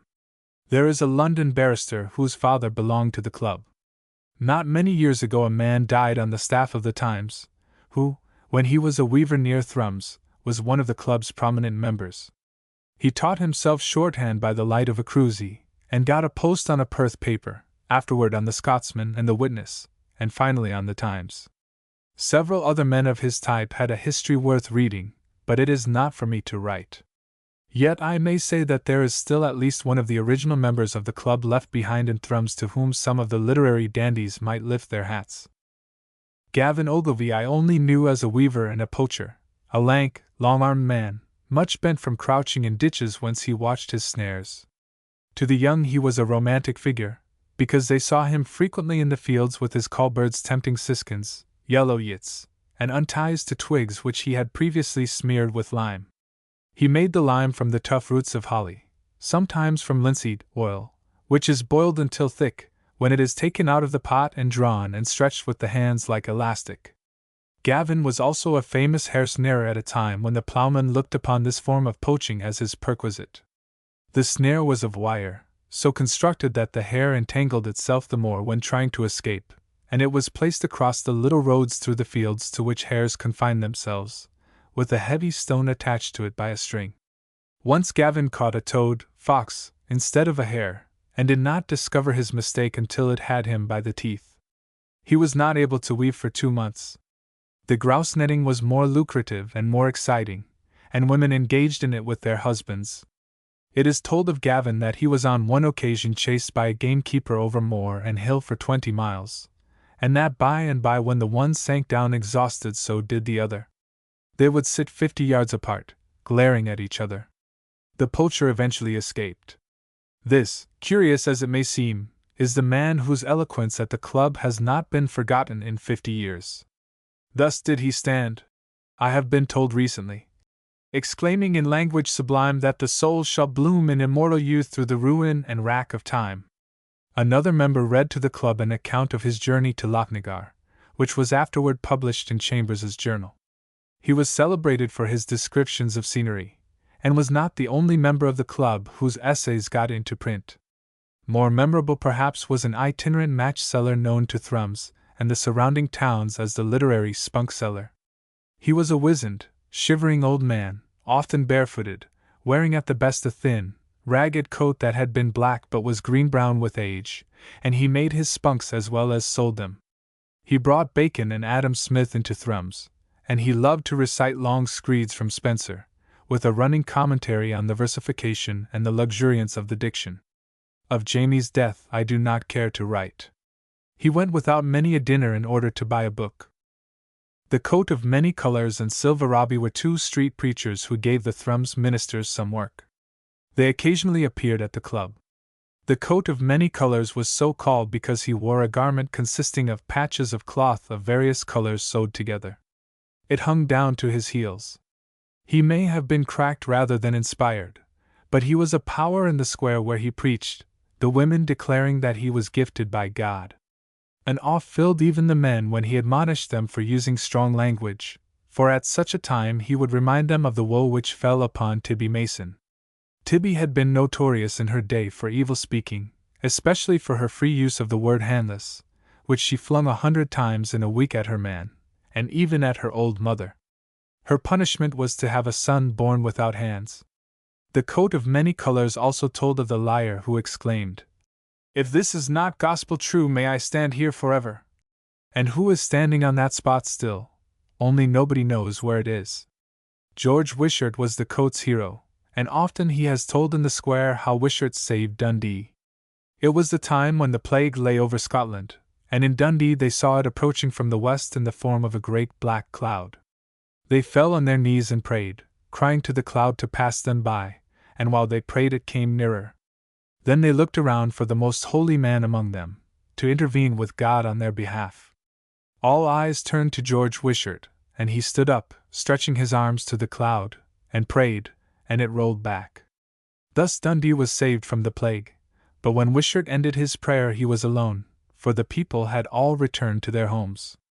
Less of a genuine man than the coat of many colors was Silver Robbie, who had horrid fits of laughing in the middle of his prayers, and even fell in a paroxysm of laughter from the chair on which he stood. In the club, he said, things not to be borne, though logical up to a certain point. Tammas Haggart was the most sarcastic member of the club, being celebrated for his sarcasm far and wide. It was a remarkable thing about him, often spoken of, that if you went to Tammas with a stranger and asked him to say a sarcastic thing that the man might take away as a specimen, he could not do it. Nah, Tammas would say, after a few trials, referring to sarcasm. She's no a critter to force. Ye maun lat her tak her ain time. Sometimes she's dry like the pump, and syne, again, oti she comes in a gush. The most sarcastic thing the stonebreaker ever said was frequently marveled over in thrums, both before and behind his face, but unfortunately no one could ever remember what it was. The subject, however, was Chow Tamson's potato pit. There is little doubt that it was a fit of sarcasm that induced Tammas to marry a gypsy lassie.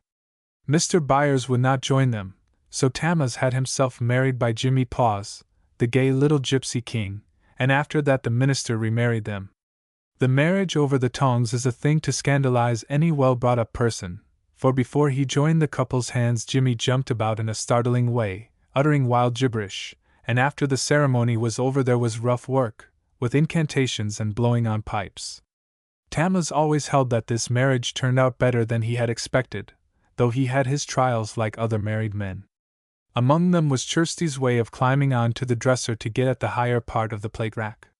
One evening I called in to have a smoke with the stonebreaker, and while we were talking Kirsty climbed the dresser. The next moment she was on the floor on her back, wailing, but Tammas smoked on imperturbably. "Do you not see what has happened, man?" I cried. "Oh, you," said Tammas. "She's IFA and aft the dresser."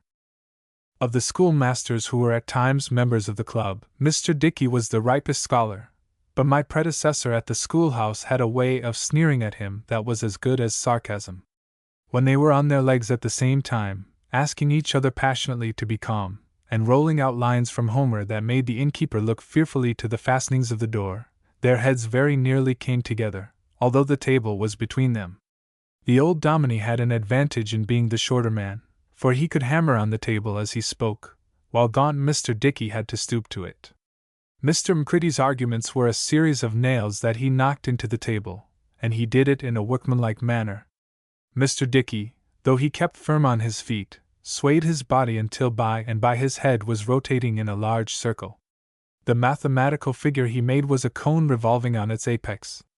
Gavin's reinstallment in the chair year after year was made by the disappointed dominie the subject of some tart verses which he called an epode, but Gavin crushed him when they were read before the club. "Satire," he said, "is a legitimate weapon used with mighty effect by Swift, Sammy Butler, and others, and I don't object to being made the subject of criticism. It has often been called a tea-knife, but them as is not used to tea-nevis cuts their hands, and ye'll observe that Mr. Macready's fingers is bleedin' dot." All eyes were turned upon the dominie's hand, and though he pocketed it smartly several members had seen the blood. The dominie was a rare visitor at the club after that, though he outlived poor Mr. Dickey by many years. Mr. Dickey was a teacher in Tillydrum, but he was ruined by drink. He wandered from town to town, reciting Greek and Latin poetry to any one who would give him a dram, and sometimes he wept and moaned aloud in the street, crying, "Poor Mr. Dickey! Poor Mr. Dickey!" The leading poet in a club of poets was Dite Walls, who kept a school when there were scholars and weaved when there were none. He had a song that was published in a halfpenny leaflet about the famous lawsuit instituted by the Fanner of Touchbusses against the Laird of Drumley. The Laird was alleged to have taken from the land of Touchbusses sufficient broom to make a besom thereof, and I am not certain that the case is settled to this day. It was Dite, or another member of the club, who wrote, "The Wife Ode D-Side." Of all the songs of the period, the one that had the greatest vogue in the county at a time when Lord Geoffrey was cursed at every fireside and thrums. The wife of Deeside was tried for the murder of her servant, who had infatuated the young laird, and had it not been that Geoffrey defended her, she would, in the words of the song, have hung like a trute. It is not easy now to conceive the rage against Geoffrey when the woman was acquitted. The song was sung and recited in the streets, at the smithy, in bothies, and by firesides, to the shaking of fists and the grinding of teeth. It began. Before the excitement had abated, Geoffrey was in Tilliedrum for electioneering purposes, and he was mobbed in the streets. Angry crowds pressed close to howl, "Wife o' Deeside!" at him. A contingent from Thrums was there, and it was long afterward told of Sam L. Todd by himself that he hit Geoffrey on the back of the head with a clod of earth. Johnny McQuaddy, a brother of the Tino Head farmer, was the one taciturn member of the club, and you had only to look at him to know that he had a secret. He was a great genius at the hand loom, and invented a loom for the weaving of linen such as has not been seen before or since. In the daytime he kept guard over his shop, into which no one was allowed to enter, and the fame of his loom was so great that he had to watch over it with a gun.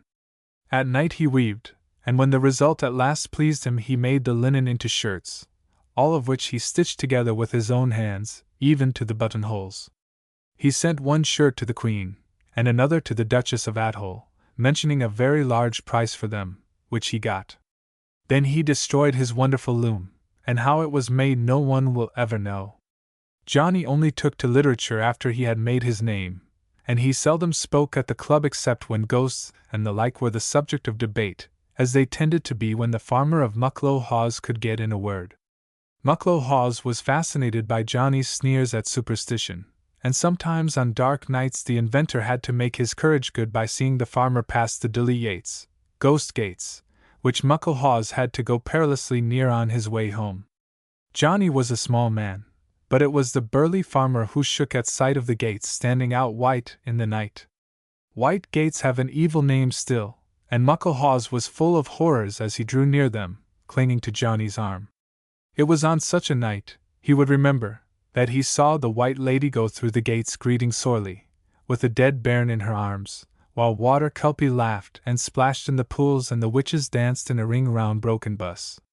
That very night 12 months ago the packman was murdered at Broken Bus, and Easy Petty hanged herself on the stump of a tree. Last night there were ugly sounds from the quarry of Croup, where the bairn lies buried, and it's not mouse canny to be out at such a time. The farmer had seen spectre maidens walking round the ruined castle of Darg, and the castle all lit up with flaring torches, and dead knights and ladies sitting in the halls at the wine cup, and the devil himself flapping his wings on the ramparts. When the debates were political, 2 members with the gift of song fired the blood with their own poems about taxation and the depopulation of the Highlands, and by selling these songs from door to door they made their livelihood. Books and pamphlets were brought into the town by the flying stationers, as they were called, who visited the square periodically carrying their wares on their backs, except at the Muckley, when they had their stall, and even sold books by auction.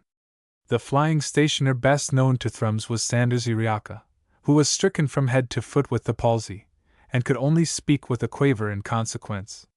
Sanders brought to the members of the club all the great books he could get second-hand, but his stock in trade was Thrummy Cap and Aikenstaff, the Fishwives of Buckhaven, the Devil upon 2 Sticks, Gilderoy, Sir James the Rose, the Brownie of Badenoch, the Gayest of Ferendon, and the like. It was from Sandersy that Tammas Haggart bought his copy of Shakespeare, whom Mr. Dishart could never abide. Tammas kept what he had done from his wife, but Kirsty saw a deterioration setting in and told the minister of her suspicions. Mr. Dishart was newly placed at the time and very vigorous, and the way he shook the truth out of Tammas was grand. The minister pulled Tammas the one way and Gavin pulled him the other, but Mr. Dishart was not the man to be beaten, and he landed Tammas in the Auld Licht Kirk before the year was out. Kirsty buried Shakespeare in the yard.